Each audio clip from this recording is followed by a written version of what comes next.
God, no. Have you ever heard of the Old Testament? Yeah, of course. Yeah, that was written before Jesus' time. Right. And people believed in other gods. Yeah, because they had nothing else to believe in. You could literally, they had everything else to believe in. They could make up any god they wanted. That's what the Hebrew people did too, right? Obviously. But what you're saying is that there wasn't any revelation of the real God. And then when Jesus came, he was like, all your gods are wrong. I know the right God. It's me. Yes, that's what I would say, yes. Okay. But see, it's not, when you say me, it's not me. It's gods in general. It's perception. No. Sure, but it's God in general. So, like, all these other people that... What do you mean in general? Like, all the gods are God? Yeah. Yes, 100%. So, Allah is God? Sure. And when Allah says, I am the one true God and there are no other gods, is he correct? Well, what it says is, it says, in the first commandment, it says, there is no other gods before me. It doesn't say there is no other gods other than me. It says before me, right? Well, let's see it. Look it up. It says before me.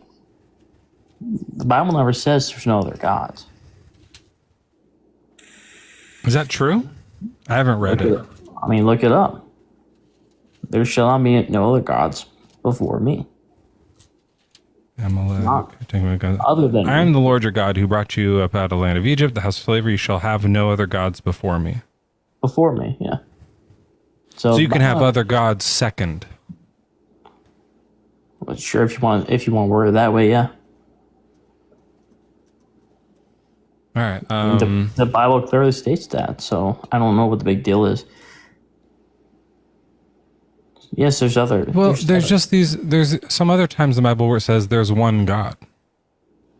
Okay, can you give me a scripture, please? Let's look at this one, 1 Corinthians. I don't read the Bible that much. I just, sometimes I look stuff up. You can look things up on the internet. Yeah. True. Hence, as to eating food offered to idols, we know that no idol in the world really exists, and that there is no God but one. Okay. True. Indeed, God. Even though there may be so-called gods in heaven or on earth, as in fact there are many gods and many lords, yet for us there is one God. Right. That he's a jealous God, right? So he's like I said, he's a jealous God. He never said that there is no other gods. Yet for us there is one God, the Father, from whom all things and for whom we exist. Yeah. And one Lord, Jesus Christ.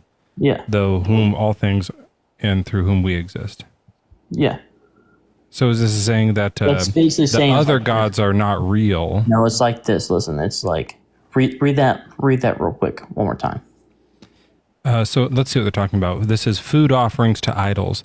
Now concerning food I'm just going back a little bit because we can get context here. Now concerning food sacrificed to idols, we know that all of us possess knowledge. Knowledge puffs up, but love builds up. That's a fun sentence. Mm-hmm. Anyone who claims to know something does not yet have the necessary knowledge, but anyone who loves God is known by him. Hence, as to eating of food offered to idols, we know that, and it goes in quotes, no idol in the world really exists. What do you think that part means? Yeah, but idols, you're taking idols by the meaning of God. Idols. That's why I'm asking, what does it mean there? That's talking about money is an idol, right? So money doesn't exist? You worship, right? No, it's a metaphor. You just have to read up on it. What's the metaphor here? Like, what are they? So instead of idol, what do they mean? It's something someone worships. Like, for example, let's say like you make a statue of another god. Like you make a statue of let's say Zeus, right? Yeah. And then that's the idol, and they're saying that the idol doesn't really exist. It talks about Zeus in the Bible. It doesn't mention Zeus in the Bible? No, it does not. It talks about idols. So you're trying to portray something. Baal. Sorry. Is that a real one? Baal? Baal? Yeah, that's Satan, brother. Is that a god? Yes. Okay, so you make a Baal idol, right? And it's saying that doesn't really exist. So does that mean the statue doesn't exist, or the being that the statue represents doesn't exist? I never said it didn't exist. No, the Bible says it doesn't exist. No idol in the world really exists. And I'm asking you, you said that's a metaphor, so I'm trying to figure out what it's a metaphor for. That's when we're talking about Baal in the Bible, does it say idol or does it have a specific name like Baal? What is an idol then? Are there any idols of gods? Anything that you replace other than worshiping, God, right? So God's a jealous God, right? So I replace worshiping God with worshiping Satan. Let's say that, for example. Now, does that mean my worship for Satan doesn't exist, or that Satan doesn't exist when it says no idol really exists? What's the metaphor for? Confuse me a little bit here. I don't see. I feel like we're bounced back and forth for a second. I think I feel like you're just not like responding to what I'm talking about or understanding the conversation at all. Maybe because like we hit a wall like in your theology or something. But maybe you can also just say this verse isn't true. That would solve it. So what you're saying is, I believe there's other gods, but what? So I guess called gods. So I feel like the question would be, what is the difference between an idol and a god, right? Yeah, this is saying they're so-called gods. Like, people call them gods, but they're not really gods. They don't really exist. Well, no, they do. Do you don't think money exists? I do think money exists. I don't think Satan exists. I don't think Baal exists or Zeus. Well, it doesn't matter what you think, right? Well, I'm sorry. I'm just reading. This is just what Paul thinks. Paul was I'm not a Bible scholar. Paul was a bit more into it than I was. Go ahead. I want to hear what you're going to say. Let me just check something real quick here. Maybe this isn't the best verse to do it on. Let's look at Acts 14.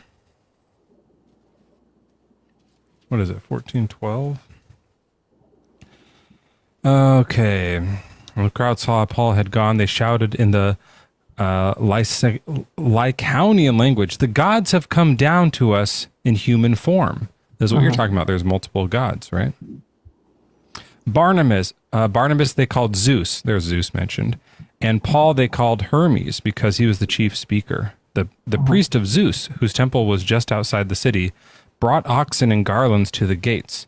And when the crowds wanted, he and the crowds wanted to offer sacrifice.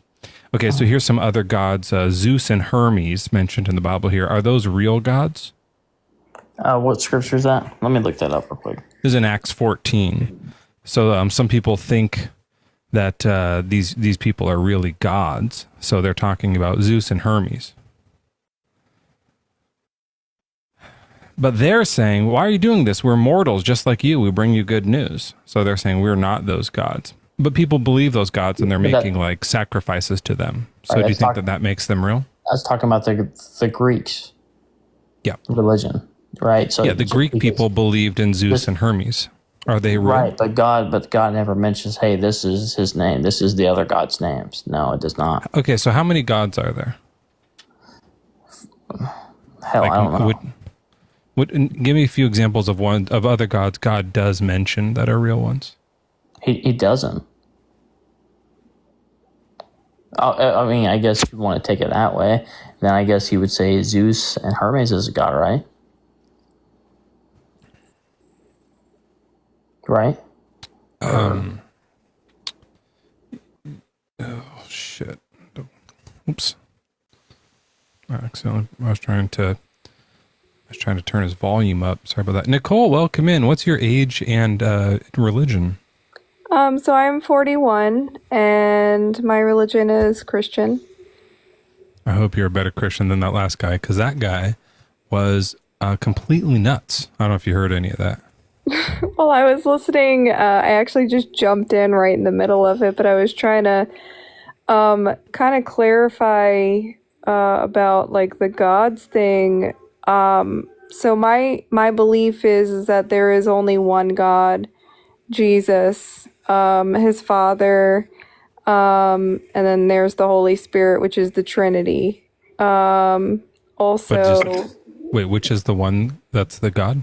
Or they all are? so there's Father the God, and then there's Jesus who died on the cross for us. You said and then Father the God twice, but I think you just so there's Father the God, and then Jesus the Lord, right? Yes, like his son.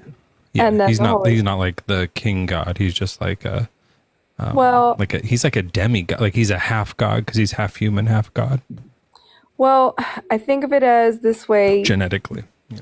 There's, well, yeah, like he's half of what God is, and then half human because of Mary. But Right. he is God. Think of it as an egg. So like you have God, which is the shell. You have Jesus, which is the yolk, and then you have the Holy Spirit, which is the The yellow white. part. Or the Well, yellow. the yolk is the yellow part. Or that's what I meant to say. I'm sorry. So the white part is Jesus, and the yolk, the yellow part, is the Holy Spirit.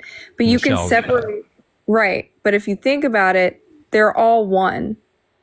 And when you separate them, you can still separate them because you can separate the three parts.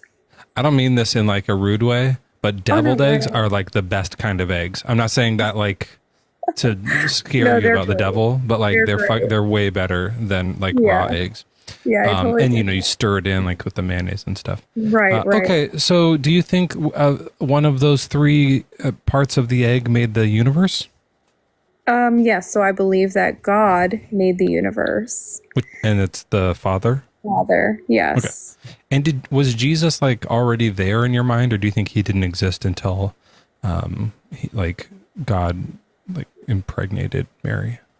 Well, I want to say that there's a verse in the Bible that says he knew you before he created you. So Yeah, he knit you in your mother's womb. right. But that's what I mean. That's in the womb. So like, was Jesus real before? Like when God made the universe, was Jesus like right there with him, like helping, or was it he not around yet?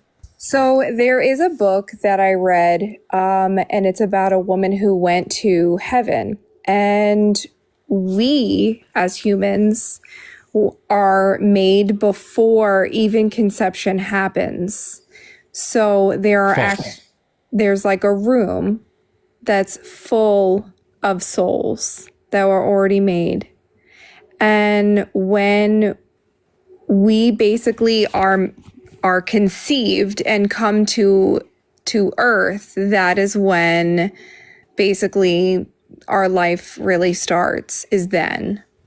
So the soul is waiting patiently in a room in heaven. Yeah, like in heaven. There's like an actual room. And then you know what it must be. I hadn't thought about this till now, but if the soul is like looking down and they see two people having sex, God is like, "Don't watch that. You're in trouble for looking at that. Go down there and because then they're the ones having sex. They can, you know, they have to like have seen their parents have sex or something. That's kind of gross. No, they don't remember any of Why that. would they leave heaven? Well, I don't know really a lot of the answers to that. Doesn't make sense, right? Like you're in the best place ever and you're like, I'm going to go like down to earth and maybe never come back if I don't end up believing in God again. Like that's kind of risky. Man, Unless God's forcing them down.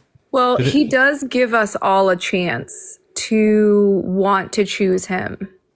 And he gives us free will to either choose him or not In heaven or on earth? on earth. Yeah, he should just do that in heaven though. Hey, do you want to go down to earth or stay here in heaven? We'd be like, oh, let's stay in heaven. It's great. We'll see, in heaven, it's sinless. Yeah, I isn't feel that like- better? Well, yeah, I mean, I feel like it's way better. It's very complicated. It's very hard to like answer those questions because I don't know those answers. Well, But yeah. I mean, I understand that it's hard to, but it's like, it's not just a thing that's like, oh, that's a mystery. Well, let's move on. It's like, this is a massive hole in the religion. I've thought about this. I've heard about this idea from people like you who think that we are already in heaven and then we come down to earth, right? But like, this doesn't make any sense, because unless God is forcing us, which means we don't have free will in heaven, right? Like he's forcing us to do this test, then that would be bad, right? But if he's like, hey, do you want to go to earth and like prove yourself? And we're in heaven going like, well, okay, so best case scenario, I end up where I already am, or I end up in hell forever. Like, no, I'm just going to stay here. Why would I risk that? What's the benefit of going to earth? I mean, I don't know. Like, I guess the benefit is that, well, first, I remember everything here on earth. In heaven, obviously, I don't remember anything before that. I don't remember birth. I don't remember none of that. So yeah, like, I mean, I guess the benefit would be birth was on earth, though. Yeah, like, I don't remember birth, though. Like, I remember mine. You remember coming out the canal? You remember being conceived? No, sorry. I don't remember the birth part, but I do remember the conception part. A lot of people can do that. That's crazy. Yeah, like I don't remember any of that. But I mean, I feel like being here on earth is like giving a chance. Like God made the angels before he made us. He made the earth, he made everything, then he made the angels, and he gave them a chance. But, you know, Satan came and he wanted to basically just take over, and he wanted to, you know, be like God. That's another big plot hole, right? Like, Satan's in heaven, chilling with the best person in the entire universe, in the best place in the whole universe, and he doesn't like it. It's not that he don't like it. It's that he wanted to be like God. He wanted that same power God had, but he could never be like God because God made him. So he was, I would say, not less than, but he didn't have the powers like God has. Do you know what I mean? Yeah, I don't know why though. Like, why not just let Satan be God of his own universe? Like, what's wrong with this? So let's say... You want a universe? I'll make another one. You can go be God over there. Have fun. We'll say, like, all right, if you were the only God, let's just say, that had those powers, would you inherit your powers over to someone else that would be reckless with it? Why would they be reckless? I've made everything. Everything is good. I only make good things. You're good. Here, have some power. Sure. Like, do you think that... And then if they're reckless, you go, never mind, snap it, take it back. I'm the super God. Yeah, what's wrong with that? Do you think it's just such a plot hole that Satan like didn't want to like partake in the best place on earth anymore, and then God punishes him and puts him on earth. Like he's like, you're punished. You're king of earth now. Is that the punishment? Well, it's not like the punishment, but it's basically he was going to inherit the things that he wanted. So it was like he wanted to be in charge of people and do all this stuff. And he's like, you know what? You're going to go to heaven or not heaven. I'm sorry. You're going to go to hell. That's where you're going to dwell. And, you know, this is how it's going to be and whatever. And so I just feel like he gave him what he wanted, but he has his own domain. He has hell. That's his domain. So the lesson is when we get to heaven, we should revolt because we'll get what we want. No. Is Satan, like, he's not in trouble. He's in charge of earth. What do you think God's favorite part of creation is? Heaven or humans? I think... What does he love more? I think he loves us more. Yeah, so he put Satan in charge of us, his most prized possession. Like, the story's so dumb. I had some Jehovah's Witnesses come to my house a few weeks ago, and they were trying to tell me the same thing. They were like, Satan's in charge of the earth. He's the king. He's the God of earth. And I was like, well, that doesn't make any sense. And they were like, they played me this whole video they brought on iPad. And they were like, what happened was Satan said, I can do this better. Did they really show you an iPad? Yeah. So they came one day and I said, why did God put Satan in charge? And they were like, we'll get back to you. And they left and then came back 2 days later with an iPad and his video, like a produced video. And and so it was great. gosh. And I was like, okay, I'm like standing at my door watching him holding this thing, thinking it was going to like really land with me, and it sucked. So in the video, it was a school teacher, and the student was like he's doing math on the board, and the student was like, this school teacher doesn't know anything. I could do better. This was the metaphor. Mm-hmm. And all the students were like, oh no, this dude's going to get in trouble. And then they said, now what the teacher could have done is kicked the student out and say, you're out of the class. But then the other students might think, wait, he kicked him out. Maybe he did know how to do it better, and he was just kicking him out because the teacher didn't want to get like shown up, and embarrassed. Yeah. So what the teacher does instead of kick him out, says, okay, come to the board. You try. Let's in front of everybody, we'll watch you fuck it up. And the kid's trying to do it, and the kid's like, I don't know how to do this. And then the people laugh at him. It's like a cool thing where like the teacher was bullying this student in front of these other kids, and they were laughing at him. And I was like, well, this is terrible.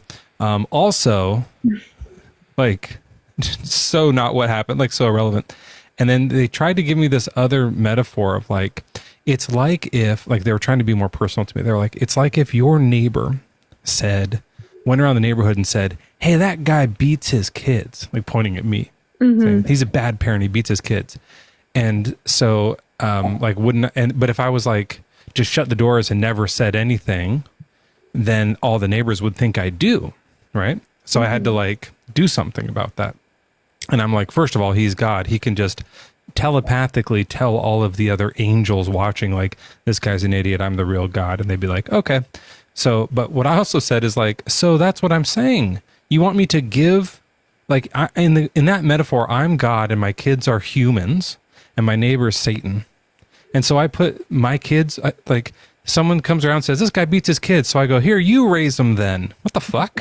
Why would I give, that's terrible parenting. Why would I give my children away?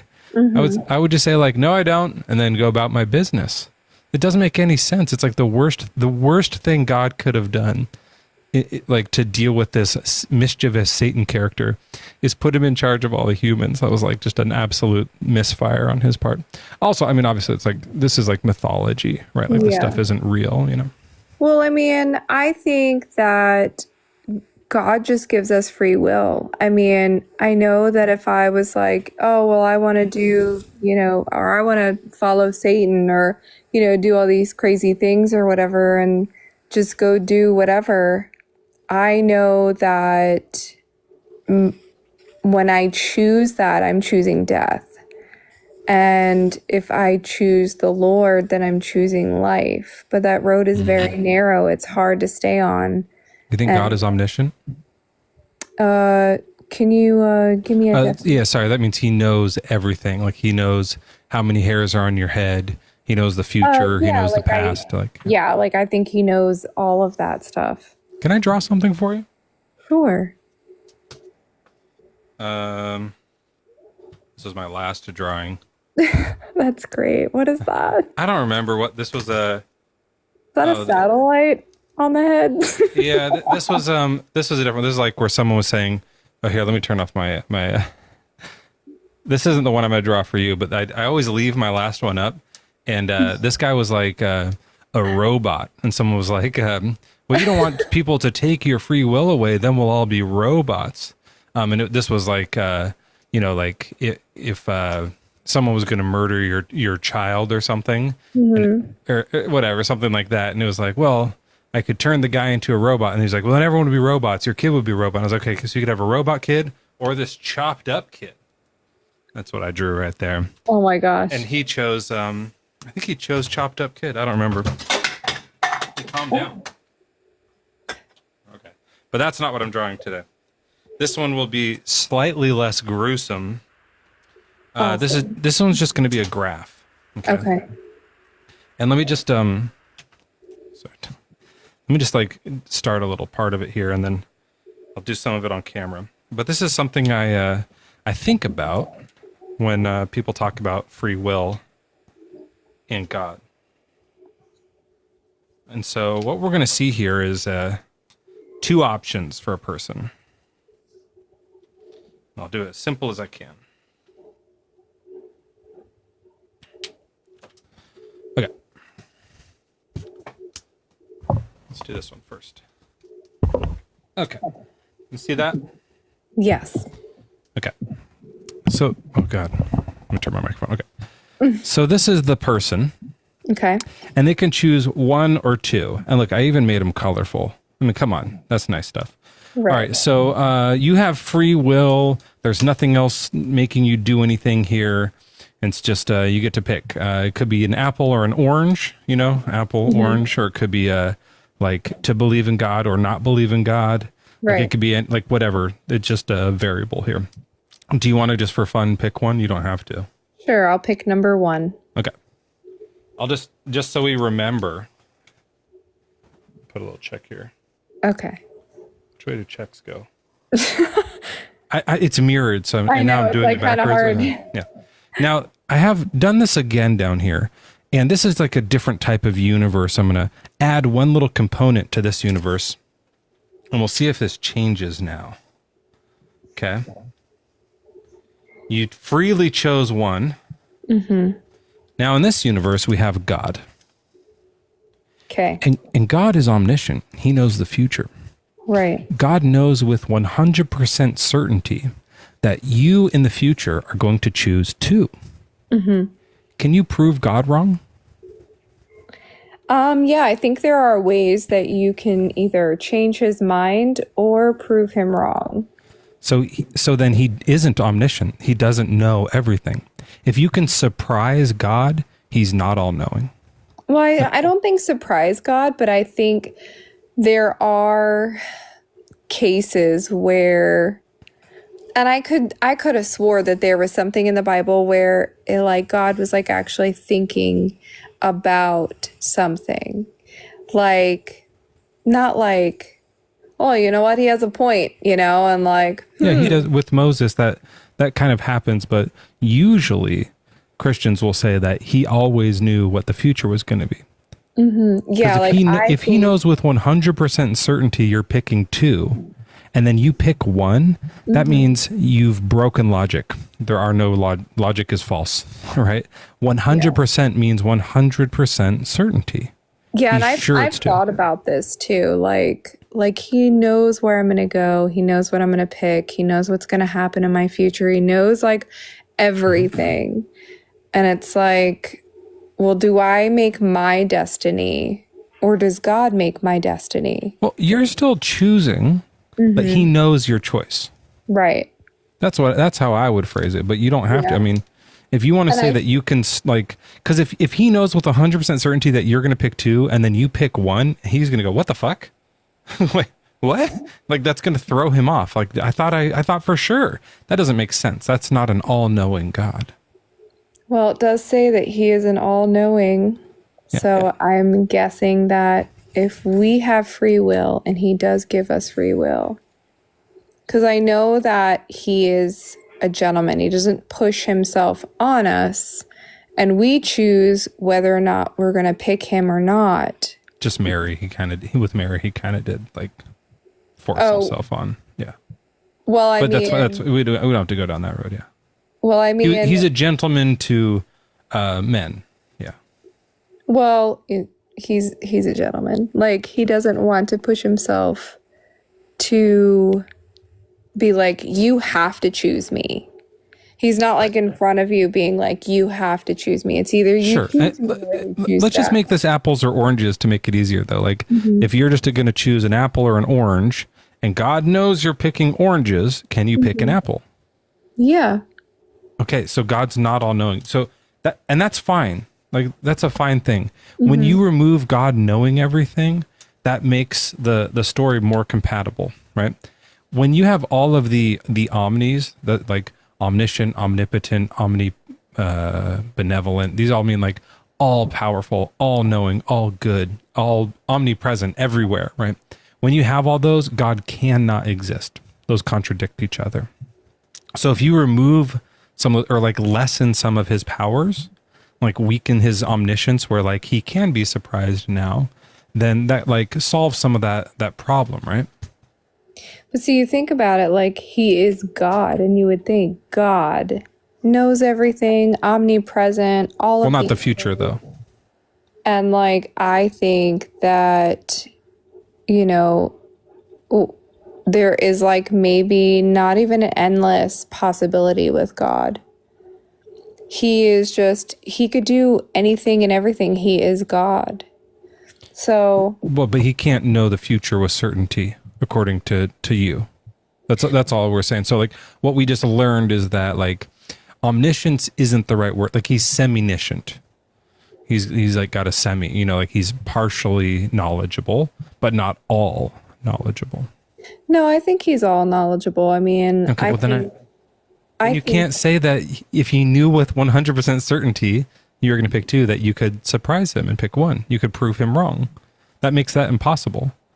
The entailment of omniscience is that the future is settled. I know that's a complicated sentence, but what it means is that if there's an omniscient and all-knowing anything, like even if it's a psychic, not God, there's a psychic that knows the future, Right. exactly this future is going to happen, and then it doesn't, then they're not a psychic. If they know the future and it's with certainty and they're correct, then that future is going to happen. That's the only future that's going to happen. so I think that he knows everything. I think Okay. that's where my heart lies, is that he knows everything and that he knows what the future is going to happen. Is he correct about it? Yes. Okay, then you do pick two in this other one. Oh, like in the other universe. If he knows with certainty you're going to pick two and he's correct about it, then you pick two. Yeah, then Right? I would pick two then, yeah. Yeah. Okay. And there's no way. Sorry, I just got here, so I don't know what you guys are talking about. But are you saying God does psychic readings?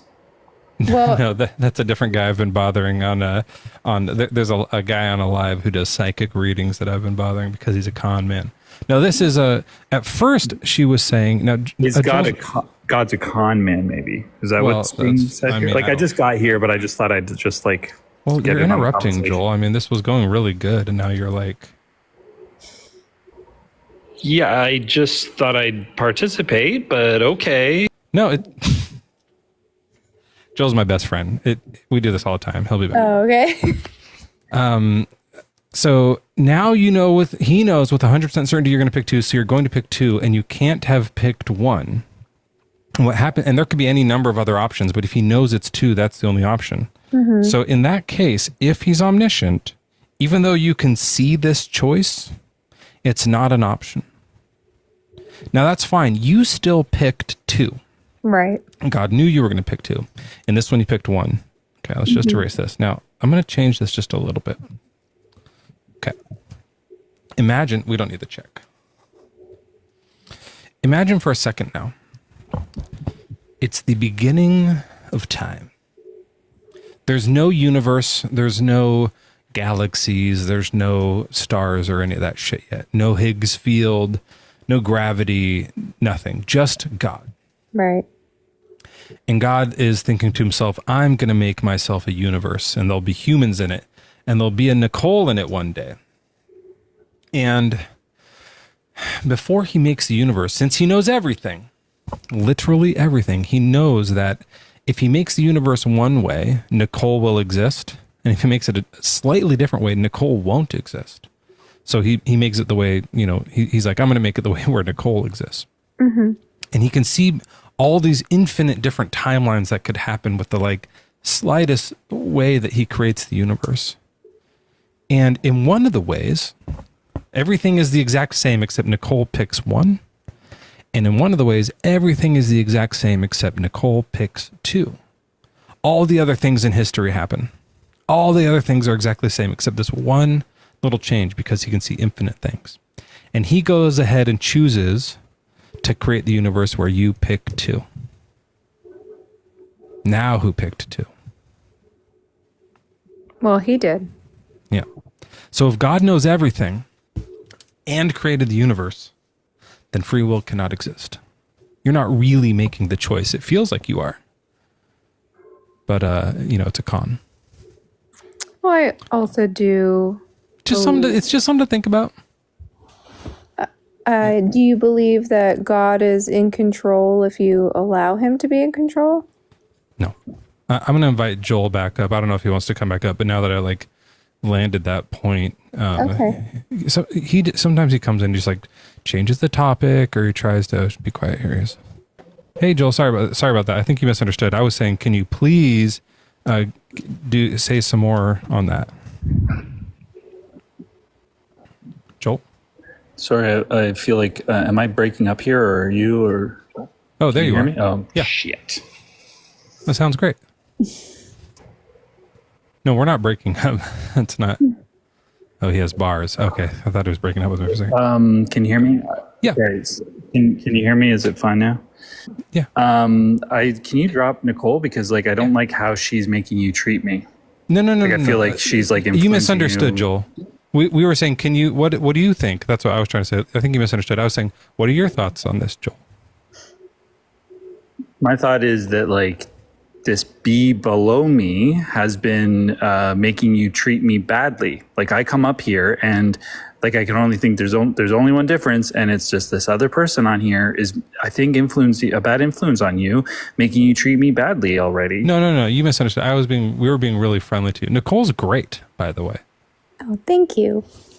See, Nicole, apologize to. I don't Joel. really. It's fine.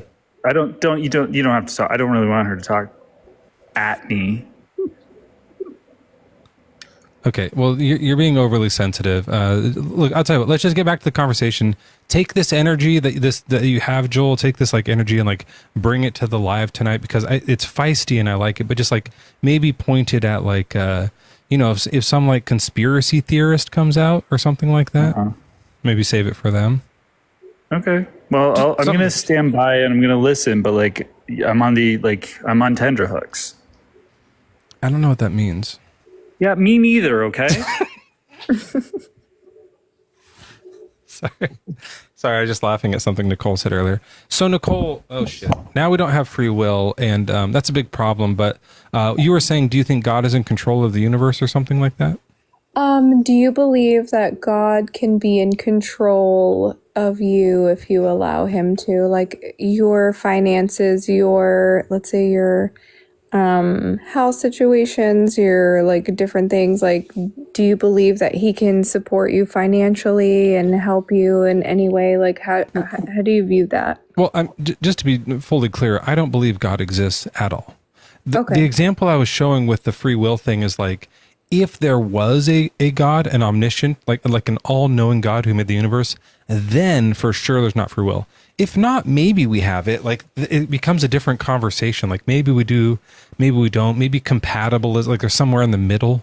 There's like a different way to define it where we still kind of are making, we're still responsible for our choices. But if there's a God, then no, for sure. So I don't believe in God at all.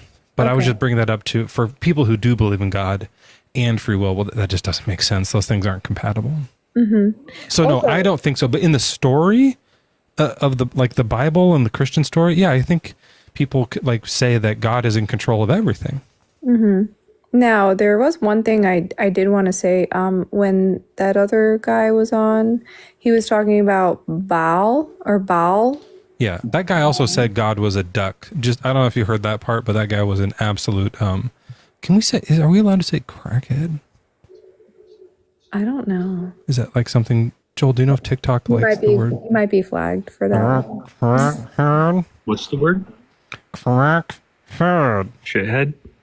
But with Oh no, With I a think if you're mentioning a CIA. substance, probably. okay, let's Yeah. see. Yeah, probably not. Okay. Shannon said he was a thumb. What does that mean? What's thumb? I love that insult. That guy was just basically a thumb. Just like not even a face, just a thumb. Okay, so that guy was a thumb head. And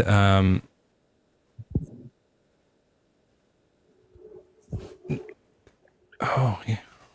Opposable thumbs. Opposing I thumb. love that. And we were kind of at war. I declare. Okay, so Nicole, you were saying God controls your money. Oh no, you want to talk about that thumb guy? The ball thing.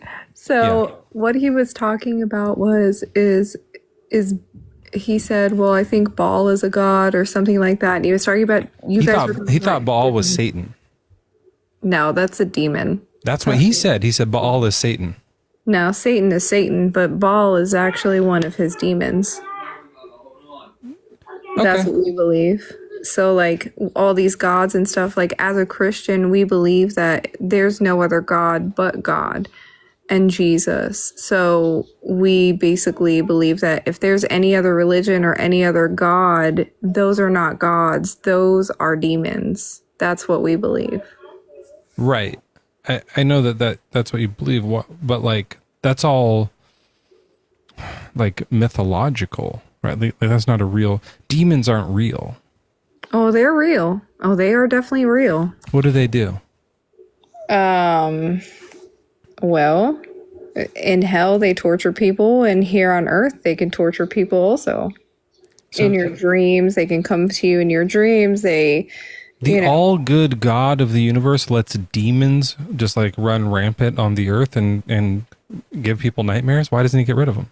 If we go back to the discussion we had earlier, like when I said that, he gave, or you said that, Satan, this is his playground. Like, this is his, the Yeah, earth. I was saying how dumb of a like story that is. That can't be what really happened. Remember? Yeah. So, like, how, like, people have, like, phantom dreams or... No, like, what's a phantom dream? I don't know what that it's means. like a paralysis, sleep paralysis. Oh, okay, yeah. That's a like totally natural like situation. There's no Right. demons involved. Yeah. Right. So I've had sleep paralysis where demons have come to my dream, or I've had issues where I was literally like choked in my sleep or held down. Like there's been times where I've seen demons myself. I'm super sensitive. There's a lot of people that are either really sensitive to the spiritual or the natural and all these different things. And I also believe that demons can work for people like psychics or Sorry, just on the angels. sleep paralysis thing. I cannot accept like someone's word when the beginning of the story is I was asleep and dreaming. And whatever is said after that, and here's how I know what happened is like, remember, you were asleep and dreaming during this. This is probably not real, right? Like I could say flying around is real because I dreamed it once. It really felt like it was really happening, but you're not in a like, maybe it's real, but it's not a good, you're not in a good state of mind to give like a legit testimony, like there's nothing trustworthy about being asleep and dreaming. Well, I mean, I do believe that there are things that do happen when you sleep. And demons are more active between the hours of midnight and Why? 3 a.m. Why, I don't know. I think... Is God sleeping? Nah, he's always awake. In which time zone? In which time zone, Nicole? Well, they sleep I during the believe day. it has to do with what happens to the earth, like when it's away from the sun. See, because demons love darkness. So they literally like crawl with the Earth rotation, I believe that, yeah. And there are demons or do that they fly? too. They can Nicole, fly. they This can would be my. probably- This would be my. Okay, go ahead. No, go ahead. It's okay. You go, Mezzo. Sorry, there's a delay. Oh, I was just going to say Nicole sounds insane. Go ahead, Joel. It's okay. Makes sense. You do, Nicole, but like this is something to think about. So, the people of the ancient Near East were worshiping Baal, and there were a lot of like you'll remember in Egypt, a lot of like magic that was going on with these other gods, right? Like their staves turned into snakes, and then of course Moses' staff was the stronger staff. You remember that story? Yes. So we were seeing in these stories that like these other gods, which now you believe are demons because Paul changed it from being gods, that you believe that these demon gods had actual power in the real world, right? I don't believe that demons actually have power. I actually believe that they can't really have like can possess certain people. powers. I don't believe that's a power. I They believe choked you. Yeah, it's not a power. They're actually like but the thing is that like these they do seem to interact with the real world, and they do seem to affect change in these Bible stories. So what do you think is happening when the sorcerers and whatever, the prophets of the other gods, dropped the staff on the ground and it turned into a snake? I believe that was a doing of what God. I mean, when Moses dropped his... No, when Moses did it, it was God. But before Moses did it, the other guys did it. They actually turned water into blood. Like they did similar things. Moses went first. Moses throws the snake or the stick, and it turns into a snake from God. They do the... oh, wait. Oh, yeah, Joel, yeah. I'm going to cook you on this right now. That's true. No, you're right. You're right. And then they're like, oh, you got one stick snake? Watch us. And then they do it, and they make stick snakes too. So God did Moses's stick snake. But who did the Egyptian sorcerers' stick snakes? Right, yeah. Demons, or was God like, I'm going to fuck with Moses right now? Which that actually might have happened. Like Moses and Jesus have a bit of a weird relationship. Yeah, I believe that there are witches, there are things that do happen, but I don't believe that it's Where do they get their power? Powerful, like, I don't know how to explain it. It's more of a spiritual thing. Yeah, it's the spirit realm, right? So where oh, I cooked her. And just like that, she was gone. Yeah, what do you do with someone who is like just so far like that they think sorcery is real? I guess that's a lot of people. Yeah, but the thing that I was obviously going to go for was like, if your only like connection with the demon stuff is like in your dreams and in your head, where is all the real stuff that happens in the Bible? Like, why is that not happening anymore? So it seems to be like, if that power was actual, then those stories would be true, and we don't still see that today. I do like the idea of the demons flying around the like Terminator line of daylight, and there's like, trying to get away from the sun. Get away from the actual sun. They're literally vampires, like scared of daylight. Like, what the fuck? All right. Well, Joel, we're cool? We're friends again then? Now that she's gone, like I think it was the demons that were inside her that was getting you to act up. So it happens, man. I turned into a snake. Soph, welcome in. Is it Soph? Whatever's easier. Hello, yeah. Is it short for like so fucking awesome? Oh, it's short for Sophia, but we can go with that. Well, Sophia fucking awesome. What's your age and religion? I'm 20 and I'm an Eastern Orthodox Christian. And you think God made the universe? I do. I actually came up because I caught you speaking to the guy, and then I caught you speaking to the lady before me. I forgot their names. I'm sorry if they're here. So you heard the guy who thought the duck was God, and you heard the woman who thought demons were racing around the earth trying to avoid daylight, and you wanted to comment on those, or did you want to talk about the God? I found your free will universes conversation really interesting, and I wanted to come up and talk about that. Sure. So I do genuinely find it really interesting. I think you can see that I watch you a lot because I think you have to listen from both sides. Otherwise, you don't learn anything, and you can't have an opinion. If you watch me a lot? Yeah, you and Joel both, to be honest. I think... Who do you watch more, though?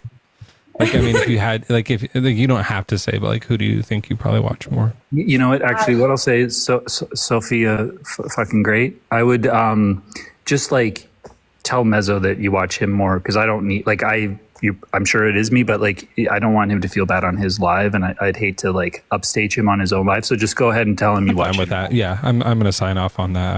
I agree. Just say it's me. Say it's me. I wouldn't know. Just I know you're not allowed to lie because you're a Christian or whatever, but just like say whatevs and like just like go, yeah, it's probably Mezzo, and like we'll understand what you mean. You just go, Yep, just go, yeah, Probably not. There's something you mumble Okay. it. Oh, yeah, I heard him. Okay, yeah. In your fucking face, Joel. So, okay, so you want to talk about free will. Yeah, take it away. What do you think? Is there free will?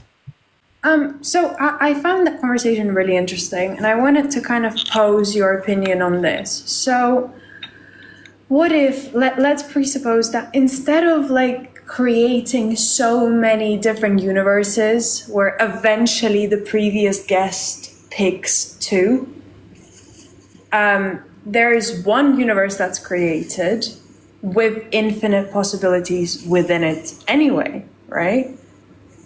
Okay. Okay. And do you believe that a like so-called butterfly effect can still exist with the Christian God? I think it can only exist. That's the only thing that can exist with the Christian God. God is the main butterfly.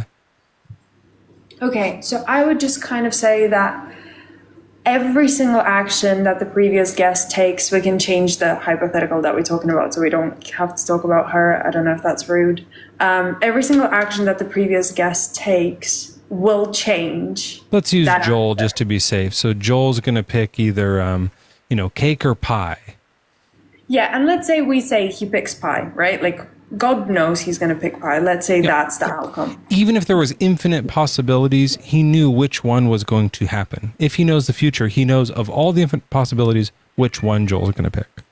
Yeah, so it would just be based on the fact that he knows every single action that he's going to take. So we can just say that, okay, he takes a step forward, cake, another step, pie, and then eventually when he reaches the last step until the cake or the pie choice, it's a pie. Right. But Just because God knew it was going to be that, so he Yeah. knew the future. Yeah. He knew which Joel one of all the has- possibilities, of all the actions Joel could take, he knew he'd be the cream pie. Can I throw Joel- a wrench in this? Is that like it's a cheesecake, which I know like resembles a pie, and I think that's where the confusion is coming from, because it's like one of you might cake is? it's a pie. Well, it's a cheesecake, but you know how cheesecake looks kind of like a pie. Like it's kind of like a more of a pie than a I cake. think it might Like, be a pie. I think it's kind of a pie too, but you call it cheesecake, right? So I think that's where the confusion is. Like maybe God isn't sure whether or not it is a cake or a pie, just because like it's a subjective definition. Could that be what's going on here, Soph? What I was gonna add is Joel still decided that he was gonna walk quickly and he was gonna take a step that's 0.5 meter wide. And if he didn't, and he took tiny, tiny steps, that decision could have been different.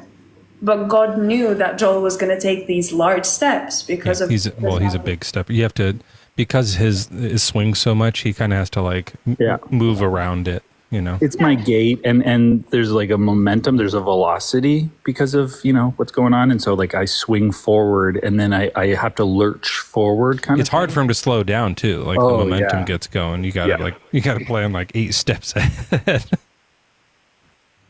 Right. So even though there's all of these factors that are going in that are solely based. Are you okay? I'm just imagining like Joel trying to stop at the sidewalk and his shorts are just swinging. whoa. Whoa. And it's down going stomping.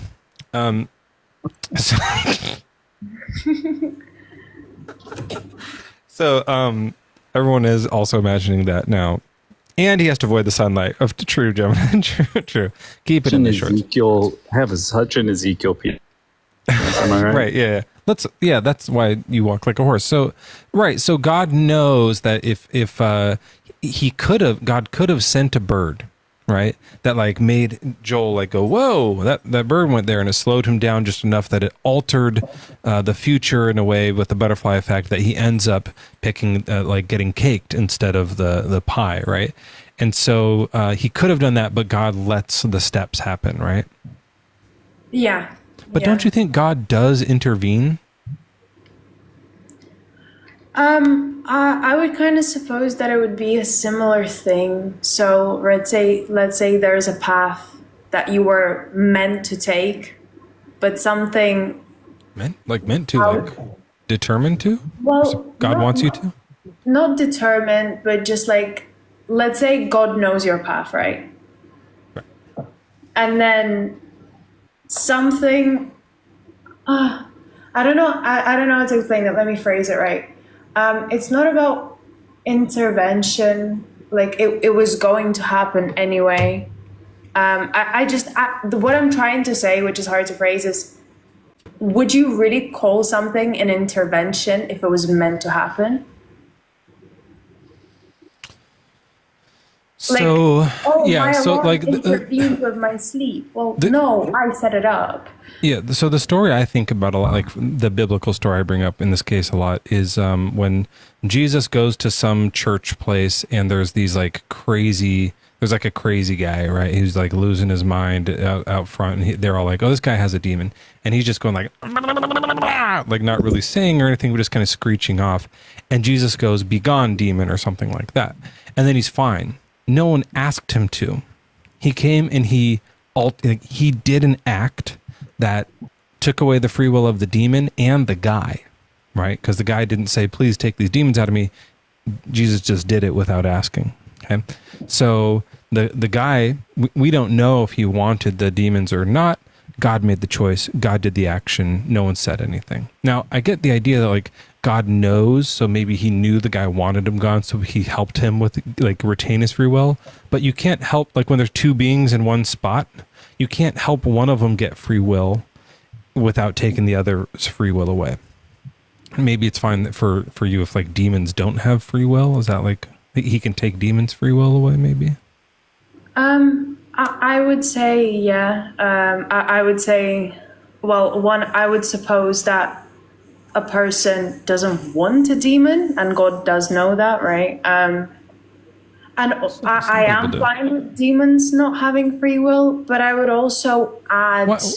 Joel, have you ever heard anyone say that demons could get salvation if they... Yeah, I've actually heard like and these are just random Christians, like saying that like even Lucifer could eventually come back to... Yeah, that's fun. Yeah. Well, then they would need free will. But then there's other people, doesn't believe that. Yeah.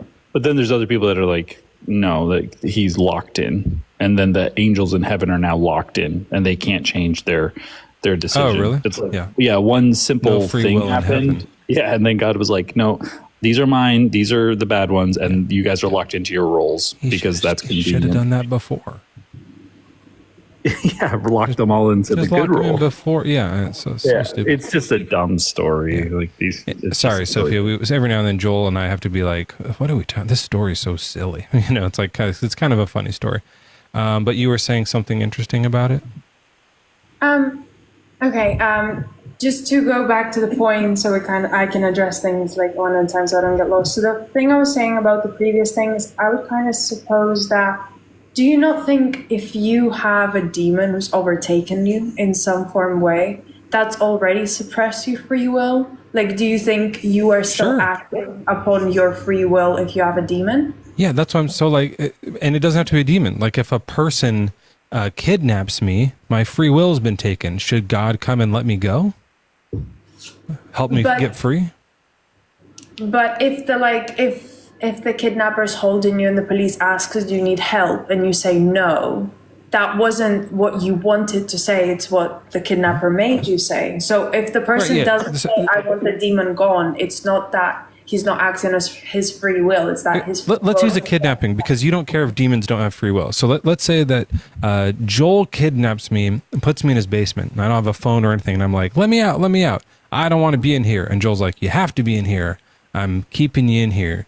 And I look around on the wall and there's lots of like, devices and tools hanging. And I'm like, okay, this could be fun, but I don't want to miss my appointment. So I have to go, and so I don't want to be there, but I'm locked in. In order for me to keep free will, God has to set me free.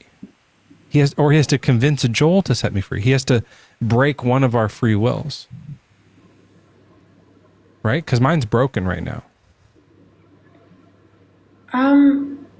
Not in the exact definition that I would be understanding free will on. Being held in a basement, I still have free will? No, okay. not in the larger scale, but are you able to, I don't know, say help instead of let me out? Help Joel with his like sexy dungeon thing? No, just ask for help or ask let me out. There's no phone. Yeah, I asked Joel, "Hey Joel, let me out." There's no one else around, and he says no. Yeah. But you could have said I could ask God, right? No, I'm just saying like in small and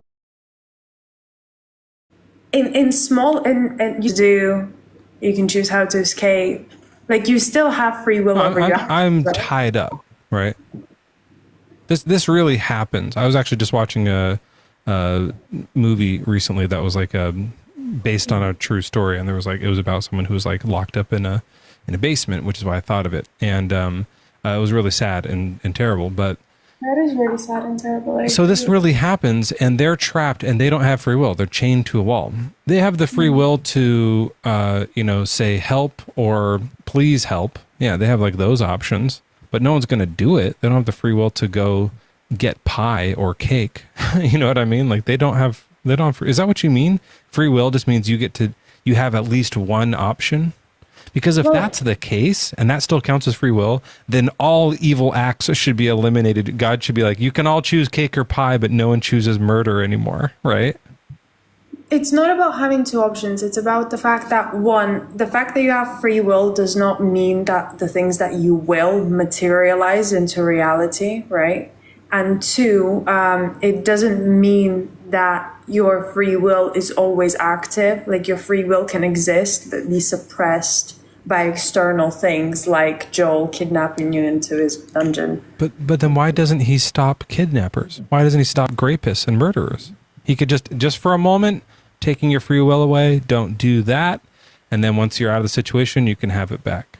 There's no murder should happen. But then you have to take away free will, yours or Joel's, right? Okay. If Joel is going to kidnap me, there's a moment where God could say, I'm going to temporarily suspend Joel's free will. He turns around and walks away, and then he can have it back, and he can go choose cake or pie. Why does he have to let that part happen? I understand, but then I know this is a very bad scenario to talk about this in, but just to elaborate, if at any point your free will can be taken, even if it's for a second, like a tiny second, but at any point in your life where you just choose to do something wrong, your free will can be taken away. You have no free will at all. That's just not true at all. That's crazy. So you have to constantly be able to do like any choice that you want. You should have the ability to will it, not materialize it. Yeah, because otherwise, what if a person just chooses the wrong thing every second? Every time they will something and they want to will it into the existence, it's a really bad thing. Then God has to be like, oh, taking it, giving it back. Never mind, taking it again. I would say then God could just like take that person's free will completely. That'd be fine. The world would be better. Also, like for most heinous acts, like murder and rape and stuff, you don't have to take away their free will. You can just take the desire away, and that kind of solves that problem. So like if Joel has the desire to kidnap me and he wants to go do that, God could just take that desire away, and then he would still have the ability to, like the free will, he could choose to, but he just wouldn't want to as much. So that would be like a better way to do it. If he honed it down, like took down a lot of those nasty desires. Where's my cat? Hi, Bean. The existence of the desires or the ability to, I don't know, do you mean like the overall ability to will it or the ability to materialize the will? The desire. So like, the ability to will. Yeah, I've talked about, like, you've heard about those guys who make spaghetti wives. You know what I'm talking about, those guys? No, sorry. They're, they make like spaghetti, like real spaghetti in a pot. And then you let it harden a little bit, and then you like form it like clay, like you squeeze it, kind of slosh it together and shape it into a wife, like a statue of a spaghetti statue. And then, you marry, like they just get on one knee and marry it. So it's like a spaghetti wife. You haven't heard about this thing? No, would have been good if I didn't, but thank you. Oh yeah. Well, no, it's not real. Like I made it up. There's no one does this, right? No one has this weird desire to make spaghetti wives. You could, right? I could go do it right now. I'm sure there is a person who's done it. That's the weird thing. There's no one's. I mean, people have fucked spaghetti for sure, but no one's like taken the time to like make a wife out of spaghetti and like married it. Right? That's a made up thing. You could, you absolutely could, but you don't, right? So that desire doesn't exist, right? So people don't do it. You could, you have the free will to make spaghetti wife, but you just don't have that desire. Why don't you just do that? They do a lot of penny wives. They do a lot of penny wives, but just not the spaghetti wives. Yeah. Well, yeah, those guys, yeah. But with spaghetti wife, you could, but no one does, right? You have the free will to, but you just don't really want to. Just do that with grape and murder, right? You could do it. It's like possible, but like no one really wants to. You just take that desire out, right? There's no problem. You still have the free will. You just don't have the desire, so it wouldn't happen. At least not as much. Like it might still happen on accident from time to time. Someone might like accidentally murder somebody, or like accidentally grape somebody, which I know sounds horrific, but like if you're like under the impression that someone is older and you didn't know or something like that, like bad things would still happen for sure. But it wouldn't be like this like malicious evil type of stuff, you know, and it would like decrease by 99.99% in these horrific acts, and God is all good, so he should do this, so why wouldn't he do it? I would say I don't believe that God created the desire to do that in the first place. He could take it out still, though. Okay, and what do we take out? Everything that's harmful, or is there an extent? Yeah, the desire to do really bad stuff. What's really bad stuff? Grape, murder, genocide, bank robberies. You know, like, do you want a list of crimes? I could just make a list of like the 10 things that cause a lot of harm to other people. All the stuff that God says not to do, right? The stuff that he's like, oh, I hate it when people do this. Take that desire out to do it.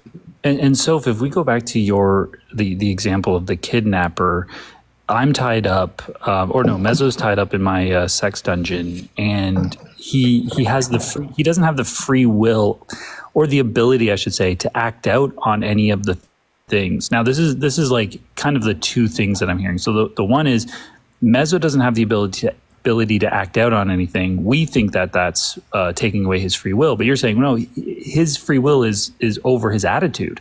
He can think that this sucks. He has the free will to like start scheming a plan, but he can't do it because I've restrained him.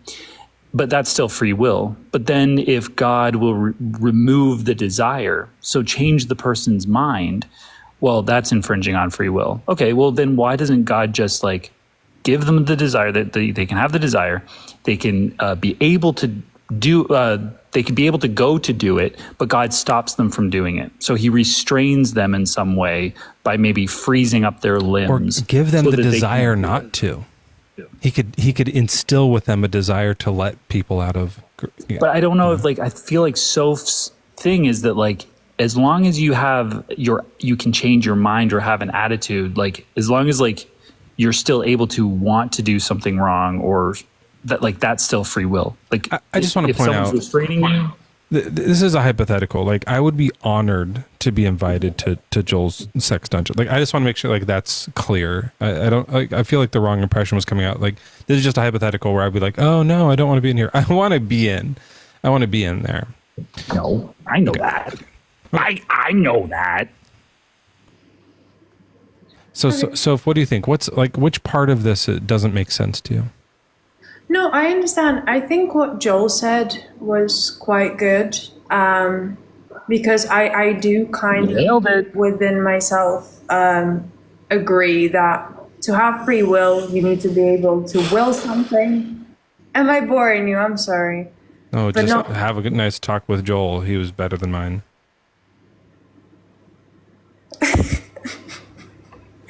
to be able to will it, but not specifically materialize it. Let's get into it.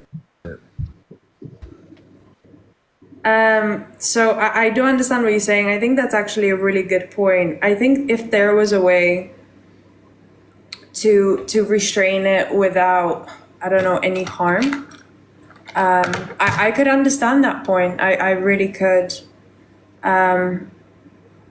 I also wanted to say, I think, to one of the points to Mezzo, which I think he left, which is my fault. I'm sorry. Was that?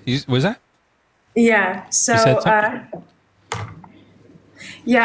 also wanted to say that I think, do you think there's any way for sin to also exist if we remove any desire or ability to act on bad things that cause harm? Like, sure, there might be smaller sin, like, I don't know, drunkenness, but...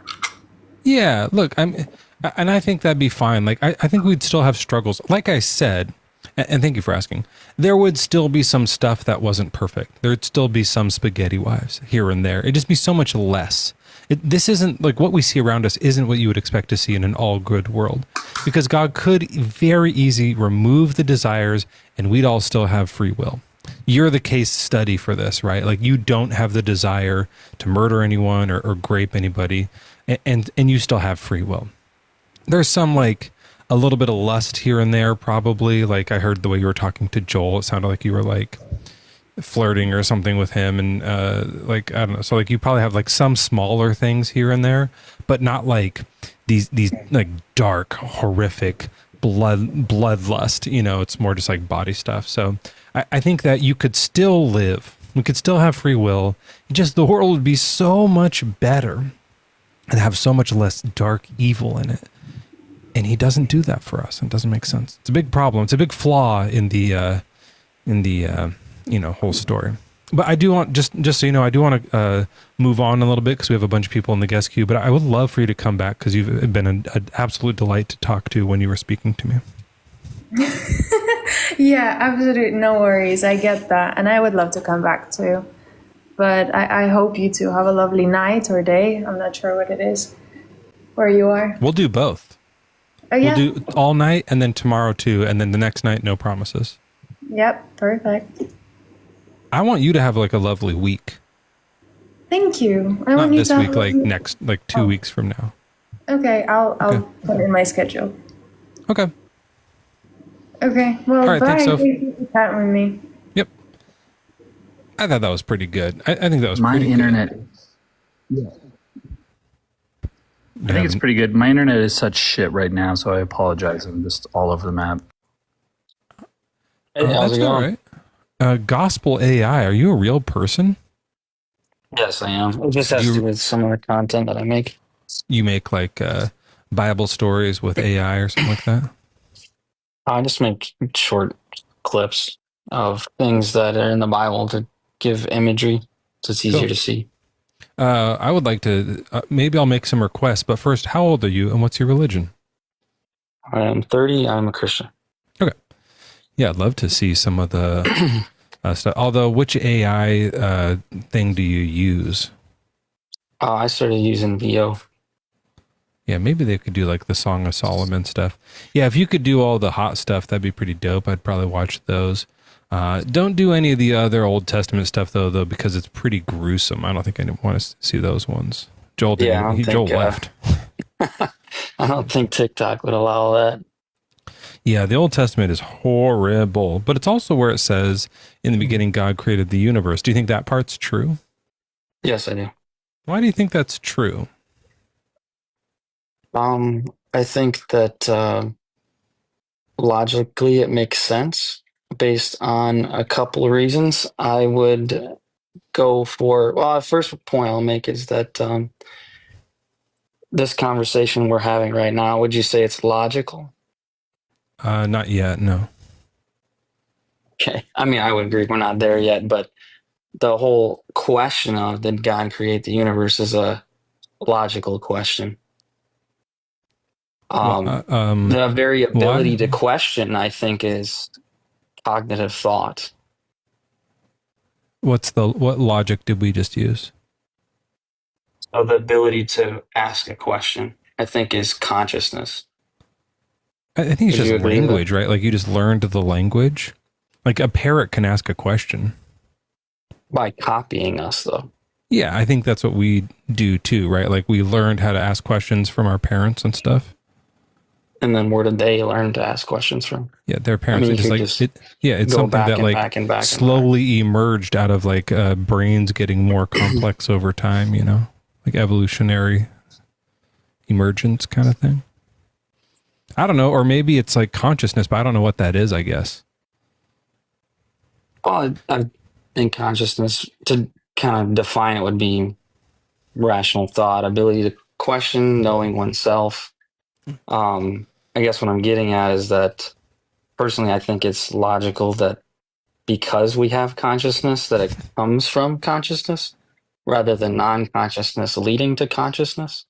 Yeah, I think it was that one because I think it's like just a step up from sentience. Maybe I view this wrong, but the way I always see it is there's like you have reactiveness, you know, like a nervous system, and then you have eventually you get to sentience. There's probably some steps in between, and then eventually from sentience after that you get to consciousness. So it's like once you become sentient, you're just like aware of your surroundings, right? Yeah, And I would agree with that. Yeah, but just because I don't know if there's that's process, right. Yeah, I mean, it's like kinda a my frog thinking is is sentient. in a lesser sense than we are, though. Sure, sure. Well, but we have sentience and they have sentience. We have more stuff also. Mhm. Yeah. Okay. So frogs don't have consciousness because I feel like once you have enough sentience, it kind of grows as your brain gets more complex, like as you evolve, you know, as a species. Eventually, you're able to like not just be aware of your surroundings, but be aware that you are aware of your surroundings. And once you have that, where it's like, oh, I'm not just like reacting to nature, I'm realizing that I'm doing that. And I'm thinking about that deeper, you know, that I think is when I would call it consciousness, which like, Okay. you know, babies don't have consciousness, right? If that's how they will eventually, some of them, but, some of them won't. Right. And so I think that seems like how I would define it. Now I know Christians sometimes like smuggle the idea of a soul into consciousness, and I don't really buy that, which is why I like to define it out front.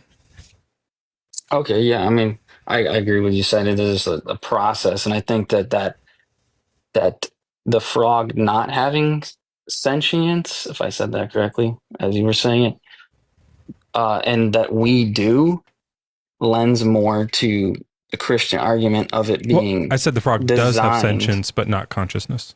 Oh, sorry, I mixed that up. But there being that difference between us and the frog, right? I think actually lends to the fact that a mind wrote out the process leading up to us being able to have this conversation right now.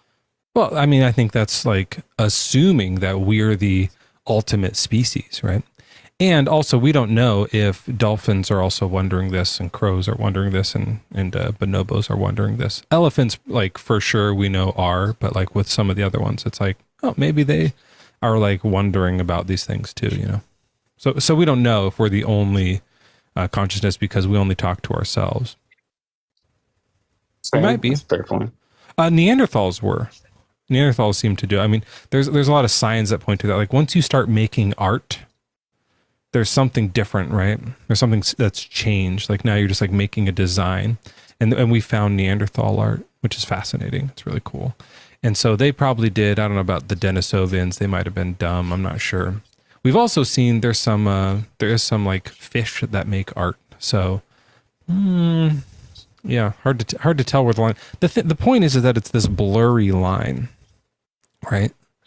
Just like evolution is, like every line is like this blurry line where it's hard to, you can't like clearly say like this is when you turned 6 years old, that's when consciousness kicked in. You know, like there's not like a moment. It's like we try to in science like box everything up and make the clearest delineations that we can, but nature is blurry as fuck, right? Like it's actually really hard to do that. So it's hard to really nail exactly what does and doesn't. But at a certain point, like if that's how we're describing consciousness, yeah, I think we have it. Yeah, I would add into consciousness intelligence. And I think for most of humanity, we're vastly more intelligent than even, say, an elephant, even though they're really smart. So, Well, yeah, some of us are. Yeah, like yeah, as a species, some of us have the ability to, but some people don't. Some people are dumber than elephants. yeah. Not any fault of their own. I don't mean to be insulting. I said it really insulting, but like some people, like, well, just don't have that same kind of like cognitive capacity for whatever reason, right? So, you know, Mm-hmm. yeah. And there's probably some like dunce elephants too. You know, they're not all geniuses. Anyways, so the idea that you're assuming that consciousness is the pinnacle of creation, but maybe the pinnacle of creation is a nebula. Why is consciousness better than being a nebula? Well, that's just one point I was trying to make. But consciousness, I wouldn't say is the pinnacle, but I would say it's just one thing that is causal that Well, leads to, if we go backwards. But to answer that you question, were saying it's the pinnacle because you were saying since we have that, it's very clear that the creator of the universe also has that because that's the like the peak, right? Is that not what you meant by that? well, I meant it in the sense that because we have it, it had to come from somewhere, rather than there's just being nothing that leads to us being able to think. Yeah, but we can look back through time and see this like development. We can see the, like, just like by saying it's this blurry line, it does seem to be the case that we've gotten more intelligence over time as our brain wrinkles got deeper. I don't think there's no moment where God was like, boom, and now you guys are like, your minds are fucking blown now because you were sentient a second ago, but now everyone is conscious. Like, it's just not, I don't know how you make that delineation. I don't know if I used the word delineation right. I get what you're saying. There definitely is evidence of a process. And to answer your question, I do think that human intelligence and consciousness is far better than a nebula that is very beautiful, but it can't think, it can't feel, it can't love, it can't create anything. It except creates maybe a star, stars. which is pretty awesome. We with our consciousness can't create stars. So there's things But we a can do nebula, and there's even things a it can do, nebula and on its own you're can't ranking create yourself above it. No, I'm not ranking just myself. I'm ranking humanity. Sure, right. I understand, but like, there's a thing, right, where, you know, when humanity a long time ago thought that we were the center of everything, where like the sun goes around us, all these planets are going around us, and then they realize like, okay, we're not quite. We go around the sun, but like, you know, like the galaxy, like obviously we're in the middle of that and everything else goes, okay. And then later we find out, okay, we're not in the middle of the galaxy, like we're kind of out on the edge, but in the universe, like our galaxy is the center. Okay, we're not quite in the center. Like we keep learning that we're like farther and farther away from the center of attention, right? And then we're like just kind of off on the side. And I think that that's what this inclination that people have. You're not the only one to rank consciousness or humanity at like better than nebula. We can't even go to Mars. Like we're not the center of the universe. This isn't the everything of it. We're just over here doing our thing, right? And for all we know, sonar is better than consciousness, and dolphins have sonar. Do they have sonar? Or, yeah, I think they do sonar, right? So like maybe they've done it because they can do stuff we can't do. We don't know. Like we're assuming our thing is the best thing. It's just kind of like cynosuric, I guess. I'm definitely not using cynosuric the right way. Cynosurist? It's being a cynosure. So you would trade. I understand your point. I think it's difficult to say that based off of what are you basing it off? I think of? That's what I don't cynosuric is a understand. word. Sorry, I'm trying to look that up. I'm not sure exactly what you're basing value off of, because I value right. a human more than a dolphin. Right. But we are a human, right? So like if we're the ones valuing, we're going to pick all the things we are. The nebula is going to say, are you kidding me? I don't want consciousness. I want to make stars, right? So just because we're the ones valuing it, we're putting ourselves at the middle of value. Maybe we're the only ones who can value, right? The nebula can't do that. So it's fine for us to do that. Like I get that. But it's not really fair because we can't ask the rest of the universe what it values. Well, the rest of the universe isn't conscious, though. As far as we know. We can't have a conversation with a nebula. Yeah, but like when you think about it, if you went off into space, you'd die. Your consciousness would end, right? And the nebula is perfectly fine. So there's more nebula out in the universe than us. It almost looks like the universe was made for nebulae. Yeah. Right. So singularity, gravity makes sense. But stars are all over the fucking place. We go anywhere we die. To the universe, and this is kind of the main point I was trying to get at from the beginning. Kind of got off track, but it's like there's order to the universe. There's laws. There's things in place that lead to us being here right now. So I'm arguing that just our very existence points to the fact that there's importance in us being here. Because if the universe but those wasn't same laws and fine-tuned for orders life, lead then to the nebula being here. The same exact number of laws and order led to those being here, right? Yeah, and then so like, are we the final thing? I mean, humanity is definitely going through a process. Yeah, well, if we evolve out of being Homo sapiens and we become the next species, that species is going to be like, oh man, those dumb humans, they really were just paving the way for us, and we're the real climax of the universe, you know, like, and then the next one will, and the next one will. I mean, we're not there yet. We're not there yet, but give it a million I would say years. that there's nothing unethical about a process. And just because humanity up until this point has gone through a process to be what we are today, would you say that means that God didn't create the universe just because there's a process? I don't think that's why. I do think the process is natural. Everything about it appears natural. I don't believe in supernature. So like it's connected to that, but I don't think like that it's a process eliminates the idea of God. I think the idea of God is eliminated when you give it the omni characteristics and when you give it a mind. Like the idea of a brainless mind existing in nothingness seems to not make sense to me. That's something that I can't wrap my head around. But not because like I'm not smart enough. It's just because it's not real. Like we've never ever seen a mind happen without a brain.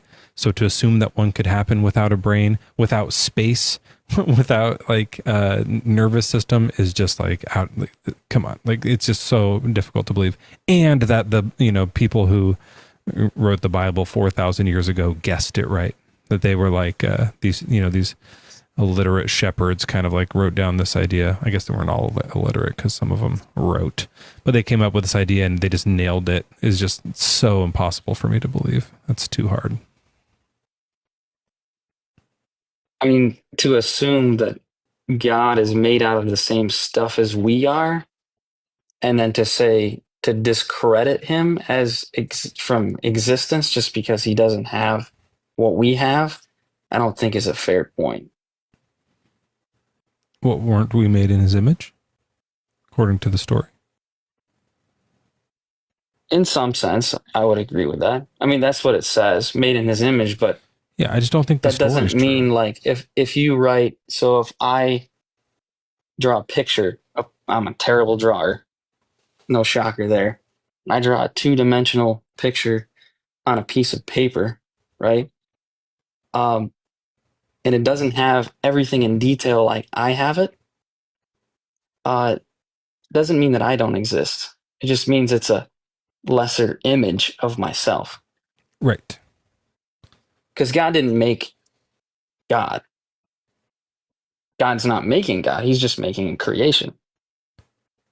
Sure. All I'm saying is I don't see how a mind can exist before other things do. That doesn't make sense to me. If you were to describe God as like just some like a force of nature, like there's some sort of a creation source, that's convincing. That's like, that could be like, oh, that's an interesting guess. It's not convincing. It's just interesting. Oh, that could be an interesting guess. but that doesn't like, I don't know if I would call that God, but once you say like, oh yeah, there was a being before time who really thought they wanted a universe, and they know about what's good and bad, and they were going to list it out, and they also can telepathically communicate with you. Like, this story is ridiculous to me. I just like, I can't believe it. I can't see any good evidence for it. This stuff where it's like, don't you think that since we think there's a thing that thinks out there? Well, I don't, why would I think that? Just because I think the universe creator thought? Doesn't make sense. I don't see the connection. Well, in the context, God creating us in his image meant that we would be able to think. I believe that's what it's saying. So, yes, I admit it's hard to logically understand how a being could be before everything. Mm-hmm. I don't this think is a logical that's- conversation. And I don't You think declared that though, I don't think that just because something's hard to understand means that it's not in existence. Sure, I get that, right? Like the Higgs field is hard to understand, but it seems to be everywhere. That's cool. But the God has other characteristics that make it impossible to exist. The omni attributes destroy God. Do you think he's all powerful, all knowing, all good, all those things? Yes. Yeah. Have you ever heard the expression fast, cheap, or good? Is that familiar to you? Yeah, I've heard it before. Yeah, it's like I used to work in TV, and it'd be a thing where it's like if you are going to do a show or a project, when you're like gearing up to do it, it'd be like, how are we doing this? Fast, cheap, or good? Pick two, and you can pick two of them.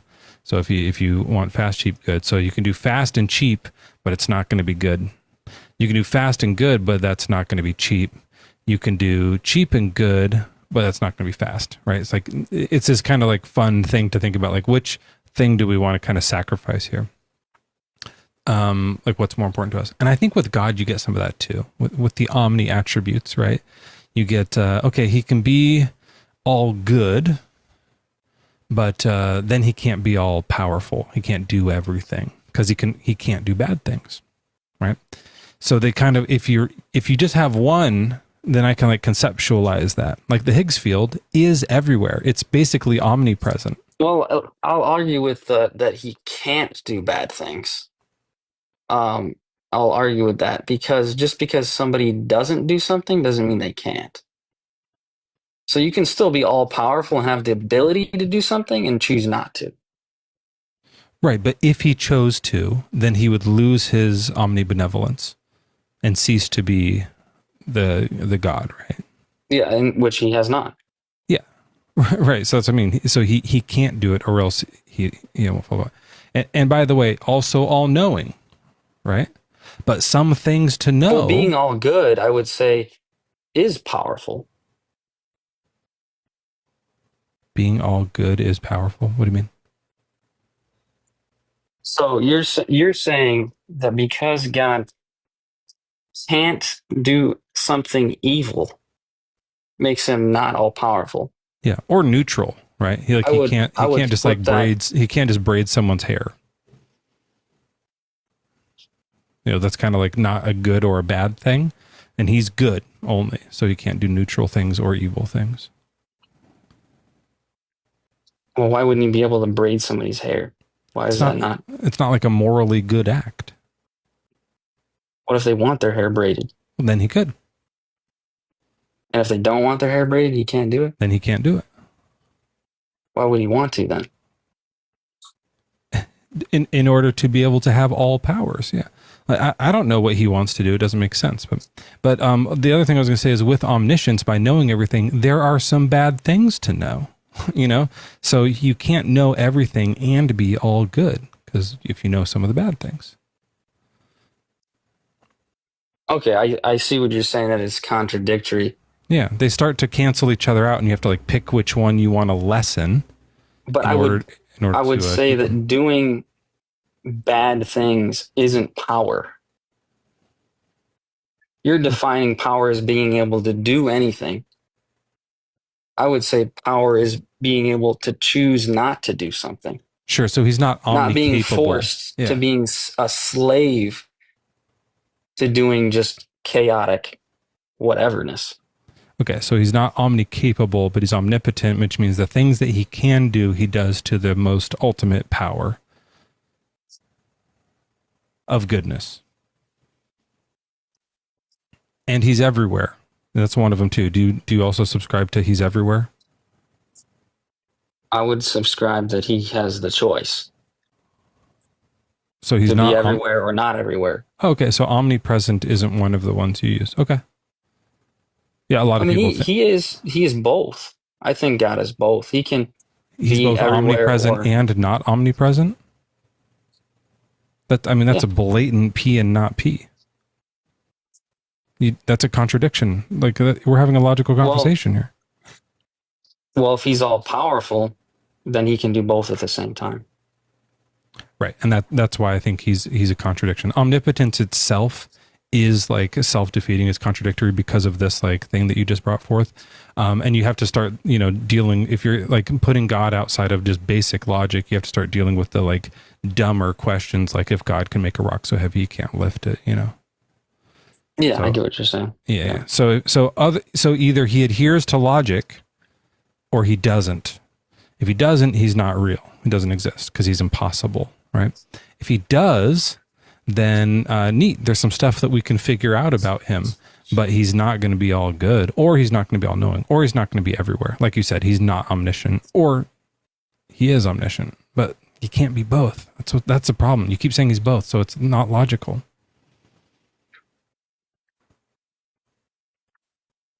Why can't he be both at the same time, though? Both omniscient and not omniscient? Because it's a logical contradiction. It's impossible. He can know okay, so I get what you're saying. It's a logical contradiction in our sense because we can't physically do that. But just because I don't understand how he does it. Not just we can't do it. It's impossible for anything to do that, including God. But we even see it in nature. We see it with light. What? Particle duality. It's both a particle and a wave. We see light be everywhere and also not everywhere. That's not true. No. I'm not saying that. I'm saying that light can be two things at once. It can be a particle and a wave. But it can't be both a particle and a not particle at the same time. It still is particle. That's not a contradiction to be two things. I'm a dad and a husband. I'm two things. That's fine. But I can't both be a husband and a not husband at the same time. You know what I mean? You're saying he's omnipresent and not omnipresent. Yes, you're right. That's not logical. I screwed that up. Okay. No, you're good. It's weird. It's complicated. I get it. And I think that with all these omnis, like God wasn't always described this way. This came later. In the Old Testament, they don't mention that. God's wrathful as fuck in the Old Testament. He's not all Absolutely. good. He rips children apart. He threatens people with cannibalism. I'm going to make you eat your babies. There's no way you can say that's good. Later, they started to apply all these, and they were trying to make, other people had other gods. And they were saying, well, our God can do this. And it was like, my dad can beat your dad up. It was one of those things, right? And so as it got kind of bigger, eventually, the church fathers are the ones who are like, yeah, well, our God can do everything, all the time, everywhere, with all the perfectness. And so they fought so hard to make their God so strong that they accidentally made it impossible. They gave it too many like powers, and it made it like a contradiction. So, you have to like reel some of that back if you're going to believe that this God is real. So a lot of people do. Like you kind of started to with omnipresence, but then, you want to go back on it. But you'll figure it out. Well, it's the definition of it that's the tricky part. Because if you make it a blatant statement that God's everywhere, well, it's not taught that he's in hell. That's a place he doesn't go. Well, yeah, but I mean, even with hell, he's in me. And also, if I say, God, I don't want you inside of me. My free will is that you're not inside of me. I don't want you to exist in me. Well, then he has to leave me because the all good thing to do is appreciate or respect my non-consent, right? And get the fuck out of me. But then he's not everywhere anymore. He stops being everywhere. So either I could make a God not omnipresent, like I have the power to remove God's omnipresence, which I don't think people want to subscribe to, right? That's kind of absurd. Or he's forced to be everywhere. Like it's it's a problem for the God. Anyways, I want to give you a chance to respond to this or think about this some more, and there's some other guests I want to get to as well. Oh, thanks for having me. Hey, come back. I'd like to talk to you some more. I do other topics a lot. In fact, I might change the topic right now. But we do a bunch of different stuff. But it's it's all Bible, God related shit, and how it's all mythology, that kind of stuff. All right. Thanks. All right, take care. Good guest tonight. Great guest tonight. We lost Joel, but we got a Doug raid. Now I assume this Doug is not the Doug from Justin, because we have a no rocks policy here. Prize, you're not a rock, are you? No. Okay. Well, how old are you and what's your religion? I'm 38 and I'm a Christian. All right. Your mic was going in and out a little bit, but I think it's okay now. So let's take it away. Oh, it's a Justin raid. Okay, thanks, Justin. All right, everyone. Well, come on in, say hello. Our next guest is Prize. We're here doing Bad Bible Debates. Maybe Joel will come back, my best friend, but you never know with that guy. He's a loose cannon. Prize, what do you think? Did God create the universe? Yes, he did. How did he do that? But I mostly rely on scripture. In the beginning, God created all things. Yeah, but it doesn't really say how. Do we know how? Well, like I said, I don't have the scripture in front of me. But, I got it. Let's see. I rely on scripture, and in the beginning, God created the heavens and earth. When God began to create the heavens and the earth was complete chaos, and darkness covered the face of the deep, while a wind from God swept over the face of the waters. Then God said, "Let there be light," and there was light. So he made earth first and then light? Is that how I'm getting it right? He made all things. I don't know, regardless of what's first, that's not relevant. He made all things. Well, it's kind of relevant because if you're saying God created the universe and we're saying how, and if you're saying you believe scripture and we read scripture, Right. and scripture lays out a blatant error, like a scientific error, that earth was created before light was created. That's not true. So now we have a bit of a problem, right? Well, to me, no. But I see where you're coming. To me, there's a problem, yeah. No, I understand, but again, I rely on scripture, and if it said God created the heavens and earth, then I don't question that. I just believe that.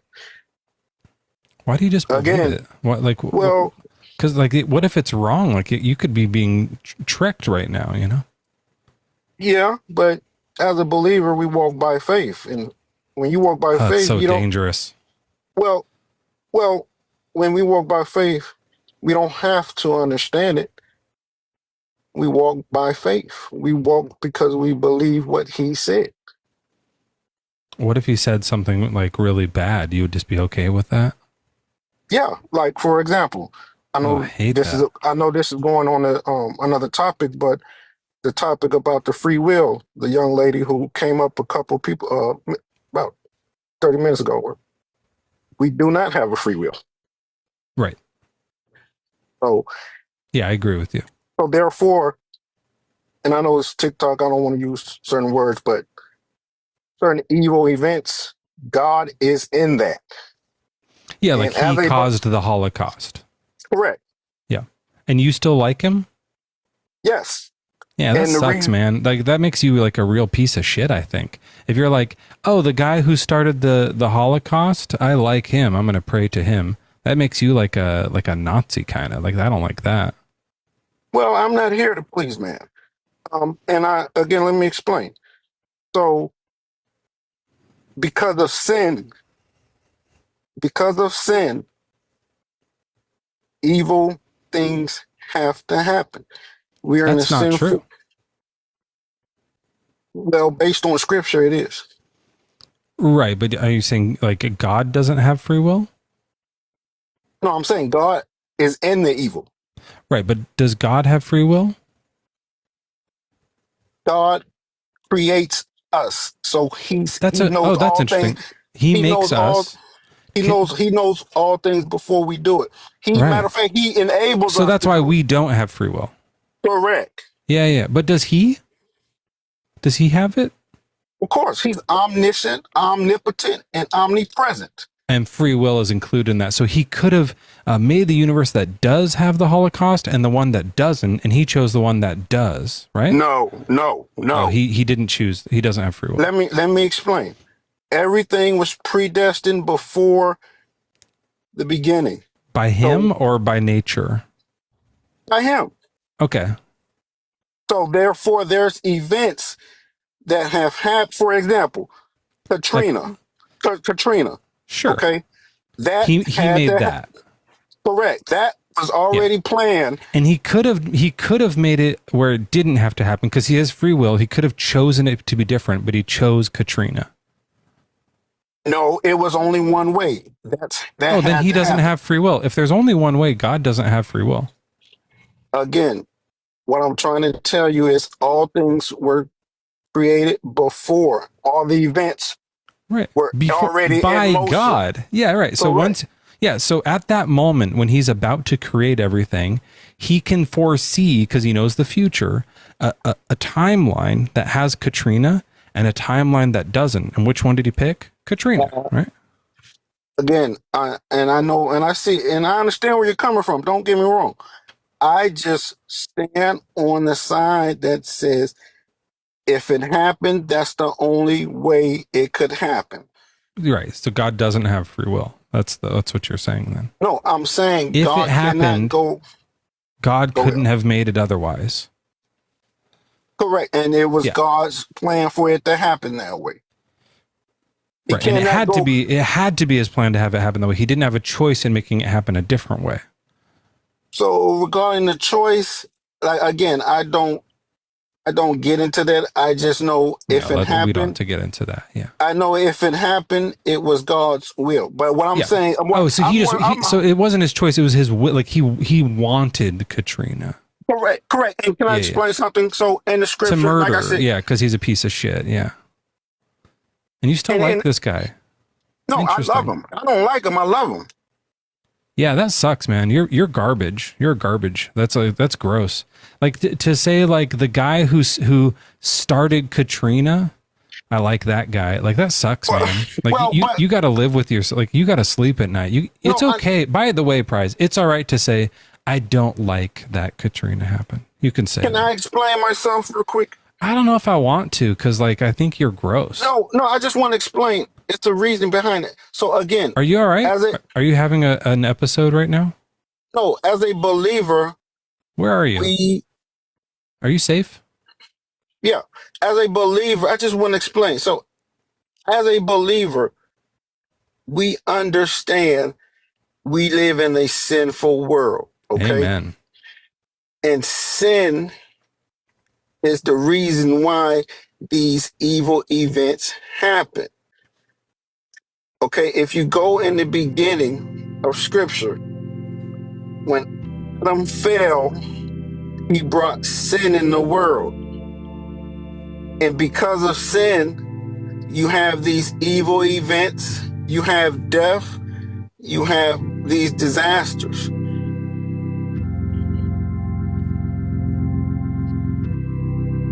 Yeah. Correct. So therefore, as a believer, we understand there's a purpose for it.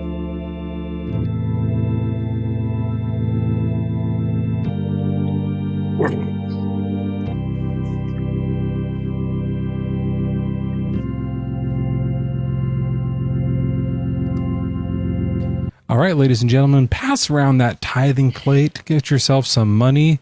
just pass it around and take out whatever you want. Take as much out of there as you want, because this God doesn't need it. That's right. This God can just slaughter people with hurricanes at his will. And Prize here will keep on praying and keep on paying to keep that God story going. Well, it's a disaster for you, Prize. You're a disgusting person. And we're probably going to move on to someone who has morals rather than speak to you any further. Any last words? Well, I wish you would just allow me to. And that's it. Okay, well, our next guest here is going to be Griffin. Griffin, welcome in. What's your age and religion? I'm 25. I'm Christian. Sorry you had to be connected spiritually to that last guest. He was a disaster. In fact, he brought up disasters in a weird way. I didn't like that very much at all, but you'll be much better. Do you think God made the universe? Yes, and I kind of want to give my thoughts on why I think that. So I think everything, if you look at the universe is full of decay, change, and because we can see these things, that means the universe is not necessary. Like it has potential, so it needs a necessary thing to.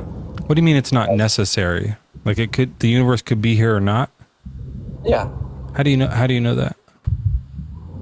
Because we see change and decay, and because there's change, that means the universe can change, and that means it could potentially not be here. How could it not be? Like, it's changing, but it's still here.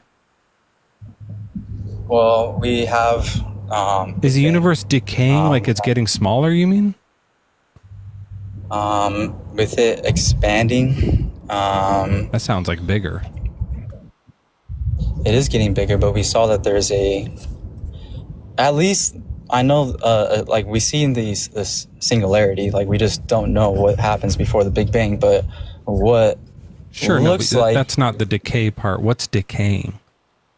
Like stars die. Like we have nothing lasts forever. Oh yeah, but stars when stars explode, all their stuff remains. Their stuff doesn't like disappear.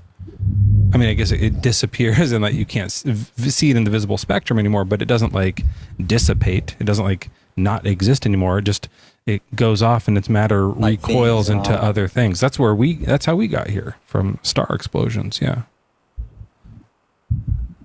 So then how would you explain the beginning? Like when time and space-time started, like how did it start? Oh, I don't know, man. It's a great that's a good question. Yeah, I don't know. Some people think God did it. I think it either came about naturally or just existed forever naturally. I don't know. It doesn't seem like, to me, it doesn't seem like matter or energy can really be created or destroyed, but that's just my opinion. So you would think that, pretend we have a black hole, the universe ends, and then the other side of a black hole is like the start of universe kind of thing? Oh, I don't really buy that. Some people think that's an interesting theory. Some people think that we are inside of a black hole. I think the evidence for that is pretty fucking flimsy. I don't know. I've seen that pushed around before, but I think it's a silly idea. I'm not a physicist or anything, but I bet if we got one up here, they would laugh at that idea, or at least just say like, yeah, there's not enough evidence for it. But yeah, I mean, black holes are certainly interesting. They seem to be like super massive and full of stuff. Yeah, but I don't think that they're another universe.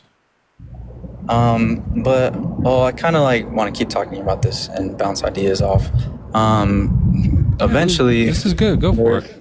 There's going to be not enough like heat in the universe. There's like eventually there's going to be like nothing. What do you think happens in a stagnant universe? A big freeze? Yeah, it still exists though, right? I mean, but then, so you think that this universe just started and then this is the only universe that's ever...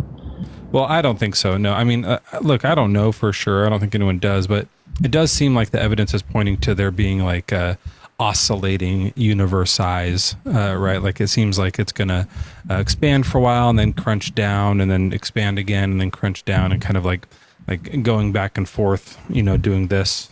And it's probably just been doing that forever. So, that's kind of what I think. That's what there was like that new information or new data that came from the DESI instrument, the Dark Energy Survey instrument earlier this year, that said that as we can tell now, it seems like the whatever dark energy is evolving, like it decreasing, its energy is decreasing. And so if that's not a constant, then that heat death won't happen. It will eventually be pulled back in via gravity. So it's super interesting. Yeah, maybe that could happen. Thanks. So that's is interesting. Kind of want to look more into that. What was that again? Sorry. DESI, DESI. Look up DESI dark energy results. If you look up results, there'll be articles about it. How there was pretty not 100% proof, but really 99% convincing evidence that dark energy is changing. Now, the dark energy is the constant that we think has to do with the expansion of the universe, which is why if that's constant and actually accelerating constantly, then that heat death would come. That's why that idea came about, right? So they were like, well, if it just keeps going, eventually stuff will be too far apart for gravity to pull it back together. Like you're saying, the star explodes, and I was like, well, yeah, but then gravity pulls it back together. But if after a while things will get a little too far apart and then just and freeze out and stop, and that's quadrillions of years from now. But the DESI survey basically hinted to this idea that some other people have thought of before, that if that acceleration changes, then it could eventually pull everything back in naturally. Yeah. And it looks like it's changing. So let me tell you one other thing though that's trippy, and I don't know how or why, but in one of the articles I read about it, it said that if it does this, if everything pulls back in and then goes out again, it might be the case that the laws of that next universe would be different. Like the speed of light would be different. The rate of gravity could be a different rate, which is that's fucking nuts to I don't know how, but that's very interesting. And then you get universe evolution at that point, right? Like you get this thing where it's oh, this universe expands and it's unstable, so it comes back together real quick, and then the next one is a little bit more stable but not as long, and then the one we're in is a pretty long one, so maybe those little adjustments that are happening over time are happening naturally, evolutionarily. So I don't know, I don't know what that means exactly, but it's kind of cool to think about. Yeah, that's pretty interesting. Yeah. I guess there's two options for me. It's either a circle, like a cycle, or God really is the reason why. It is the reason why.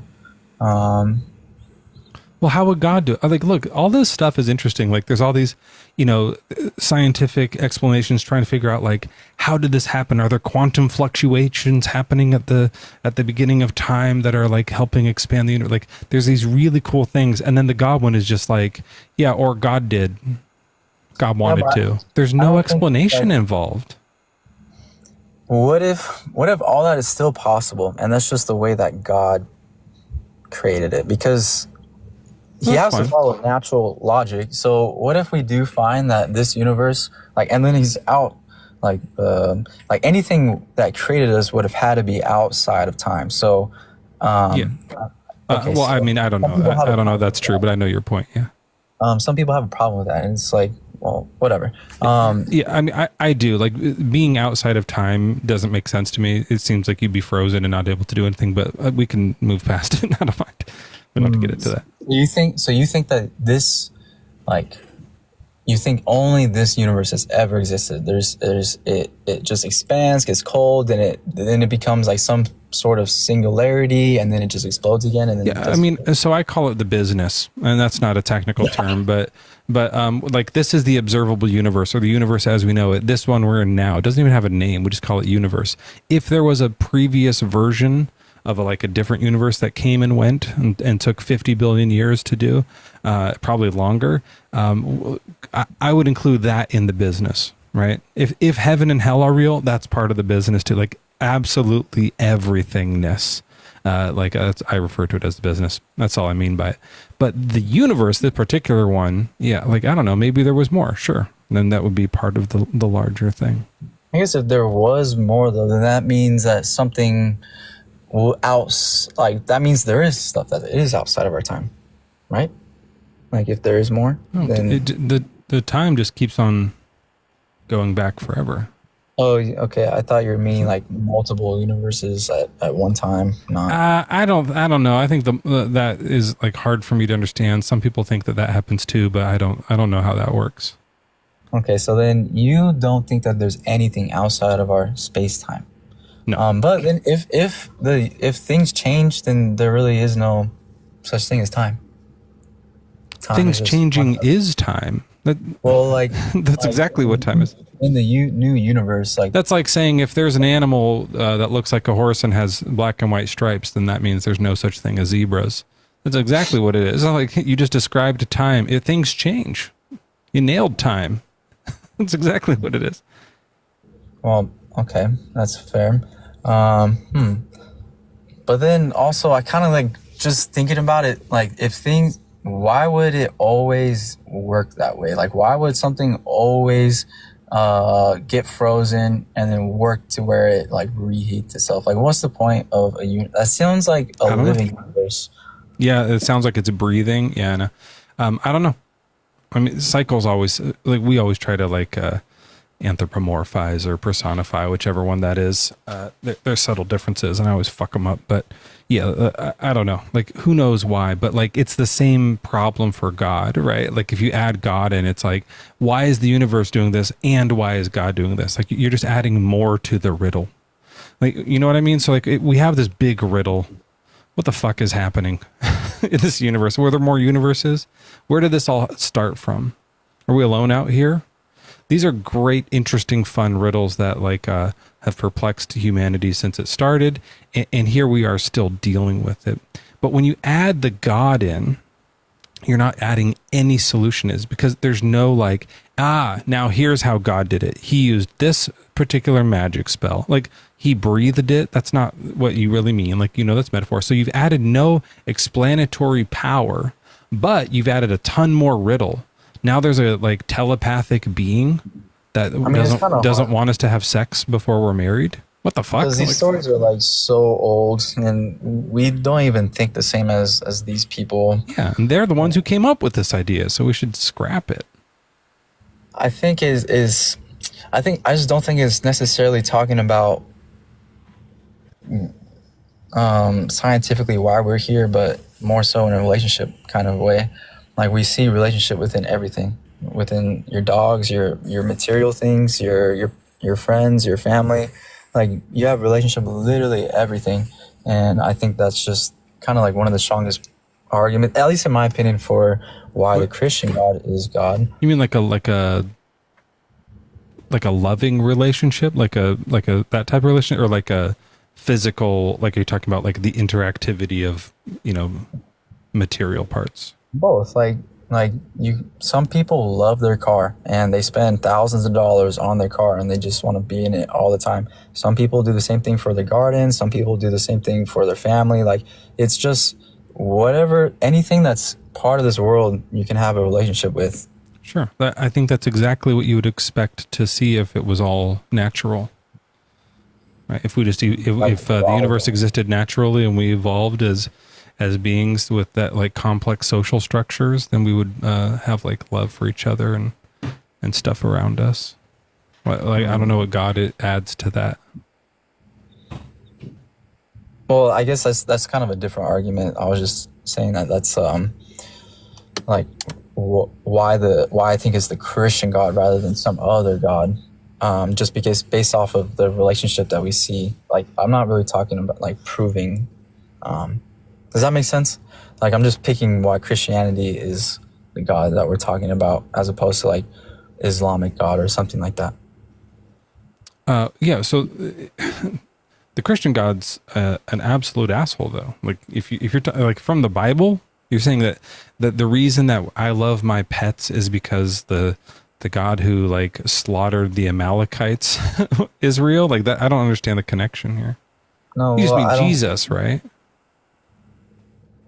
I mean, Jesus and I think Jesus and Old Testament God are the same. Like we find the same. You got problems then. I don't think that many, like there's definitely, he's strict. He adds to the law. He makes the law more strict. He, like we bring up hell's talked about. I feel like it's just more strict. Yeah. Destruction's talked about. Like Look I at my feel like Bible. You see all these tabs? Yeah. These are like all the times God is a jerk. And it's not even close. Like I have not tabbed everything, but like there's just a lot of times as I'm flipping through where it's like, that's awful. Let me put a pin in that for later. Oh, there's going to be drinking blood. I'll put that in here. That's weird. Ezekiel's drinking blood. Cannibalism threats. I'm going to put a tab on that one. Killing people in piles of dung, like shit on the land. He also wanted us to know that the Egyptians had some big wieners. If you want to mark that down. I have a tote bag about that. Here, I'll show you. Hold on. But I don't think that these. Hold on. This is a perfect transition for a quick commercial. Hey, everybody, we'll get your Bible quotes totes. The Bad Bible Debates gang has made some merchandise, and we've had a price drop. So if you want a tote bag that is super quality and has a beautiful actual real life Bible verse on it, you can get yourself the Levitical slavery laws tote bag, or you can get the, as we just mentioned, Ezekiel donkey dick and horse cum bag, which maybe it's the other way around. It's a horse dick and donkey cum. I don't remember. They're both in there. Or the two bears, the she bears, of course, who slaughtered the children. That's written out in a beautiful cursive on the back of that. To forget God himself up in the corner holding the Amalekites tote bag. That's right. They can all be yours for 20 all. You know, live it up. Get them all. Okay, let me go back to the background we got here. Those are real tote bags, and they're actually like genuinely awesome. I have the donkey dick one. That's why I remembered it. It's great. Yeah. Link in bio. Hey, my best friend showed up. Sorry, Mezzo. For what? Holy crap, Mezzo. Did you just say that those bags are $25? I did, and they used to be more, but we lowered the price down. And now if I want to own one of them, and one of them's about horse cocks, I can own that for 1/4 of $100 now? Yes, it's a tote bag big enough to hold your big horse cock in. That's a massive savings. And if I wanted to put it on a credit card, I could take time to pay for it in installments if I wanted to pay interest rate. I don't know how that part works. Wow. I'm going to go get one. And then for me, I'm going to go get one right away. And I would suggest anyone to do that because it's not going to last long. And you should too, if you can. They're not going to last long. Oh, this deal won't last long. And the bags gonna be blasting cum all over. And everyone's going to be finishing. And then that's when the erection goes away.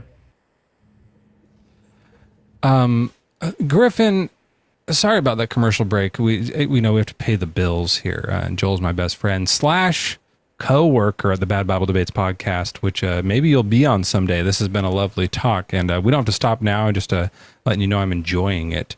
So, yeah, let's see here. Like, if you think that the God of the Old Testament and the God of the New Testament are the same God, and you like this guy, how do you resolve the stuff like my buddy Joel mentioned sometimes, where God commands the burning of women alive? We were talking about. I was on your live maybe a month or two ago, and we were talking about this. This one or his? No, on yours, on Mezzo. Oh. Welcome back.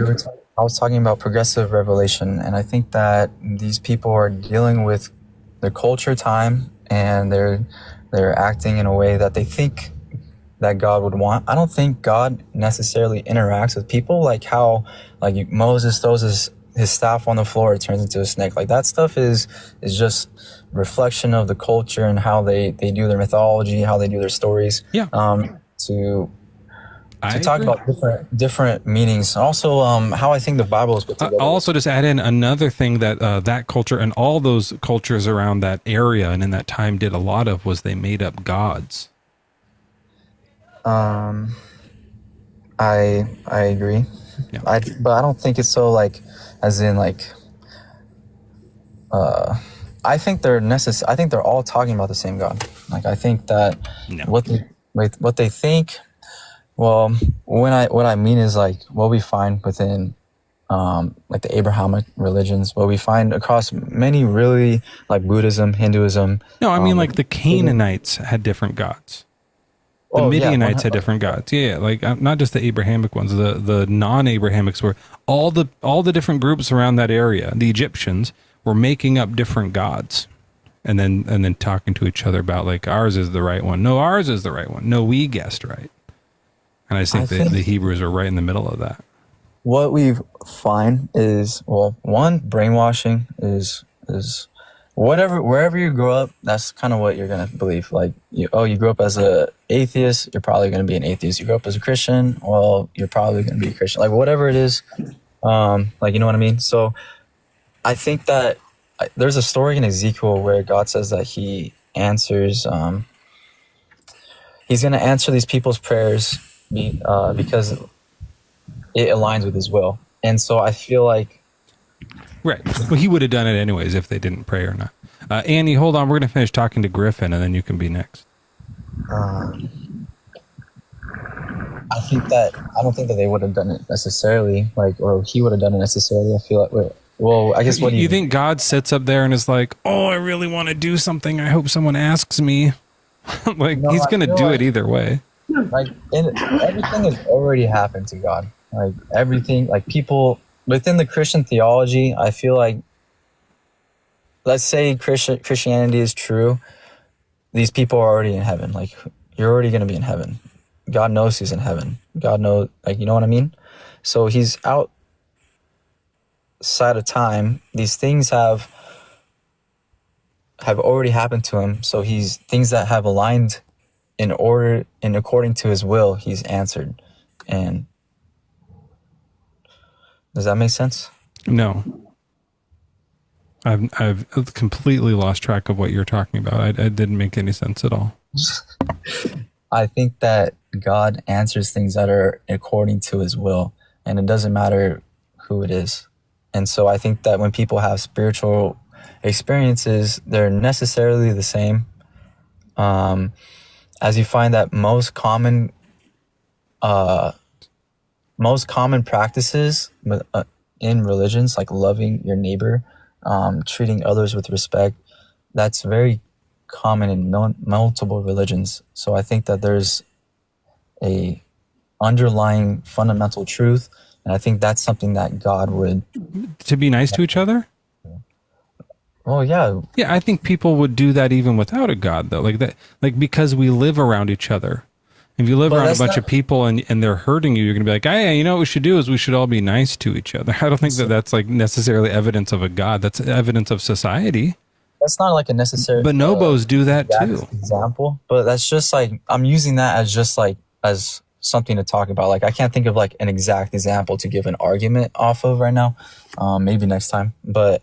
Yeah, I mean, think about it, because like other species do that. Other species like build societies and help their own species out. So that's not something that's like... say evolution. That's definitely an evolution kind of... Yeah, that's an evolutionary trait. Yeah, that for sure makes sense in a naturalistic worldview. But when it comes to like what do you think prayer is for? Like, do you think prayer is just for like asking God for healing and he's going to heal you? Like, what do you think prayer is for? Like, you mean, what do I actually think it is, or what do I think it is in the story? What do you think it is in the story? Like, what do you think that, yeah. Yeah, I think that it's a communication with God. The idea is to meditate and communicate with God so that you can understand his will. Sometimes it's to ask, please do this. It's like begging, you know. But more often, I think it's like the idea is prayer for enlightenment to understand what God is going to make happen, whether you want it to or not. I think that's what prayer is too, is aligning your will with God. And I feel like when people pray and it aligns with God, then those things are answered. Yeah, it should be less like, please cure my cancer, God, and be more like, God, please let me understand why you're not curing my cancer. And I think, obviously, either way, you're not going to get a response. But anyways, I'm going to talk to Annie for a little bit now, okay? Anyways, yeah, have a good night. All right, take care. It's always nice talking to you, Griffin. Thank you, later. I like that guy. Yeah, good guy. He'll probably leave religion eventually. He seems like a bright young lad. Joel's a little bit out of here, Annie. Sorry, but my best friend, I don't know how available he is, but maybe he'll say hi to you. He's a kind of a cool guy. So, Annie, what's your age and religion? I can't hear you if you're talking.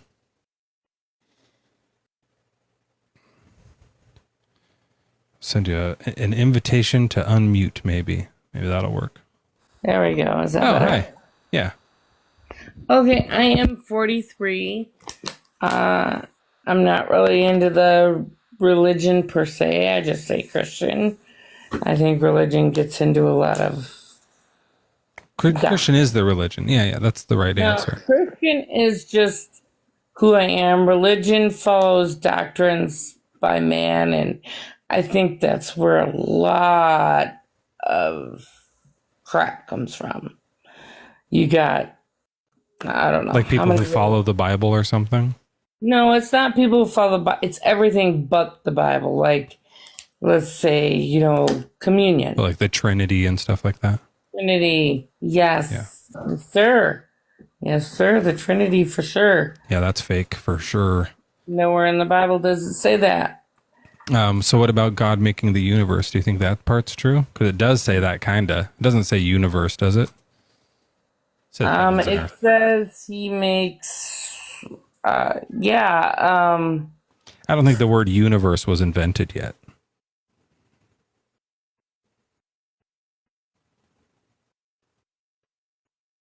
Yep, she left.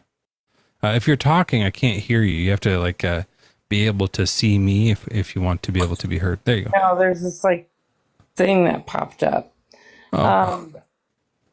No, honestly, I do believe in God. I do.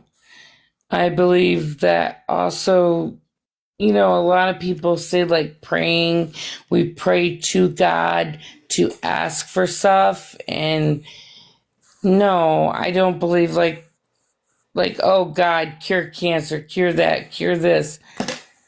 That doesn't work. Well, of course not. I mean, why wouldn't God do that? Jesus died. He was praying to God prior to dying.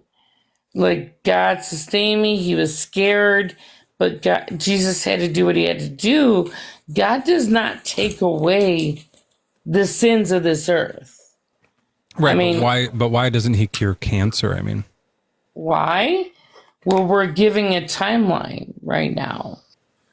I mean, if you look in the Bible, there's the timeline, just like he didn't cure a lot of people, but he does. But he did cure a lot of people. There's some people he did cure, right?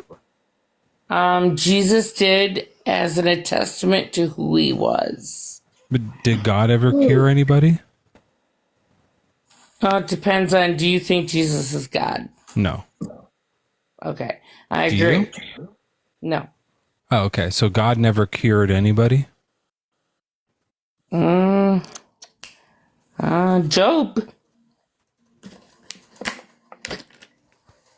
Let's just look that up real quick.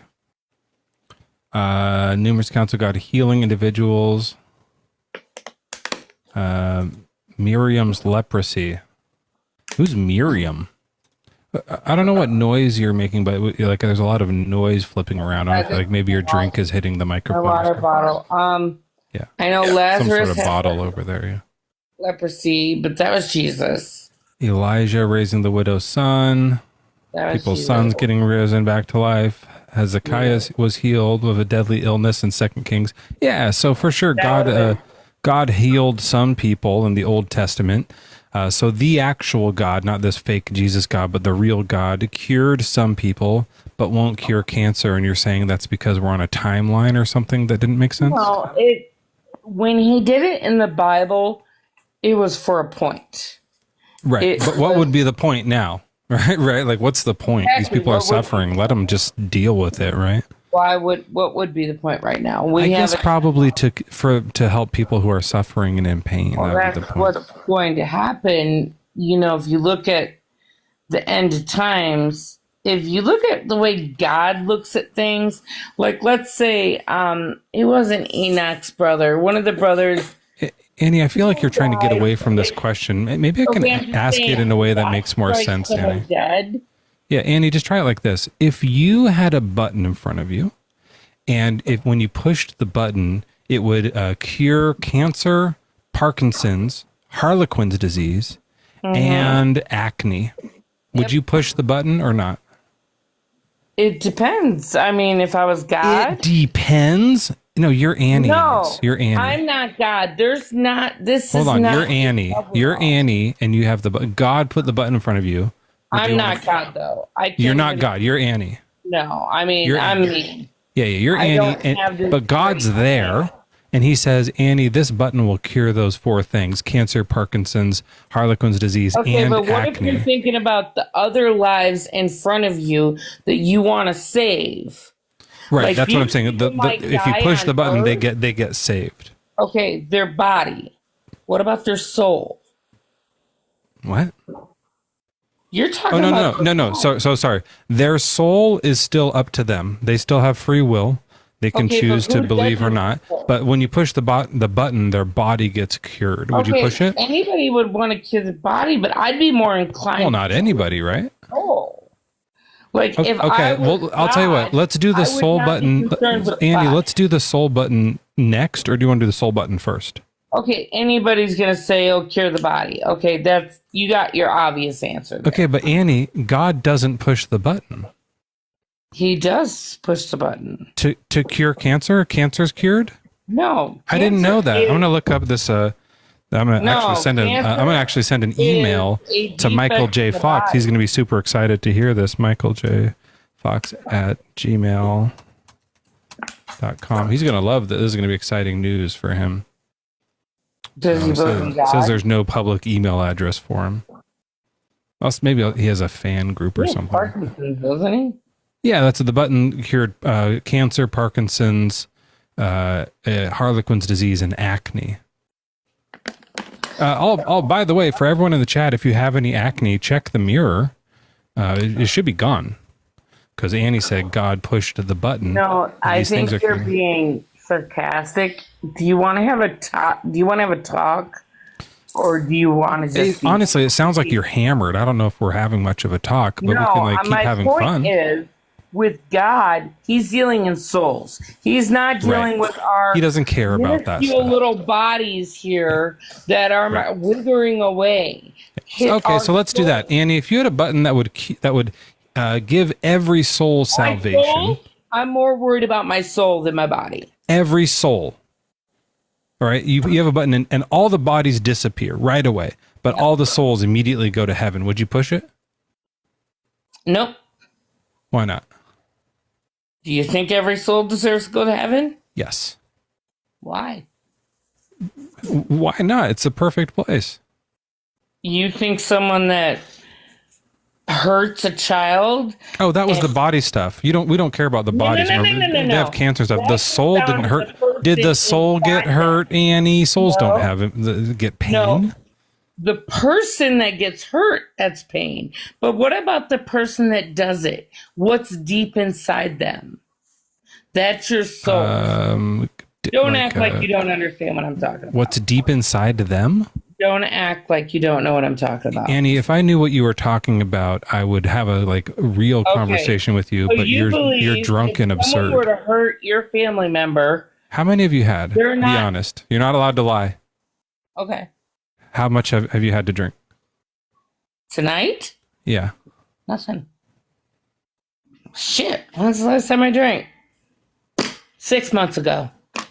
That is lingering. To be honest with you, I think I kind of agree forehead. I think you're breaking up a little bit. Literally drinking. You agree?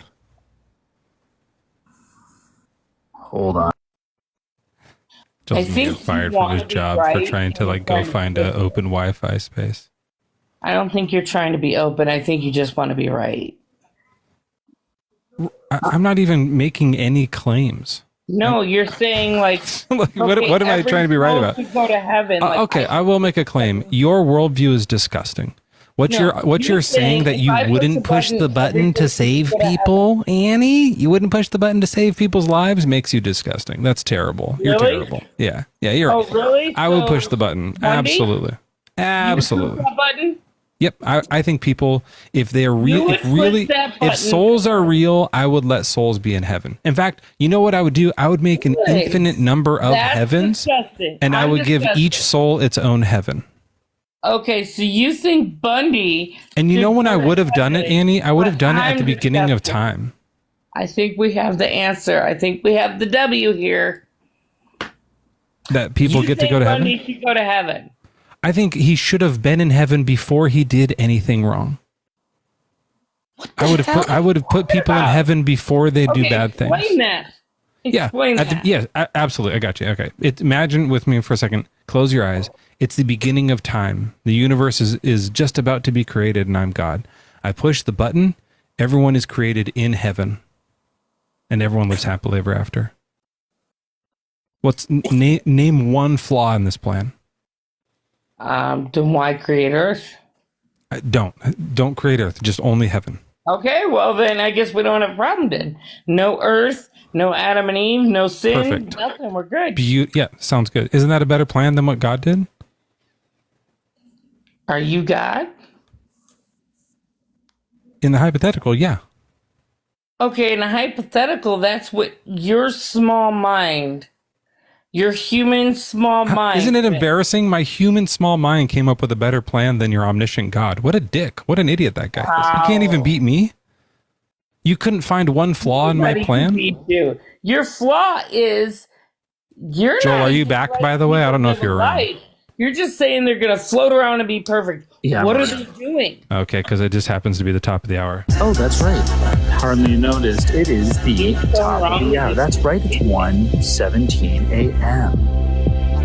And at 1:17 a.m., we say it's Bad Bible Debates live with Mezzo hosting us up, JRB hanging out a little bit. He may have been a Christian. That doesn't mean he was... Sorry, Annie, we're just doing a quick commercial. We'll be right back with you. We've got Annie's forehead in the hot seat, and we are debating the Bad Bible. That's right. It's top of the hour. Just a second, Annie. This is just a part of the radio show. We do a radio show, too. So just hang on, and we'll be right back with you. It's 1:18 a.m. That's right, folks. It's the top of the hour. Take it away, Ned. Yeah. Personal degradation. Sing it, Annie. Drop a shoulder. You can walk, dude.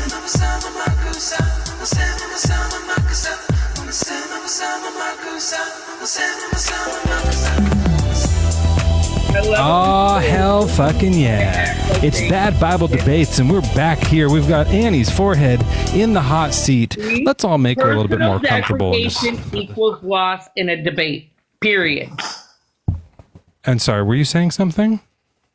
Exactly. I said anytime you resort to personal degradation, you have lost the debate.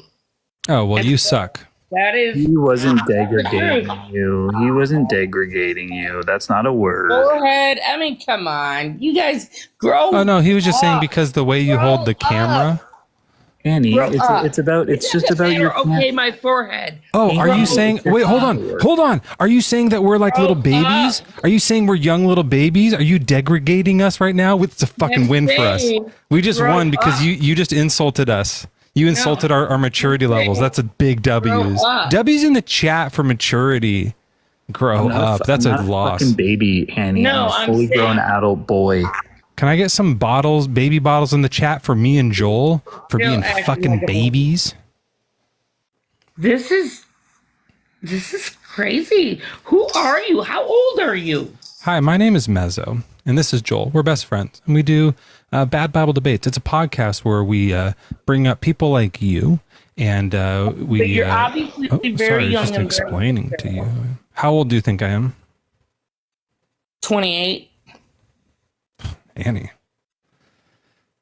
Love Annie. I sure hope you're not older. I'm really sorry, but I'm sorry about everything that my friend said about your forehead. You're a delight. Wait, did you mean Joel or me? Who do you think's 28? That doesn't matter. That's not even the point. Like, no, it's just because of the way you're holding your camera. You have a great forehead. It's just that it's funny you're holding like a boomer, you know. I don't care. I don't care. Yeah. Well, you did. I mean, you mentioned it. No, the point I mentioned, we're talking about a topic, and you choose not to talk about the topic. It was a commercial break. We have to do those breaks. At the top of the hour, we have to do a music break, and then we come back into it. Annie. Debate 101 is you never resort to personal attacks. Hey, Annie. Or you have lost the debate. Annie, sweetie, can I just say to you, I forgive you. Brady, there you go again. Have you guys taken debate? He's trying to forgive you. I forgive you, Annie. You don't have to forgive me. No, it's okay. It's all fine. I forgive you. About the immaturity stuff? Yep, all about the stuff that she's been doing and all the ad homs. I forgive you. Sure, and that's fine. I mean, we all. Okay, well then let's move on. I get it. By the way, I don't know if you read this. It says believers request up and be cool, which you didn't do, and then it also says warning: host might do jokes. So we're well within our rights here. Host might do jokes. Yeah, you got to read that. So what we want to say to you, Annie, right now is, we forgive you. Does that feel good? I didn't do good a little bit. No, if I did something wrong, it would feel good. Okay, all right. Well, just so you know, you can do something wrong now, and we'll you can forgive me all you want. Thank you, and you can forgive us too if you want. That's all. That's also like right back at you. Do you think forgiving is good? Sure. Even if something really, really bad happens, like even if I stepped on Joel's foot. That's up to Joel. Like even if on Monday when we were recording our podcast, I accidentally stepped on his foot, but then I did it kind of harder because I was mad at him. Totally up to him. And I trying to say that it was on accident, but I really did it on purpose. Totally up to Joel. Would it be good for him to forgive me? Totally up to him. Not my call, not my I'm not his judge. So let's say he does do it, would you go, that was good? Or would you say that was bad to forgive? Not my call. You just have okay, I'll tell you this. When I was a little kid, Annie, I know, you don't know good or bad. You're a Christian. I get it. You don't have morality. Yeah. No, it's not my call whether Joel steps on your foot or whether you come on. Annie, let me ask you, Annie, let me give you a couple options here. So I step on Mezzo's foot. Is it better? Hold on, Annie, hold on. This is ridiculous. Hold on. Is it better if A, he forgives me, or B, he chops my foot off as a... now we're going extreme. Yeah. So which one makes it a little easier, I think, to answer. Yeah. Is it bringing better it down to your blood alcohol level? Right. Is it easy? Now use your forehead on this. Is it better for me to forgive? I think this is common sense, but I don't even think this deserves an answer. Okay. So we're going to do the foot chop. Come on. You go with that, whatever that is an ignorant. Well, let me tell you a real one, Annie. When I was a kid, my parents used to let my uncle babysit me, and he would beat me. Yeah. He wasn't like that too. You're not going to fucking get any sympathy from me. Oh, you think that was good? I think we've all got stuff like that and worse. Would you mind saying just for forgiven? Because when we do the podcast, it's nice to have little highlight clips. Could you say as a Christian, I think it's fine that your uncle used to beat you or something like that? We can use that clip. Yeah, just say as a Christian. It's fine that my uncle used to molest me? No, you would say as a Christian, I think it's fine that you're... As a Christian, as a human being, it is not fine. Oh, well then why'd you say it was before? I didn't say it was fine. You did. You said that I'm giving you no sympathy. You are going onto a different level. Of course, it's wrong. Okay, then just say that. Like, what are you talking about? It is. Does that mean God condones it? No. Are you trying to correlate those two? Not at all. We're trying to see where your morality lies. You don't seem to have any. Lies with basic morality. Should anybody hurt a child? Absolutely not. Okay, so in the Bible, when God does that, is it bad? Why does God do that? So it's not absolutely not. It's sometimes not. No, it's not sometimes not. Well, absolute means every time, like 100%. No. Okay. You said absolute. Let's take that back. Let's walk that back. All right. Let's go back to Exodus. Okay, we're going to Exodus when the firstborns. Are we doing that? If you want, sure, yeah. If that one's good for you, yeah. Let's use. Yeah. So it mentions that God is going to unalive the firstborns of all the people in Egypt, from the Pharaoh to the what is it? The mill worker, the slave that works the mill. Without the red X on the thing because he's fleeing. Freeing. Let's find the verse. Slavery. Let's find it. I can find that. What page more is than one verse? It's like there's a list where it says who he's going to get. First Passover. Firstborn. All the firstborns of every family. The Lord. Okay, here it is. Thus says the Lord, about midnight, because he does it at a sneaky time, I will go out through Egypt. Every firstborn in the land of Egypt shall die, from the firstborn of Pharaoh who sits on his throne to the firstborn of the female slave who is behind the handmill, and all the firstborn of the livestock. Let's talk about the female slave who is behind the handmill and her firstborn child. Okay, so what did that child do that deserves God's deathly punishment? First of all, okay, let me finish my topic. When you're talking about God... Is that the name of your drink? Oh, you're saying something. I don't know how many... Okay, I got water here. I got this here. I've got Pepsi here. Not one of these is a drink. I don't know why you keep thinking I'm drinking. All right, when you got God, and I know God has struck people dead for certain things. Amen. But you also have to know our bodies and our souls are two different things to God. Right. Okay, so if he strikes our body dead or unalived, that is in God's head, that is not the end all be all. Right. So yes, in that instance, when they went over to Egypt, they were over there and they were freeing, thus you have the Passover, they were freeing people from Egypt, and thus they went on the whole... Amen. Oh, no. I like the freeing of slaves. I'm in favor of that. So is there that's actually the best part of the story is the slaves get to get out. The way they get out, I don't like that. Was so they would know it was from God. But humans can kill humans too. They can, and they did in the Bible too. They do. I mean, I get the rivers of blood and frogs fall from the sky. That seems like a God thing, but just babies dying, that seems like an easy thing for a human to do. That's the least important one if you're just trying to prove it's God. No, it's when you're talking about the firstborn child, that can be anybody. But the point was, it wasn't just the middle child, any child. It was saying every firstborn child. Yep. And that King Harold was so upset. That's why he let them go, because that's the only thing that made him not pursue them. Was the Pharaoh Harold. Yeah, that's a famous old Egyptian name. Harold. And because it's like they did die. Right. So Harry's son dies. I get that. But the female slave who works the hand mill, why does her son die? It doesn't matter. If they were all across the board. Yeah. So that's what I'm saying. So before, when you were saying no one should absolutely ever hurt a child, but now you're saying it doesn't matter. You can hurt children. God can just do that. I cannot hurt children. But God can.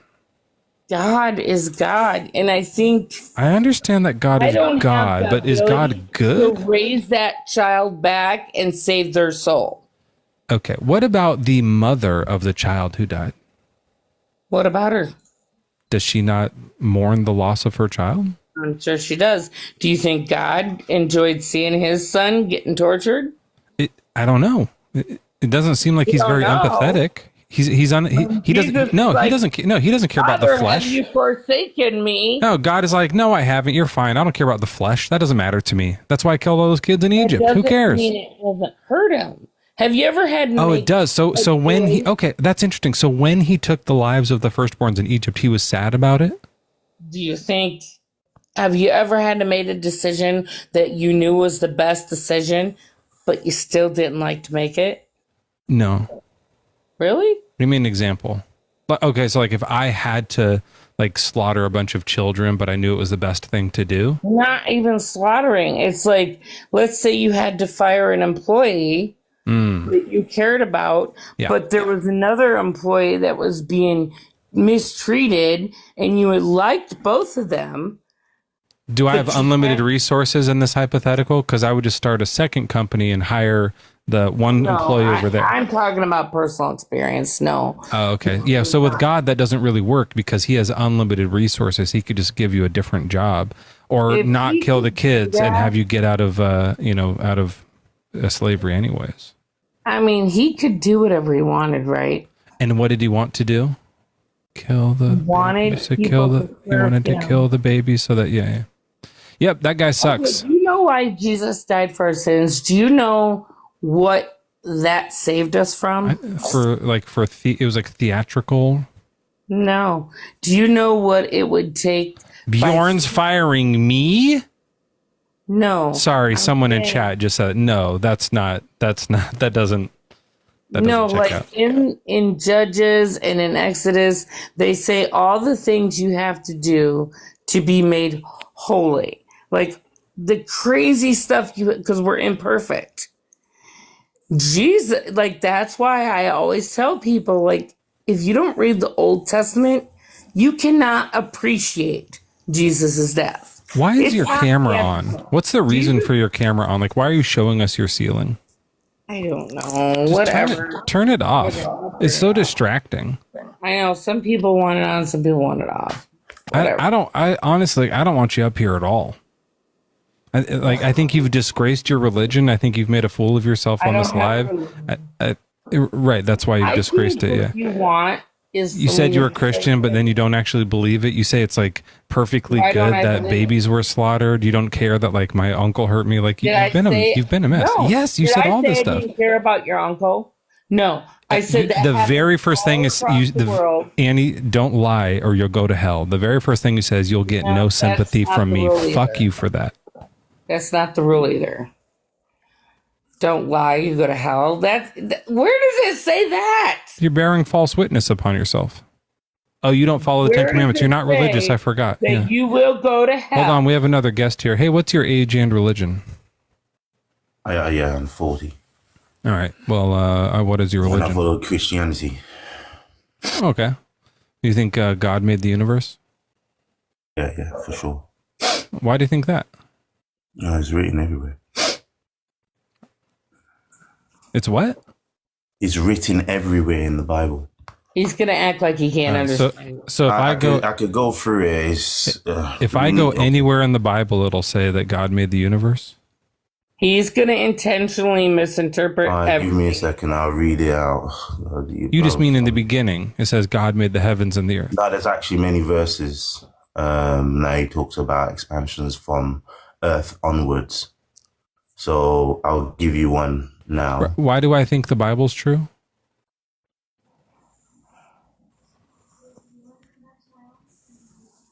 I was looking for it. Yeah, I'm trying to if the Bible said in the beginning God created the universe using like the laws of nature, the speed of light and gravity and the Big Bang, I still would be like, why do I think this is true? It's up to you. Who said the Big Bang was through? That's still a theory. You're asking me because your question. You constantly ridicule anybody that doesn't agree with you. So why don't you try to listen to them?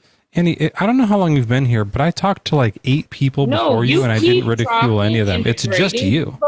but you don't listen to them. You're yelling at me. Yeah, but you don't listen to them. Okay, but you're still being rude right now. You're yelling ask at me. ignorant questions instead of listening. But that doesn't mean you can be mean to me. That's what you're doing. Okay, well, can you just tell me more respectfully? Because that was really like that was really scary. About his religion? Are you gonna calm down? What? You're yelling at me. It's rude. So, Seeker, what makes you think the Bible's true? Why do I think the Bible is true? I think the Bible shows witnesses of what happened in the world with people, a reflection of light and shadow. We are just literally witnessing it. I would even say in the scripture, many scriptures in all different cultures, maybe there's a lot of truth in it, but when you break it down to its very core, it's all about understanding that you have a soul. Okay. Now, Annie, I don't want to misrepresent him because you're going to be mad at me. Can you please relay what he said to me in a way that I can understand it? Because I want to say, I don't get what that means, but I don't want you to say I don't get it. So what did Seeker just say? What does that mean? What he means. You understand it. Tell me what it is. I don't. I was looking at something else. I don't. Oh, this is what she's going to do. She's going to say she doesn't understand I'm gonna you. tell you the truth. I wasn't listening. Yeah, well, he left anyways, so that's fine. Let's bring up someone else. I'm not going to pretend. I appreciate you helping me out tonight, by the way. Dylan, welcome in. What's your age and religion? Yeah, I'm 22, and I'm with the true religion, Christianity. Oh, very good. And at least you own up to it. I appreciate that. Well, it is. So a couple things, bro. Annie was like, I don't want to be a religion or something, so I was kind of just making fun of her. But what do you think? Did God make the universe? Well, first of all, Earth is not a globe floating through outer space. That's Freemason pseudoscience. Cool. Do you think God made it? God made the flat disk? Well, God made a flat, motionless plane with the firmament above. Okay. Why do you think that? Because it's in Scripture. Genesis 1:7. Why do you think? Why do you think the Scripture's true? Like the Bible? Because it also points to reality too. Like if you look at a rainbow or a sundog, like a rainbow curves because of the firmament, the dome. No, I mean, why do you think the Bible's true? Oh, because there's been prophecies talked about it. It's the most used book. We use the year of a Christian timeline. Hold on, just do one at a time. Don't gish gallop. It's got prophecies. Yeah, there's prophecies that came true. Like what? Like rivers drying up, like Israel getting destroyed. Okay, what river dried up? I forget which one, but there is a river. It talks about getting dried up. Okay, let me look it up. Has a river dried up? And just real quick, bro, did you realize that the highest IQ holder? It says yes, several rivers. Hold on, I'm doing one thing at a time. Yes, several rivers around the world are experiencing periods of dryness, with some drying up even completely. I think it was the Euphrates River. The phenomenon is often linked to climate change drought. Climate change isn't real. Okay, well, that's why it says it's doing it. The world's rivers are drying up from extreme weather. Okay, so there's a whole bunch of rivers drying up. Is that what you're talking about? Well, yeah, that, but there's also other prophecies. I don't know them all, but I know there's tons of And where does it say that the rivers will all dry up? I don't know the verse, but it does say that I'm pretty sure the Euphrates River will dry up. Okay. So let's see. Let's look at Does the But tell me you don't think Earth is a globe flying through outer space. You think star trails prove the globe if you can look at those and say it's not true. They never intersect. They never intersect? Stars have never intersected. Why would they? Yeah, bro, we're definitely spinning 666,000 miles around the sun. Why it's tilted and it's wobbling. Yeah. So, are you going to talk about the star trails thing, or are you going to gish gallop? We can. You'll get cooked there, bro. Yeah. So let's do this. If you're standing on the equator and you're looking east, you'll see the sun rise in the east, right? I'd say it's correct. I don't know for sure. Yeah. So in your view, it's coming closer to you, but in my view, we're rolling forward, so it looks like it's coming up. It's going to look like it comes up. It's going to go over your head and go past you, right? Yeah, the sun's above you. It's local. Right. So it's going to look like it comes right over your head. I guess if I'm right under it. Yeah, you're on the equator. The sun's right above you. It's we'll say it's like it's August, so it's like right at the equator, right? Yeah. And then you look to the left and you can see the North Star, and all the other stars are like going to be going like from the east up and around the star, right? Like they're going to be moving counterclockwise this way, right?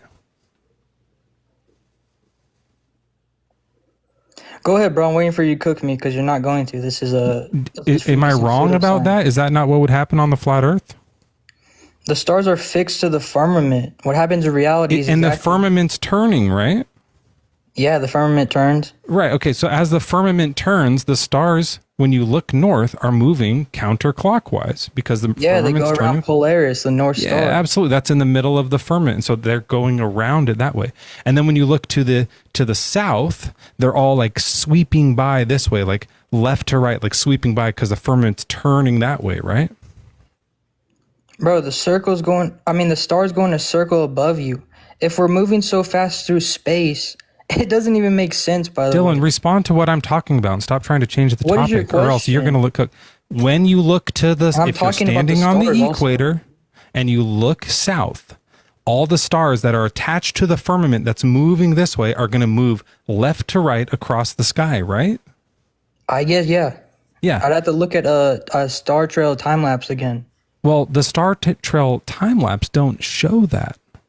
That is what you would expect to see if there was a firmament. If we were a globe, of course, then there'd be a different star that way, maybe Sigma Octantis, and all the stars would be rotating clockwise around that one. Counterclockwise this way, clockwise that way. That's what you would expect to see if it were a globe. If it were a firmament, they'd all be sweeping left to right. But look at any star trail picture, look at any time lapse, and they're doing exactly what you would expect on a globe. There's no reason for that to be happening on a flat Earth. That's false. They actually do exactly on a flat Earth. Tell me why. Because not only do they come up the same way, I forget exactly which way they come up, but also the star. If you look at a star trail's you're cooking me so hard right now. They my gosh. intersect. Oh, I'm so sad the way you cook me right now. And also, if you look at a star really close, it's oh my God, you're not responding to the point, you fucking pathetic loser. Vibration. Come on, dude, respond to the point. You got nothing. I am. Your point is nothing, dude. You're thinking. Then why do star trails show the globe? It works exactly. You're thinking it works like a globe, but it's not. It works. It's exactly what you would expect to see on it. You agreed that they would go left to right, and then I said they don't, and now you're changing your mind. I said I don't know. I had to look at a time lapse, dude. I don't know. Yeah, the time lapse shows that they go the way it would on a globe. If you can find a time lapse that looks towards the South Pole and the stars sweep left to right across the sky, I'll give you $10 million. I'll empty my bank account to you. Well, you better start emptying your bank account because you already lost. All right, go find one. Earth is a flat, motionless plane. Go find one. Go find one and turn your camera on and show us the video. Real quick, let me ask you a question.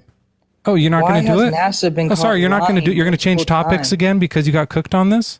You didn't cook me on shit, bro. Then come back to it. Stop running from it. I'm offering you money right now. You're go saying find the star trails right now. Go find it. Open up your computer. Open up a computer. Find a star trail video that shows the flat Earth, and I will give you all the money. I'll just empty my PayPal to you.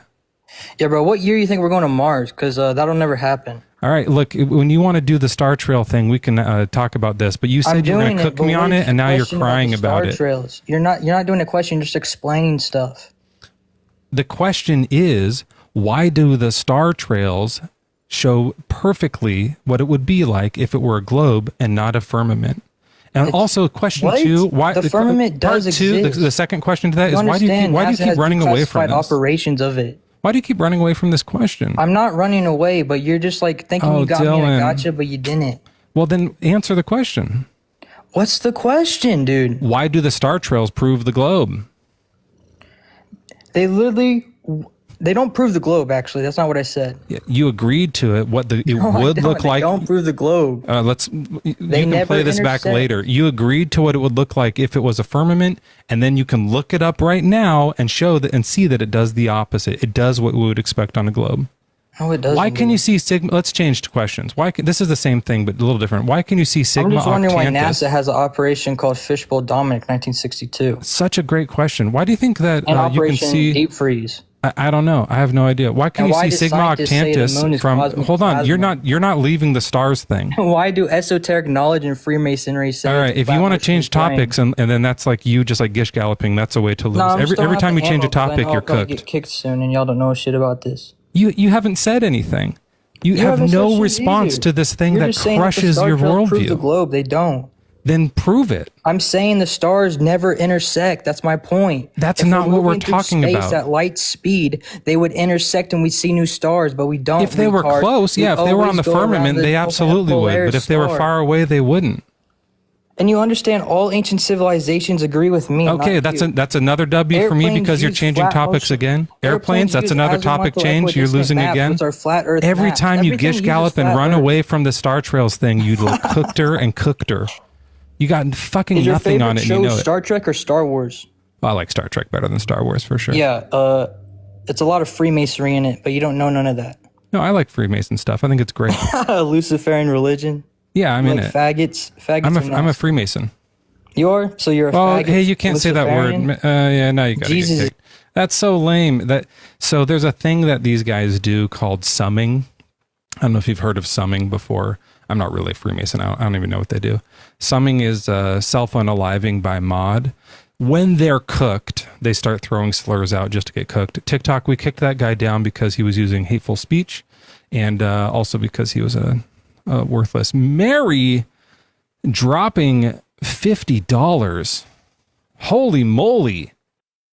Do I even still have a Cash App? That might have gone to the wrong person. Hold on, let me check here. Sign up. Oh, new account. No, log in. Okay, yeah, no, you're good. Mary, thank you so much. It says, tonight has been brutal. This is a pity donation. Oh my God. Mary, I don't know who you are, but thank you.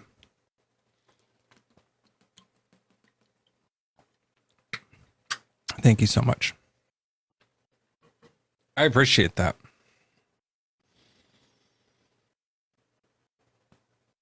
We got time for a few more here. I don't normally talk to flat earthers, guys. That's actually what a lot of people don't know this. I used to do that. That's when I first started doing debates here on TikTok. It was a flat earth debate thing. And I thought it was really fun because it's like it's the easiest wins. Like it's a really fun conversation because it's the easiest. Just like, yeah, look at the star trails. Okay, it's over. Like that's why they knew it so long ago, right? There's like super stuff. But then what I learned is this like guys like that guy. It's like this surprised me, but a lot of the flat Earth rhetoric is like rooted in deep like anti-Semitism, racism, and like for some reason homophobia. Like it's really weird. It's like a super hateful worldview. It's like a just awful cult. And in fact, that's how I heard of Vor. You guys know who Vor is too. Is he's also like anti-flat Earth cult. It's a really interesting like weird thing. Like they're terrible. Their stuff is really like really bad. So I eventually was like, I don't want to talk about this stuff anymore. It's just like you're not going to change the mind of someone who's at that level. They're sunken into the pit of despair, and there's no getting them out. Yeah, that's like Vor's one really good thing is he's like flat Earth is a cult, but then he thinks the Earth is young. It's weird. There's a few of those. There's a few of those people out there. Anyways, doesn't matter. That guy was an idiot, and star trails prove the globe. Now I'm going to do a few things here. K-Free, you're up here, and I'm going to bring in a friend. We're just going to do two at a time for a little bit here, just to even out the playing field. But K-Free, what's your age and religion? I really didn't mean to add myself. I don't know what happened. I submit. I concede. You win the argument. You're the best debater tonight. Thank you. Appreciate it. W's for K-Free, our first winner. Okay. Now your name is either IV or is it 4? It's IV. Okay. Well, that's like a Roman numeral 4, huh? Yeah. Okay. I'm 18. I'm Christian. Okay. And then we have someone named Gregory. Let me see if they connect here.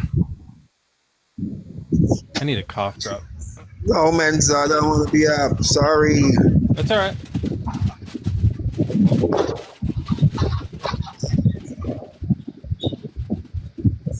I'll help you down. Oh, he beat me to it.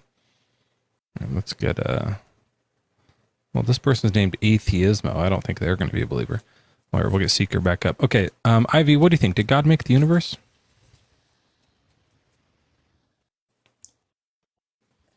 You said, did God make the universe? Yeah, did he create the universe? Because like in the Bible it says in the beginning he created heaven and earth. I don't really know, but I'm assuming that since it said in the beginning he created heavens and earth, that the universe was there already, but I don't really know for sure. That's a fair answer. I'm sure there might be like a Bible verse I'm missing or something, but I don't know for sure. No, I think you got it. Yeah, it's like it's not really known. Yeah. All right. Well, then, what did you want to come up and talk about? Because that's the topic tonight. But we can do something else if you want. I just want to say that Jesus Christ is Lord, and I feel like it's important to know that He died for our sins, and that God is our Father in heaven. Yeah. Well, I mean, Jesus did a lot of things, right, while He was here. Yeah, He did. Yeah. And the main thing for me that kind of like obviously I don't believe the miracles. Like I don't think He turned water to wine or like floated away. Like that's at the end He like floats off. Like that sounds like just magic to me. I don't think any of that part is true. But he did something that maybe did happen. I don't know for sure. I don't know if He even existed, but he made some claims about being God's son, that stuff. Yeah, the Son of God. Yeah. Yeah, he was like, the Father and I are one. And when he said the Father, do you know who he's talking about? Talking about God the Father, which is His spiritual form in heaven. Yeah, but like he's not saying I'm Zeus's son. It's like a specific God that he was. Yeah, he's talking about like Yahweh. Yeah. So that's a bit problematic for me. Why? Well, because Yahweh was like such a jerk. How so? Have you read the Old Testament at all? I did read. I read a lot of the Old Testament. The only thing I don't really like know too much about yet is like the slavery. I have to do research on that part. But it's a great example. Yeah, the slavery laws are horrendous. So I can't really get into that. It's not really productive for me to get into that right now before I study it. But I do know that you're talking about like the Amalekites and the Canaanites and stuff like that. Sure. And the judgment. Oh, it's group after group after group. I mean, he uses the humans, the Hebrew humans, to like conquer nations and like slaughter children, and he brags about it. He's like, with you, I smash children. You are my sword that I smash up children with. It's pretty horrific stuff. Well, I feel like it's definitely situational, like, because God, well, first, the question you have to ask yourself is, if God is the creator of everything, if He created everything that we see, is He able to judge? And I feel like, to me, it makes sense that He is able to judge, because in the Bible, it also says all the wages of sin are death. So no matter what, we're all sinners. I don't think so. I think that the judge should be like if there's a real crime case, like if there's like a murderer on trial, and the murderer's on trial for murdering that judge's children, the judge has to recuse themselves. You know what I mean? They have to like say, as much as I want to put this guy behind bars, I'm too close to this. I'm too connected to this, so I'm going to have someone else judge. So I think it would have been smarter if He created everything to let someone else be the judge. I mean, that's really just your opinion, but I respect that. No disrespect, but I feel like we're not in the power to, I wish we were. You know what I'm saying? Like I feel like if I do too. Yeah, that makes more sense. Instead of like, we are the ones who have to accept the consequences. We should be the ones who like determine what the rules and the consequences are.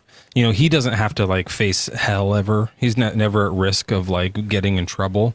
He should like, we're the ones who should have to come up with this, you know? Well, I mean, he did have to face that temptation. Like, he was on earth too. He did have the ability to. Well, that was his son. That was just his son, right? Like that was him in human form. We call him, that's his son. You think Jesus was the guy who slaughtered the Amalekites? Jesus, yeah. Oh, that's rough, dude. I mean, it says that. It says he killed the unbelievers. Jesus did. But, yeah, that sucks. But yeah, that's why I feel like earlier you were asking Annie, like, if there was a button to cure cancer and stuff like that. Yeah. And would you press it? And yeah, like, of course I would, you know what I'm saying? But, why? Why would you press it? I would press it because I would see all the despair and thing in this cursed world. I would see all the sickness and things that are brought after what's it called? The defiance of Adam. I mean, not even all of it, but like just one of it. Like, you would just solve one big problem, and it would make the world like better. Like, it would improve the whole universe, right? Like, it would improve the world a bit. So like, it'd be good. It'd be like you could say it'd be good to do it. Yeah, I feel like from our perspective, like, it would definitely be good. I feel like in general, yeah, it would be good. But we would be wrong. We'd be incorrect. That wouldn't be good. No, it wouldn't be wrong for us because we couldn't possibly even get that position to even. No, that's what I mean. Like if I accidentally poison somebody, it's not good that I did it. I didn't know, but it was still bad that it happened. Yeah. Right? Yeah. So like, so we didn't know. Like, we thought this would be good, but it's actually bad that we cured cancer, right? No, that's not what I'm saying at all. Well, but then why wouldn't, if God is all good, he actually for reals has the button? Yeah, he does. Why wouldn't he push it? Because first off, we have to go back because I can't really answer that with a simple answer. I gotta get through my mind right now. So you said because God has the opportunity to cure cancer and all these sicknesses and diseases, why wouldn't he? So yeah, if it's good to cure, yeah, then he should do it. Yeah. If he's all good, he would just need to do it then. Okay, so before the fallout in the garden, everything was perfect. There was no sickness, there was no diseases or anything like that. And then man defied God. And because that sin entered the relationship, there was a separation between God and man. And because of that, sickness, diseases, disasters entered the world. That's why it became a cursed world. And because God gave them free will, they're able to make those sinful decisions. And because that sin has entered that relationship. Is that biblical, by the way? That thing where like that's where disease came from and stuff?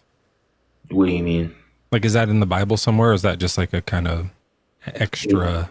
It is in the Bible somewhere. I remember getting it from. It definitely sounds biased because I can't remember the scripture, but I definitely did get it from somewhere. You could. Let's look it up. Yeah. Where in the Bible does it say these came from the fall?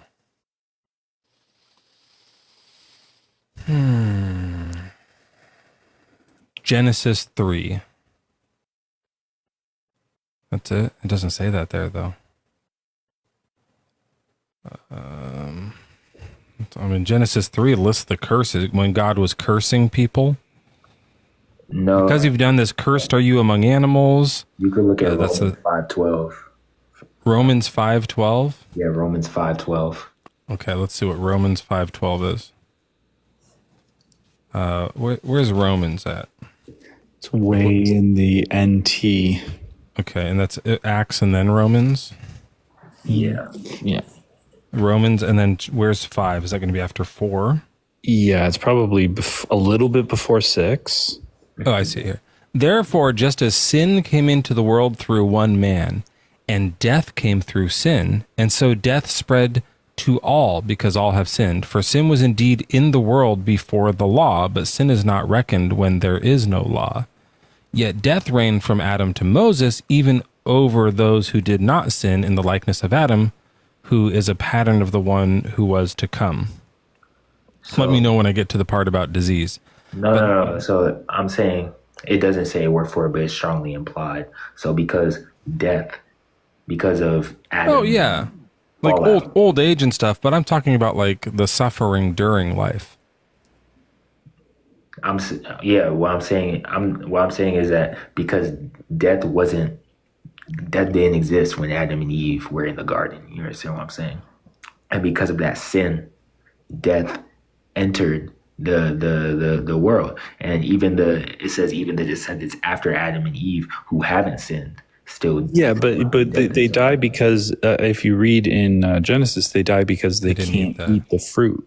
There's life, or eternal life fruit that they could have been eating, but God blocked them from the garden, so they can't eat that fruit. Because of that sin, death entered the world because of that separation of God. Yeah, of course. So they would grow old and die because they can't eat the magical fruit. Yeah. So there's two magical fruits. Yeah, there's the knowledge magical fruit, and then there's the eternal life magical fruit. One of the fruits makes you smarter, and one of them makes you live longer. Mm-hmm. Okay. What do you mean? The fruit didn't. Wow, you guys, Joe, man, you're my man. Seeker. Yeah, man. You know what? Yeah, bro. Of all the people that I've met on TikTok, you're the first person I've met that I've realized this, brother. Regardless of what you believe, thank you. Wait, me or Joel? Probably me. Don't compliment Joel on mine.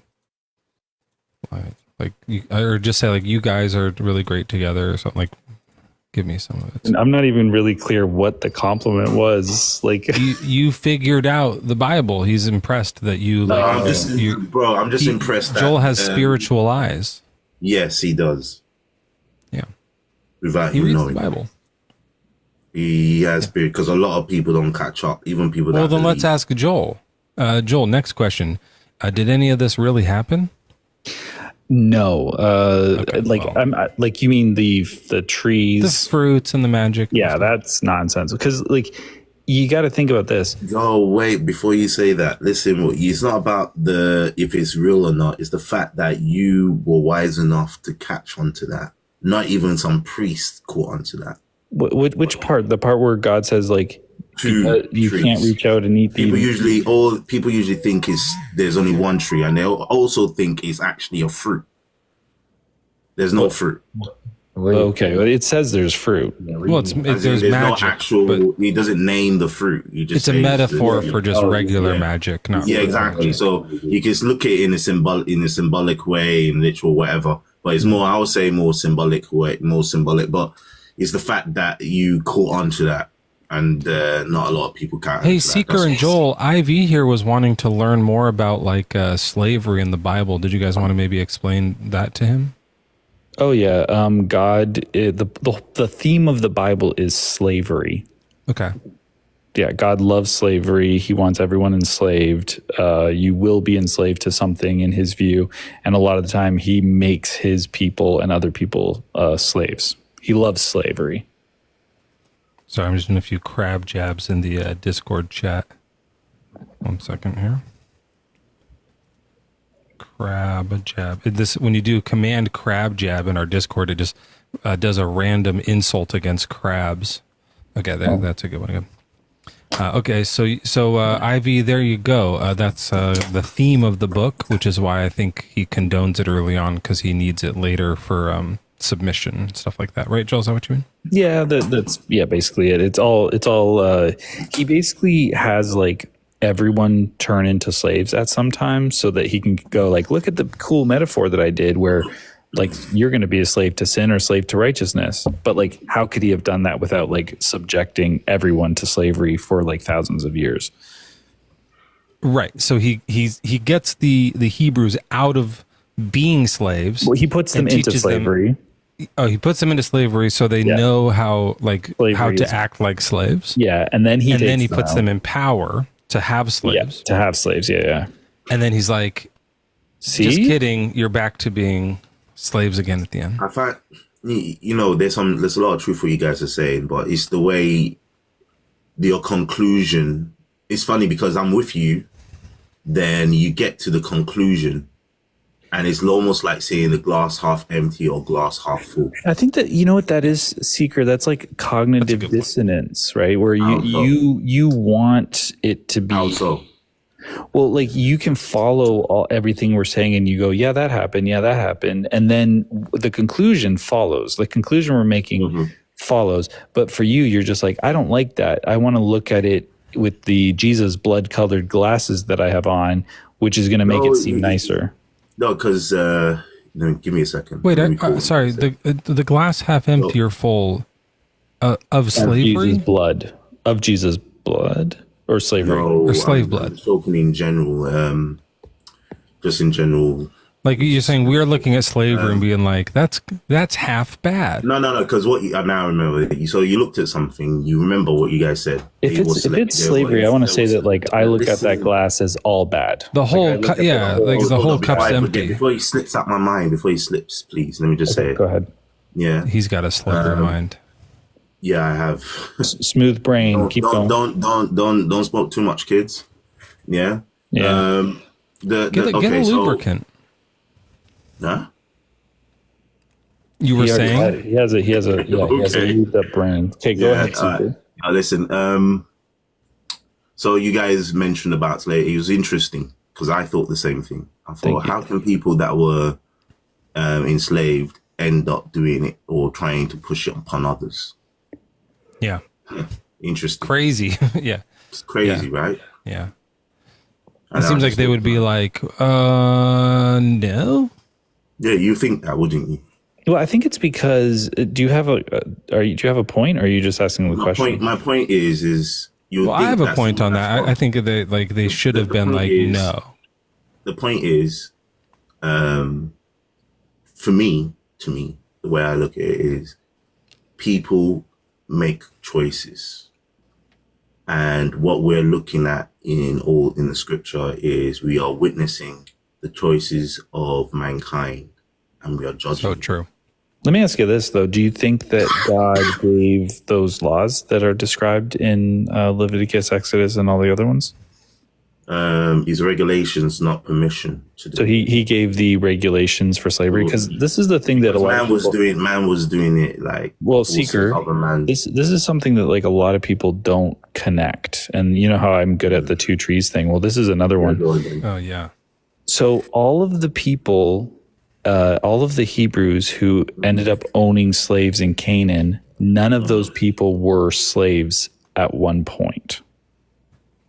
Whoa. None of the Hebrews? I'll say it this way. None of the Hebrews who would have kept slaves, who would have adhered to the condoning slavery laws, were slaves in Egypt. What do you mean by that? So in around Exodus 13, these guys, the Hebrews get really scared. I think it's going to be around 13, something in there. Sure, yeah. And or 16, but I think it's 13. And they get really scared, and God punishes them by saying, "None of you are going to be entering the land of Canaan." I think it might be 13. It might be 14 when he actually tells that to them, or 16 before they crossed the Red Sea. Even. Sorry, I meant Numbers. Numbers 14. Oh, fucking damn it. I'm fucking up here. But anyway, so in Numbers, because they were afraid, God says, you guys aren't going to be able to go into the land of Canaan, not one of you. So you're going to wander the desert for 40 years. And I can Google it if... the people rebel. Let us choose a captain. The Lord's slow to anger. Yes. Uh-huh. And then it's probably going to be 14 was when the Amalekites are referenced here. Yeah, they do a little skirmish. Yeah. Okay. So the point is that who did continue on? So what ends up happening is none of them are going to go into the promised land because they were punished, and so all of them within the 40 years that they wander the wilderness die, like all the people in that moment, and they are all replenished at the end of 40 years with brand new Hebrews. So all of the Hebrews that enter the promised land are 40 years or younger, and none of them were ever slaves in Egypt. I'm sorry. What? All of the like 2 million Hebrews die? Yeah, because he says to them, like, none of you who are here, your punishment is that none of you will enter into the land of Canaan. Not even Moses? Or I guess Moses doesn't get to. Moses doesn't get to either. He has another reason why he's punished, because he. What about Aaron? No, Aaron dies like way early on. Oh, man. Yeah, so none of the old ones. The only people that are kind of there, that Joshua, maybe Joshua and Caleb are the only ones who would strike do them that. with pestilence. Yeah. Pillar of cloud, pillar of night. I don't think it's that's Hebrews 11. No, that's not it. Numbers 32, that can't be it. But anyway, so the point is that there's also a verse in Deuteronomy that tells us that these are the laws that you will follow when you get to the promised land. So the laws that he gives in those books aren't something that they're doing in the desert. So they're not doing slavery in the desert. They're doing slavery once they get to the promised land.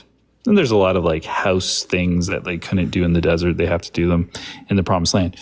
So that should indicate that all the people that would have kept slaves were never slaves in Egypt. So they didn't know any better. They were just like following what God wanted them to do. Yeah, that's interesting. So I feel like even if none of that happened, all the slavery laws would still be fucked up.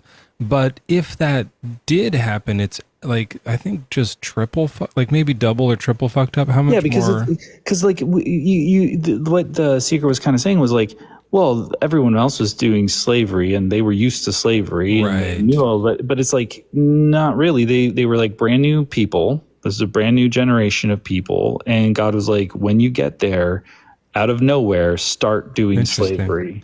So Ivy, I just want to check in with you. Are you tracking this? Does this make sense to you? This is news to me. I'm not a Bible reader. I only read it to like point out how dumb and evil it is, to make atheist points when I'm doing my atheisms. Yeah, I'm listening. I just, once again, I just need to do my own digging, but I'm definitely listening to what you have to say. Well, yeah, this counts as part of that. Like you mentioned it earlier, and these guys are like like experts. I don't want to say they're like masters in slavery, because that sounds like they do slavery, but they're like maybe experts in biblical slavery. Yeah, it's just that when I hear other people's like what's it called, explanations on like research and stuff, I take it with a grain of salt, because I really rely on my own. Yeah. When I really do my own research. So no disrespect to y'all, just like no, I think that's good. I think it's like unironically super dumb to just like be gullible and take things from someone that you heard it. Yeah, look into it. We on our side, we have the benefit of being able to say that. Your side kind of has to go like, trust the church fathers, trust the seeker, or something like that. Like you just have to believe other people. But yeah, I think you're right to look into it, read the words for yourself, and figure out if you think they're good or bad. What do you mean by that? You have like you can read it yourself. That's a good thing to do.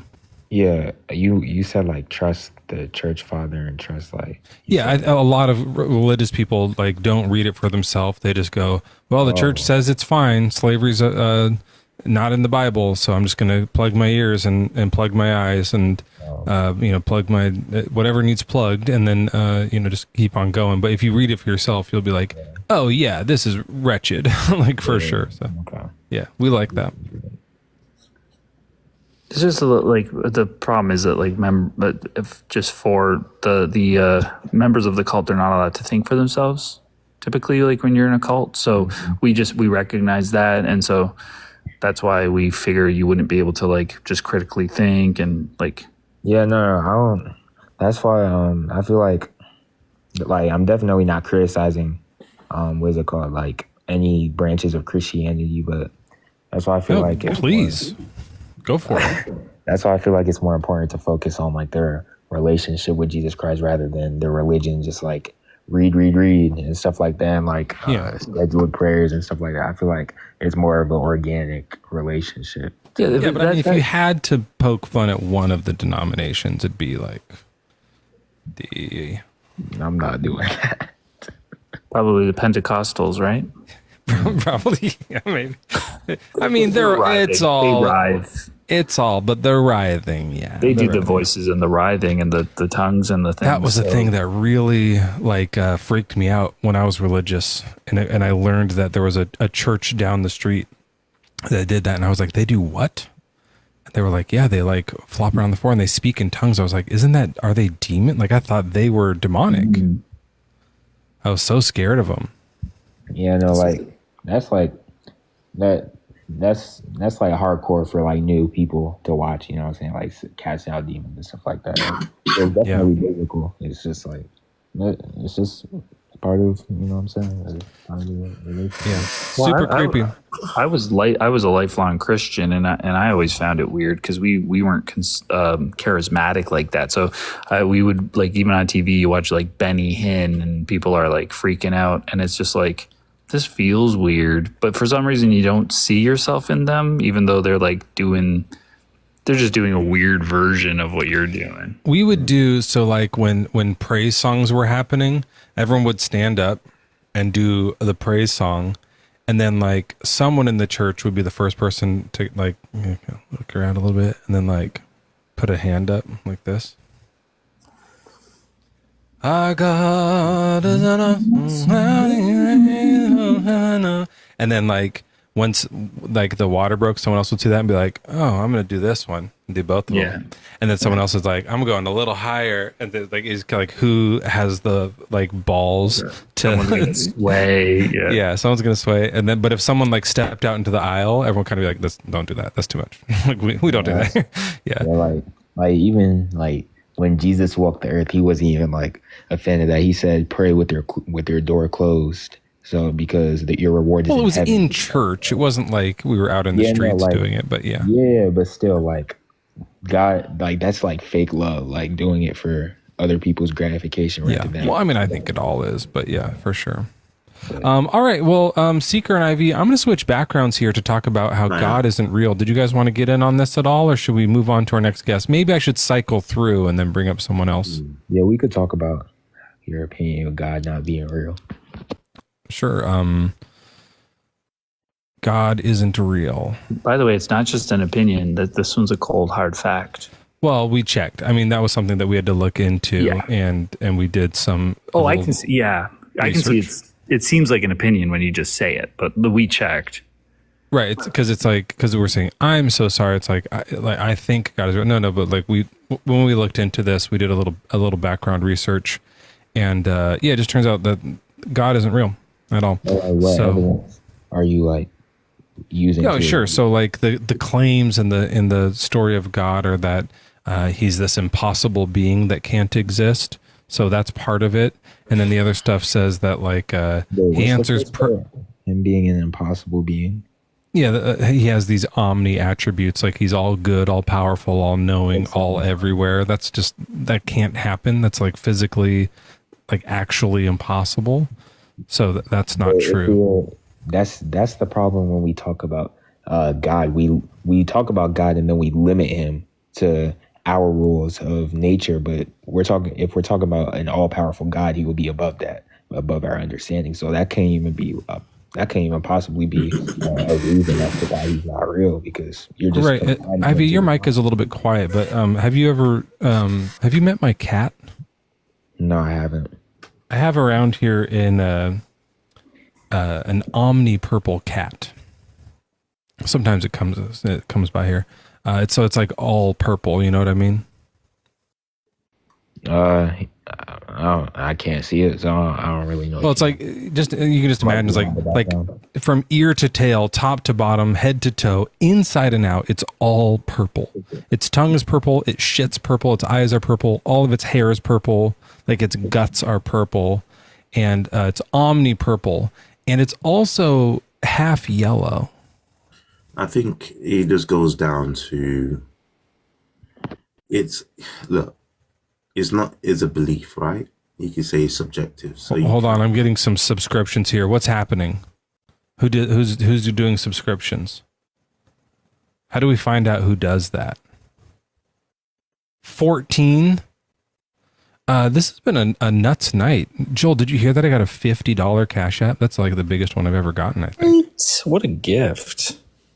Yeah, it's tied with the biggest. Wait, hold on. People are really, really kind to us. It's wild. It's so dumb. Like, what are you guys doing? Don't do that. It's like, well, yeah, it's super. Come on, it's guys, unreal. Knock it off. Okay, so yeah, Ivy, did you hear what I said about the cat, the omni-purple cat that's half yellow? Yeah. Yeah, so that cat can't exist. It's impossible to be all purple and half yellow. That just like what I described isn't. It can't.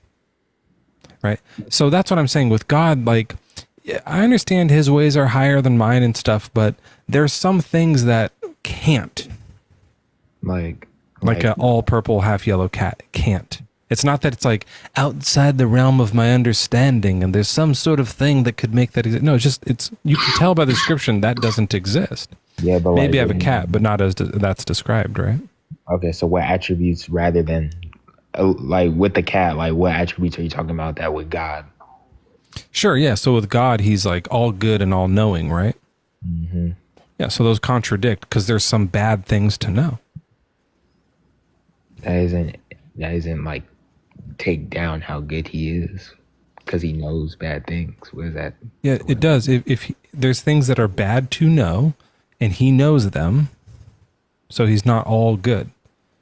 He has some good and some bad. So if I know that the middle finger is a cuss word and I think about it, is that make me bad? Like that doesn't really make any sense. Like no, but like think about it this way. Like, does God know what it feels like to smell a flower, like a daisy? He knows he has knowledge of that feeling and that experience. Yeah. Yeah, of course it is. He's all knowing. Yeah. So does God also have like knowledge of what it feels like to grape a child? I guess I don't really know. It's a bad thing to know what it feels like to do that. That's not a good thing to know. That's bad, right?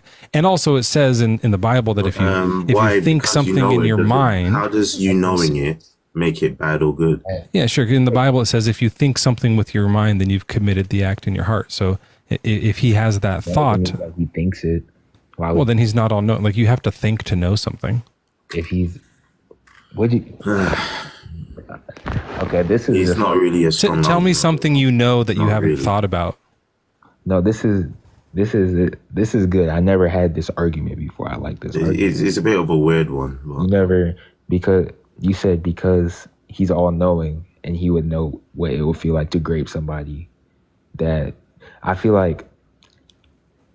That's just a weird, like... I don't know. I feel like that doesn't even align with God. I can't follow with that. Like his thoughts wouldn't even like graze that surface. Like I love the like talking over each other, cognitive dissonance. Well, that's not. This doesn't. That doesn't. I don't think that's. This can't. It's like yeah. I don't think that like gymnastics you're doing is like trying to solve the problem for the God, right? I'm just trying to further understand. I'm not cutting the claim because he says in the Bible, if you think about like murdering someone, then you've done that act in your heart and you've done the sin.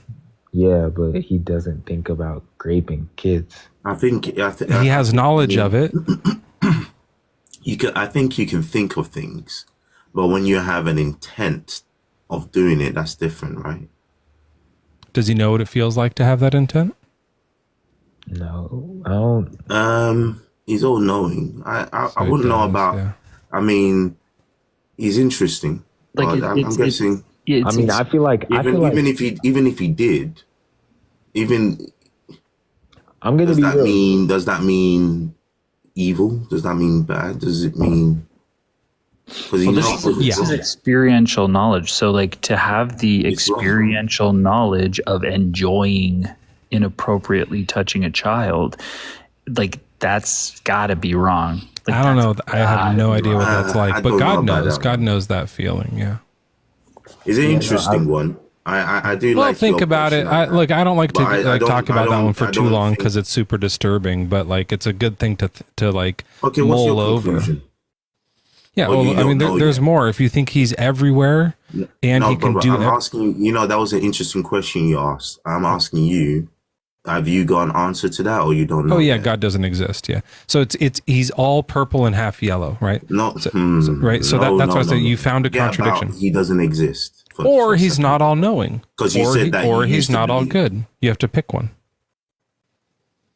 There's a lot of these. Seeker, we can go through like dozens and maybe hundreds of like these types of things. Well, we'll do a few more, but like there's so many of these kinds of like. Hold on. I'm explaining why.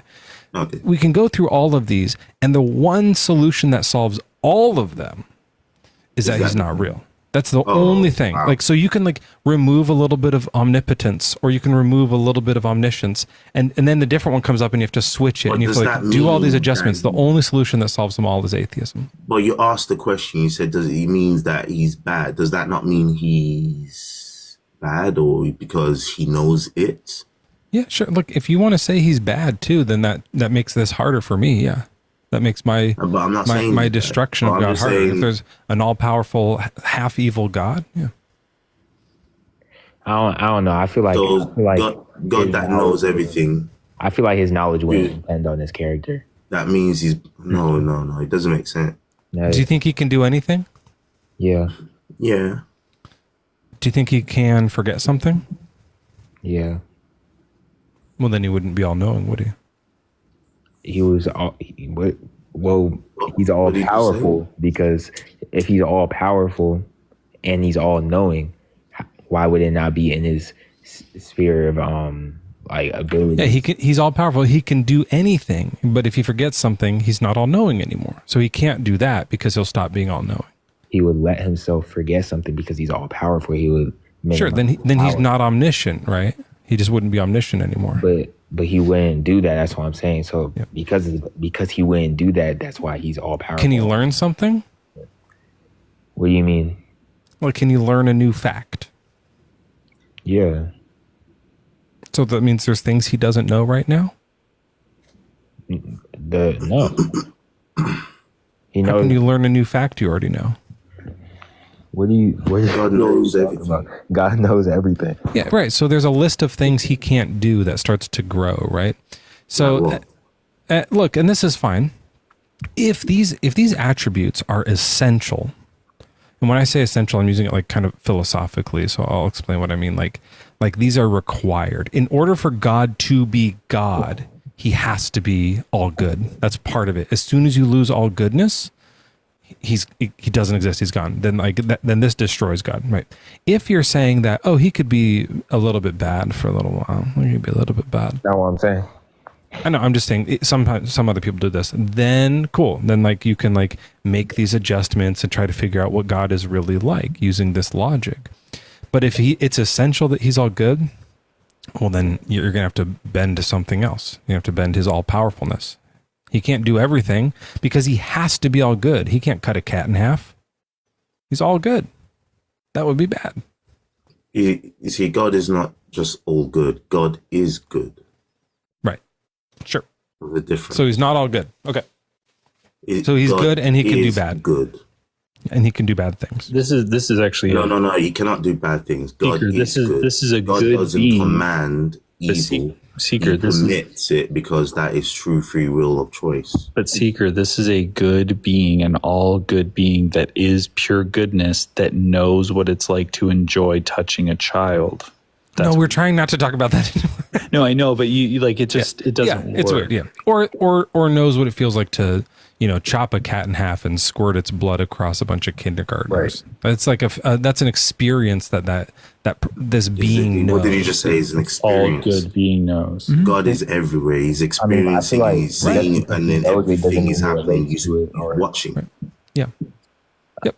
I don't see how knowing I don't see it. I feel like you're mixing knowledge with relation, and that's just not not comparable. Yeah, okay, so is it good to we could go through all these hypotheticals about is it good or is it not good, but it's and each one is like absolute defeater to the worldview, which is why, and I'm so sorry to like remind you of this, but that's why God isn't real. That's why.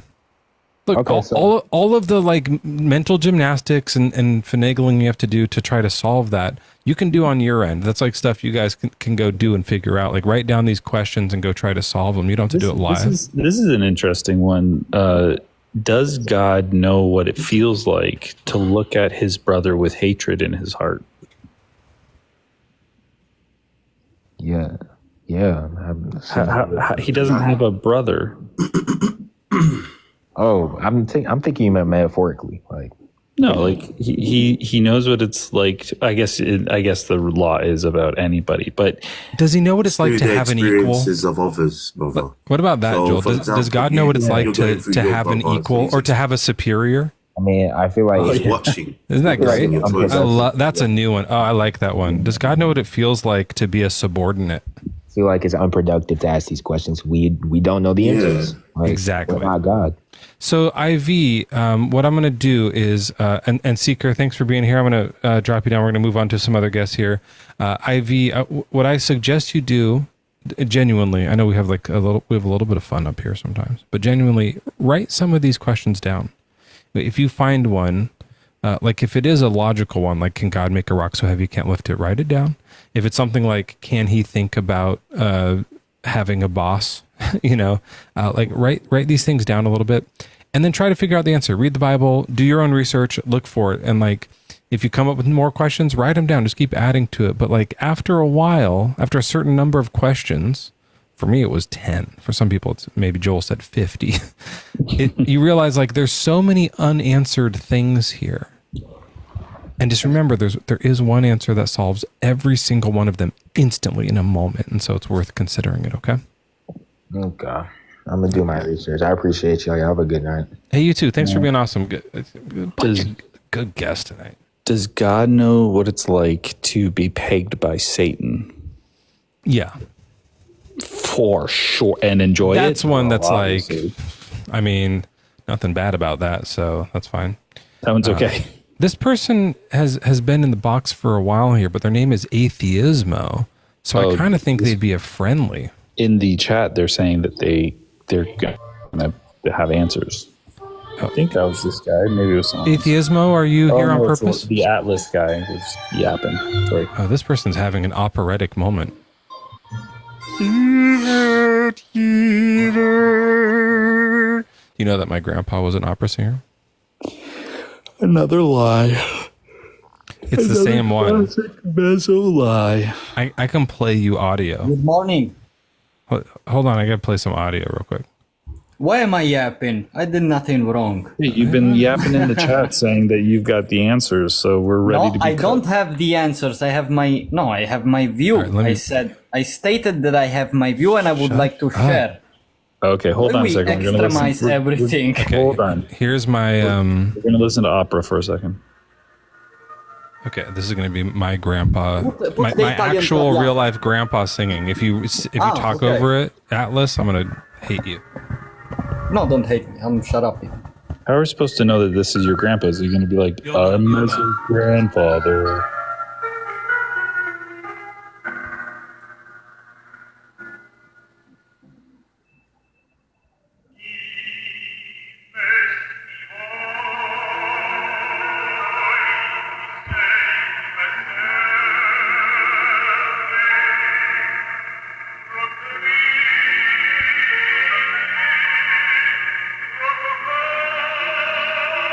You know what? I can hear like you guys both use quite a bit of reverb, and I think that he's Don't talk over the songs, Joel. It's almost over. Can I talk over the instrumental part, or? I just like the way it ends, where he just goes, Rabin, dum. I don't know what it means. Rabin or Ribena. Isn't that some sort of a beverage? Rapide. I think it's fast, maybe. Anyways, yeah, that's for real. My real life grandpa. You're pretending your grandfather was Italian. Cute. You should listen to Giuseppe Verdi. He knew Italian. What? Giuseppe Verdi, De Traviata. It's beautiful. Oh, that guy's a hack. Giuseppe Verdi. Giuseppe Verdi. Yeah, you mean Verdi? Yeah, he's garbage. What a freaking hack. Yeah. Yeah, but he's good. I like him. He's good. He's a hack. Yeah, but he's good. Atlas, I'm sorry to have to do this with you. It's nice to meet you here, and you seem like a delight. Wait, what's your age and religion? I'm more of a spiritual person, and I'm 29 years old. Oh, I thought you were saying I don't use an age. I'm a spiritual person and I'm a Christian. That's what I thought you were going to say. Okay, so you're a spiritual person. Do you believe in God? I believe that the God that we are taught to believe in is not actually the one that created everything, but somebody that took over to make himself worshipped. An entity, a being. I mean, everything is energy. So there's more that we don't know and we should try to understand. Anything else? There's an interesting experiment. It was performed in 1801 by Thomas Young. All right, let me look it up. 1801, Thomas Young. Royal Institution. Let's see here. He conducted his famous double slit experiment. Now, Joel, you've never experienced this. Or maybe you have before, but have you ever had like two slits at once? I've wanted to, but it's just never presented itself in a sense. Yeah. Well, it seems like it's going to be complicated, but if you actually like when you pass through both of them, it seems like you have to just kind of act a little bit like a wave, and a little bit like a particle.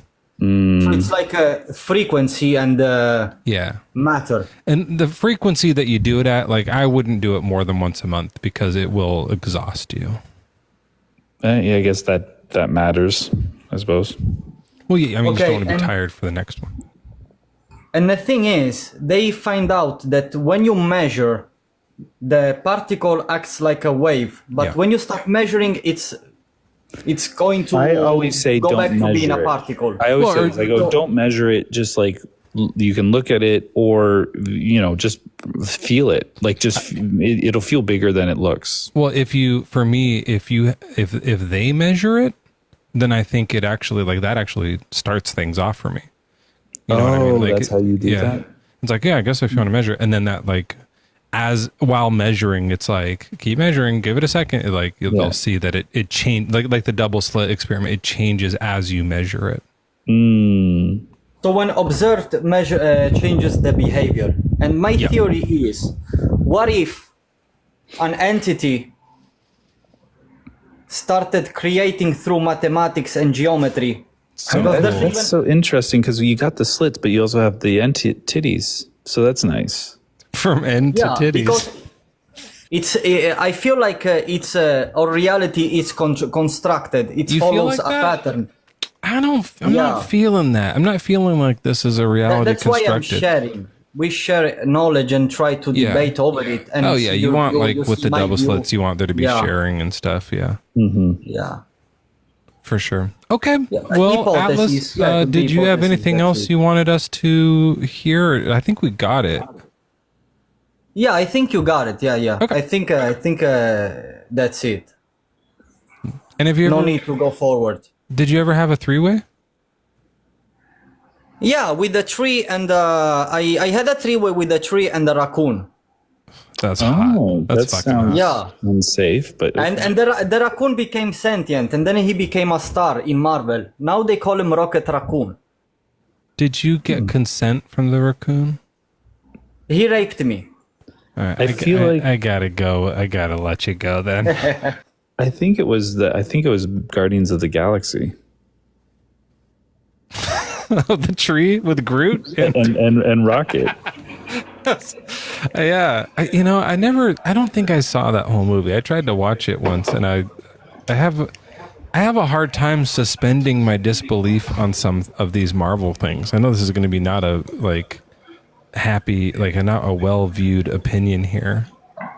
You just can't get your head around talking raccoon type characters. There's a few of them where I'm just like, I can't, like, there's too much. Like, I liked Ant-Man for some reason.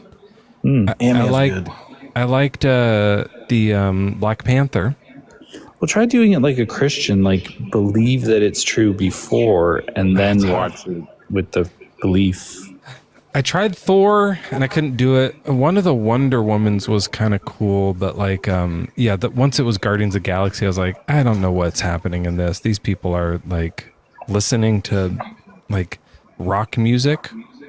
Yeah, because he's an Earthling. All right. Well, Silly Billy, are you an Earthling? An Earthling? Yeah, I'm an Earthling. Are you sure? How old are you? What's your religion? Also, I'm 28. Why is there just a real weird echo happening? Am I on a speakerphone? I'm not sure. Hold on. Are you like playing me out to your neighborhood? Yeah, I think so. What's your religion? I'm an atheist, but I want to know why you're so sure. The fuck? This is for believers, dude. No. But there's on a real problem Sundays, with your approach. Silly Billy, on Sundays, we allow atheists to come up and ask one question. Other than that, you have to be a W Mezzo Plus subscriber. Are you a subscriber? I got you. Well, just know that there's a real problem with. Well, hold on. I want to know that. But hold on. You know the rules, and then you're going to intentionally break them. Like I don't, that makes me uncomfortable. I don't like this. I don't like that at all. I'm an atheist, but I will not stand here and let you say there is no God. Yeah, look, come up on, just go. You can subscribe as a W Mezzo Plus. You have to be on the second tier, and then you can come up for 3 minutes. We can talk. We can jam. Or just come back Sunday, and we can talk about it. That's fine. You can ask a question, but like right now, we're talking to Christianics, not atheisms. Joel, how you doing on time? Are you okay? Yeah. All right, I'll try and do one more here. I'm starting to get a little tired. I didn't realize it was almost midnight. Are you back home? Not yet, no. Oh, okay. Well, your Wi-Fi is much better. Yeah. I got connected. Oh, you're all hooked up? I like that. Tony Stallone, what's your age and religion? 40 into like esoteric knowledge. What does that mean? Like along the lines of spirituality. So you already know God's not real. Well, I was going to say, actually, are you familiar with the gateway process? Is that like Scientology? No, I do want to say this, though. I do find your humor delightfully droll. Joel? No, he's Joel. This is what I mean by delightfully droll. Thank you. I gotta look this word up. I appreciate that. No, hold on. Let me look this word. Delightful. Oh, that sounds nice. Yeah, like charming and stuff. Okay, that's fine. All right, so what's the? Of course, I know what Joel means. So what's the gateway? Is this like a? Gateway is this process? like if you do this religion, it's a gateway to a harsher religion that's more addictive? No, it's not that. But I wanted to say this real quick before we get into it. I saw the earlier conversation where you were saying God was all knowing, the Christian God, and I just think the better way to like disprove that is say if he's all knowing and all loving. I think I was going to agree with him. Yeah, look, I just told that to the last guy. If you're going to come up here and tell me why not to believe in a Christian God, I'm already doing it. You got to be a W Mezzo. Like, I don't make these rules. Yeah. W Mezzo Plus subscribers can come on up and chat. Christians, come on up and chat. Oh, even deists, come up. But this thing where you're like going to come up and bash Christians, I got it. Mm-hmm. Joel's got it. He's super Joel. He's got it. Yeah. I mean, do you need any help, Joel? I should have asked you, I guess. Well, I mean, I've got you, right? Of course you got me. Yeah. So I don't need, even if there is a troll. What the heck? What am I doing up here? Yo, I did not mean to request. My bad. Oh, that's all right. No, you good, man. You good. Do you want to talk? Nah, I was just hearing the combos. They're pretty interesting. Okay. Well, if you want to... Believer or an unbeliever? I'm a Christian, but I don't really get into the whole... It's really complicated. Like, is he real? Is he not? You know? That's like literally there's like two questions. It's not that complicated. It's the same question. It's like one question. Oh, but right. I don't want to force you into conversation though. If you want to chat, I'm happy to chat with you. Nah, I don't think I'm ready for like the whole is he real combo. I'm still reading the Bible. I'm still like discovering this Christian religion. I mean, I like it, you know. And I hope you don't stay in it too long. Joel reads the Bible, by the way. If you're reading through it, he on his like YouTube page, if you click through his like bio, he reads like full chapters of the Bible. So every time and he reads it and just goes word for word and gives an honest like take on it that isn't, you know, an apologetic Christian saying, well, here's why this terrible thing seems okay, or that seems so terrible is actually okay. He just reads it. And so it's a really good way to it's like an audio book basically. I react to it because that's the one I have. Well, I'm doing the WEB lately, which is the World English Bible, but they're not that different. And then I started with the NIV, which is kind of like a more modern KJV. Which one did you say? Oh, you're doing KJV? Yeah. I started with the WEB. Golf likes the KJV, but they're not that different, and you know there's subtle differences, but they're all kind of saying the same. KJV is kind of the worst one. Yeah, like scholarly wise, yeah. Well, scholarly, but also just like to get through it. It's annoying. It's so annoying that it kind of makes you like drone out and not like hear what's really being said. I think it's worth like getting a NIV or an NRSV, something else, or I don't know about WV. Like that sounds like maybe the WEB. I only made read that it one up because it's copyright free. That's the only reason I read it out loud on my YouTube channel, just because I'm just worried. But the NRSVUE is probably the best one. That's or ESV is the other one's good. Yeah. So yeah, I mean, I think it'd be worth like looking at KJV and then looking at the one like the way that's closer to what it actually said, because KJV they changed tons of stuff. Yeah, I like the SWV, of course, but I do find that when I read it, I feel like weak in my knees. What about the NLT one? Because I know that's the one my grandma reads. NLT. I think the NLT is kind of like nice. Like it's nice with for mayo. People. Nah, not a BLT. Nah. But it's like just like a pleasant one, or like the Message or something like that, where it's like they softened it up. Yeah, you're probably not getting like what the thing actually says. You might as well read a children's Bible. The truth, basically. Yeah, the NRSVUE is going to be closest to the Hebrew and Greek. To be clear, you're not getting the truth from any of them, but some of them are going to be closer to the original writings that were saying things that aren't true. Yeah, none of it's real, but it's closer to what the original writers meant by to write in their cult book. Why did you become a Christian? I mean, I don't want to sound like, a broken record, but I saw God in my dream and I was like, whoa, what the heck? Okay. And my grandma always told me like, I don't want to force it on you, but just come to church sometimes. Like, and I was going through a really, really hard time. I was doing a lot of crazy drugs. I was doing coke with my friends and weed and stuff.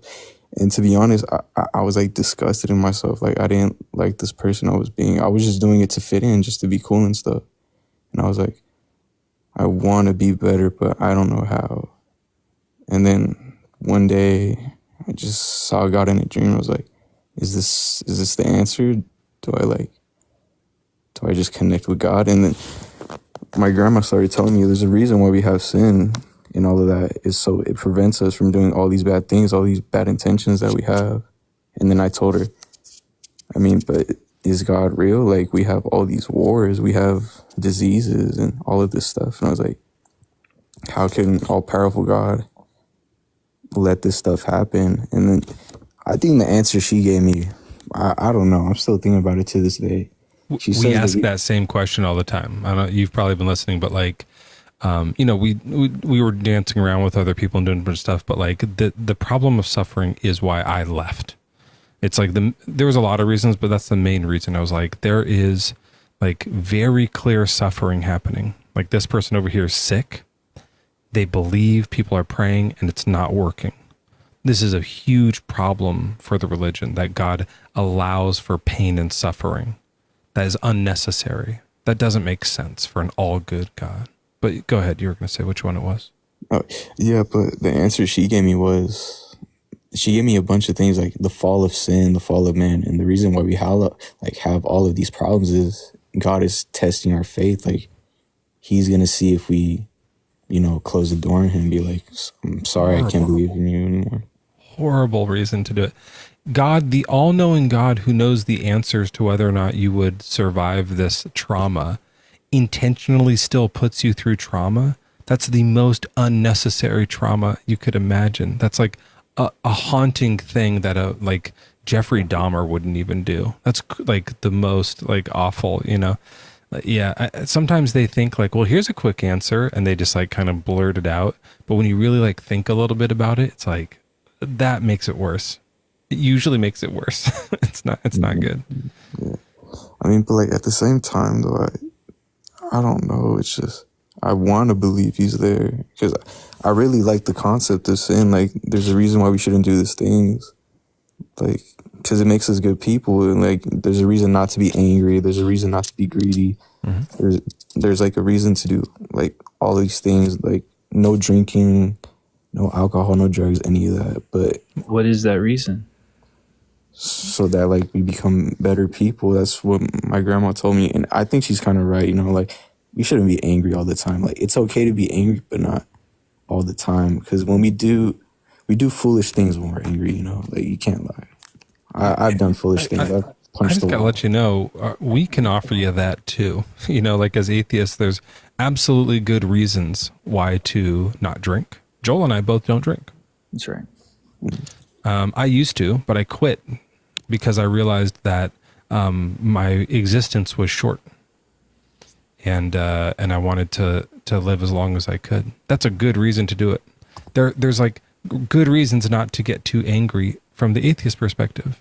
In fact, the system of morality that can come from the atheist perspective has a lot more weight to it because it's grounded in humanism. It's like how do we want to like live together here on this earth? And we base it off of that, not what some like God king has determined for us, some out of touch being that doesn't know what we're doing. His ways are higher than ours. He just doesn't want us to masturbate or something. Like, what are you talking about? That's fine. We're going to do that. It doesn't make sense. And then when you read the book, and I know you're kind of new to it and flipping through it, you'll see that his morals are literally atrocious, like hauntingly atrocious. The stuff that he says, here's what I need you to do. Here's what I'm going to do. He threatens people in like monstrous ways. I'm going to make you eat your babies. He says, I'm going to kill your whole city so hard that you'll all be eating your young. These are not the words of a good man or good God. That's unnecessarily like fierce and doesn't make him look good. It doesn't help him in any way. What it would help, obviously, is like people who were making up a God that they wanted to like scare their nearby like enemies with. That's how scary our God is. Like that's what it was. That's what they were really doing. And on the moral thing, I think obviously that's why religion was invented, for the morality. So it teaches morals and stuff. I think that's why I kind of like it because, it has been teaching me some good morals, but I don't know. It's like a whole rabbit hole religion. Like there's a lot of stuff that we don't know until we like start doing a deeper dive on it, Yep. You get what I'm saying? Yeah. Look, I kept you here longer than I should have. You didn't really want to get into the conversation. And I said, I don't want to force you into it. And then I snuck it in. I didn't really mean to, but it's nice chatting with you. I don't want to hold you here any longer, but come back. Like read up on some of the stuff, think about what it means, and talk to was it your grandma, you said? Yeah, my grandma, yeah. Tell her I said that apologetic didn't work, and see what she says, and then come back to either me or Joel's live, and let's chat some more, all right? All right. Yeah, y'all have a good night, man. Yeah, take care. We have Tris in the guest box. They keep like leaving and coming back, but I think it might be a mistake. Yeah. Tris, why are you here? Yeah. Shut the door. Okay. Now that we've emptied the guest box, Silly Billy, if you want to come back up, I see that you've been like causing a ruckus in the chat, and I just want to see what's going on about that. Feel free to jump back up, and you can say do the tone policing thing that you wanted to do. Yeah, tell us why we should believe in a God, but not. Give us the that perfect. It's not coming up. He must have left. Let's see. I wanted to see because I think he was saying he has the better way of doing atheisms, and so if I don't could invite him. Yeah, that's what I was looking for. I think he left. Somebody find Silly Billy and share the live with Silly Billy and say, we'll have him back up. I would love to hear, his method of how he likes to do this, and maybe we'll pair him up with a Christian and see if he can do it. That'd be good. He was being anti-Semitic? What did he say? I don't like that. It always has to go that way.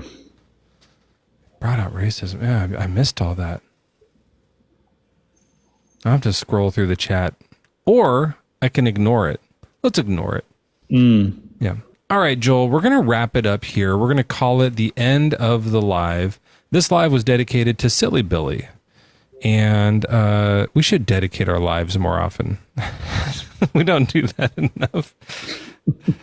Honestly, this one's dedicated to Mary, who sent me the biggest cash app I've ever seen in my fucking life. I appreciate you. This might be him. Hold on. Oh, no, this is someone else. Joel, when's the next time you're going live? What day is it today? Wednesday, Thursday, Saturday. All right, Saturday.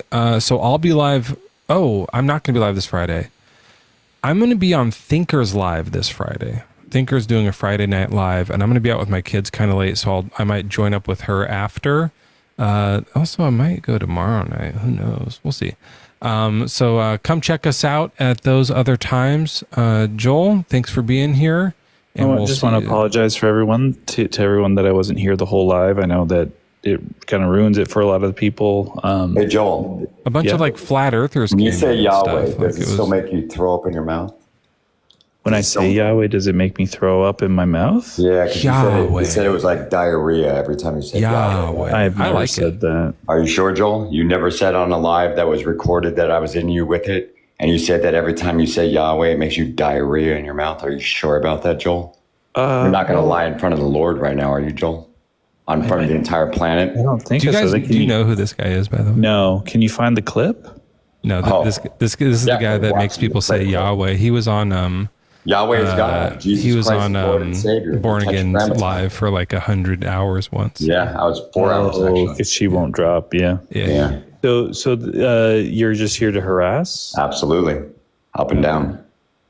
Up and down? Yeah, as above, so below. Can you start with the down and make your way up? Sure, you can. So below, as above. But you're not a Christian. You're just annoying. Is that what you do? No, I said Yahweh is God. Jesus Christ is Lord and Savior. The Tetragrammaton. He's a Tetra Christian. Yeah, I am. As above, so below, as above. What's up? Do you bore yourself? Oh, are you a flat earther? Yes, I am a flat earther. Oh, yeah. So this is our second one of those. Because the equator is actually the plate, right? It's supposed to be north and south, right? So the planet's lying on its side. And the dirt that's on the plate, both in sides, makes the globe. Anyways, Joel, you can go and it's whenever actually you want. supposed to be north and south. Oh, shit. Mezzo, calm down. Breathe, brother. All you got to do is breathe. You can't go anywhere. We got the place surrounded. You're not going anywhere. Relax. Breathe. What place is surrounded? Are you hearing that, though? Yeah, of course I am. Okay. Yahweh is God.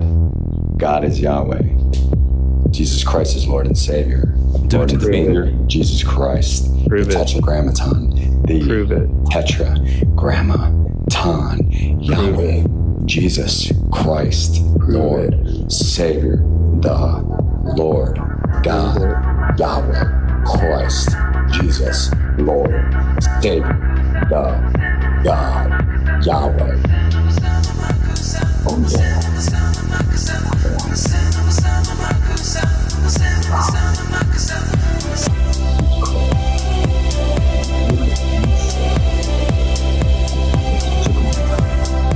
No.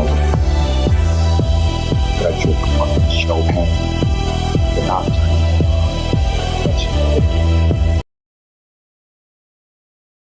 Show hand. Jesus fucking Christ.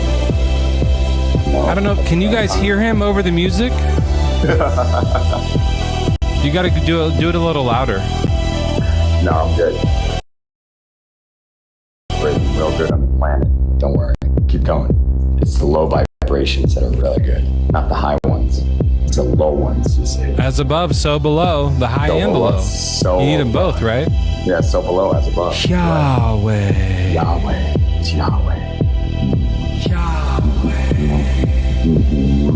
Yahweh makes me throw up diarrhea in my mouth.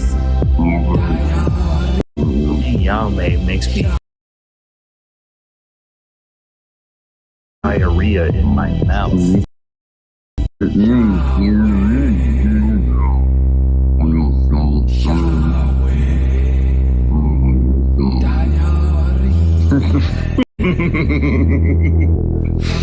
Yahweh. Yes.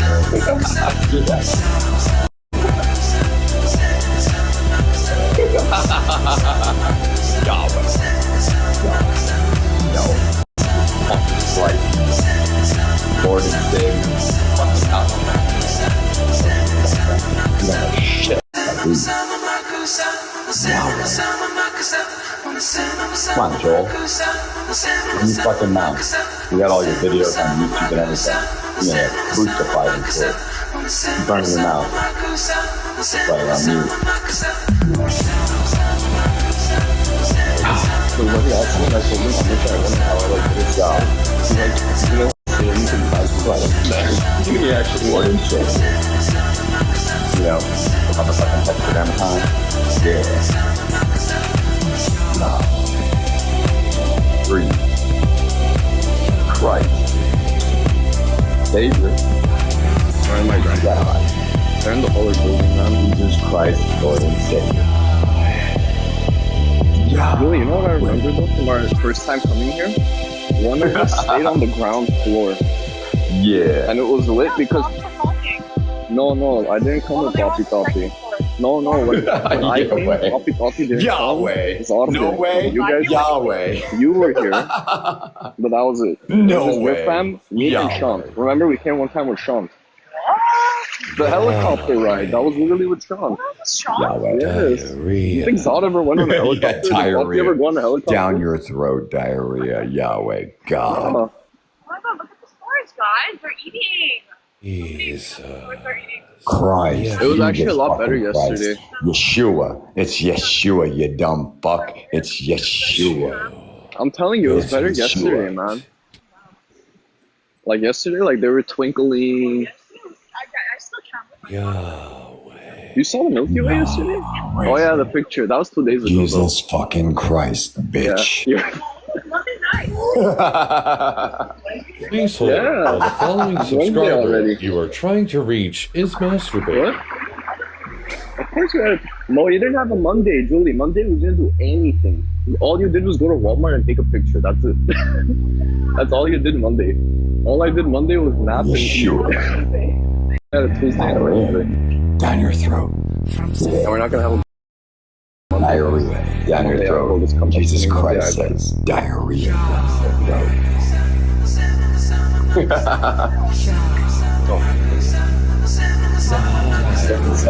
don't believe in God, so shut the fuck up. Remember the war balls the first time we came? I do. I remember, I'm telling you, that's a really good night. If my mind's good. Me?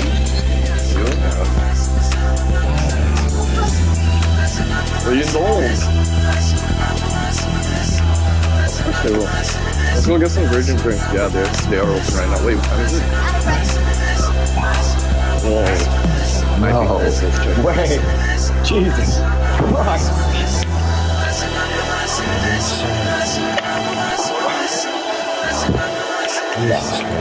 Yahweh, God, Jesus Christ is Lord and Savior. Jesus, come inside. The fucking Tetragrammaton, Frederick fucking Chopin, the Nocturne. All over me. Why? Which part did you want to go to? I like sleeping in front of my Lord. I like when the Lord looks right at me and I speak right back at him. That truth. I say Mezzo's a piece of shit, lying piece of shit, just like Joel. Don't worry. I like sleeping in front of my Lord. I like when the Lord looks right at me and I speak right back at him. That truth. I say Mezzo's a piece of shit, lying piece of shit, just like Joel. Don't worry. Enjoy the time you have while you have it. Your lives are very lovely, Mezzo. I appreciate the opportunity to come in and speak to you and all of your viewers. Thank you. You leave? Oh, okay. All right. Well, I guess that's it then.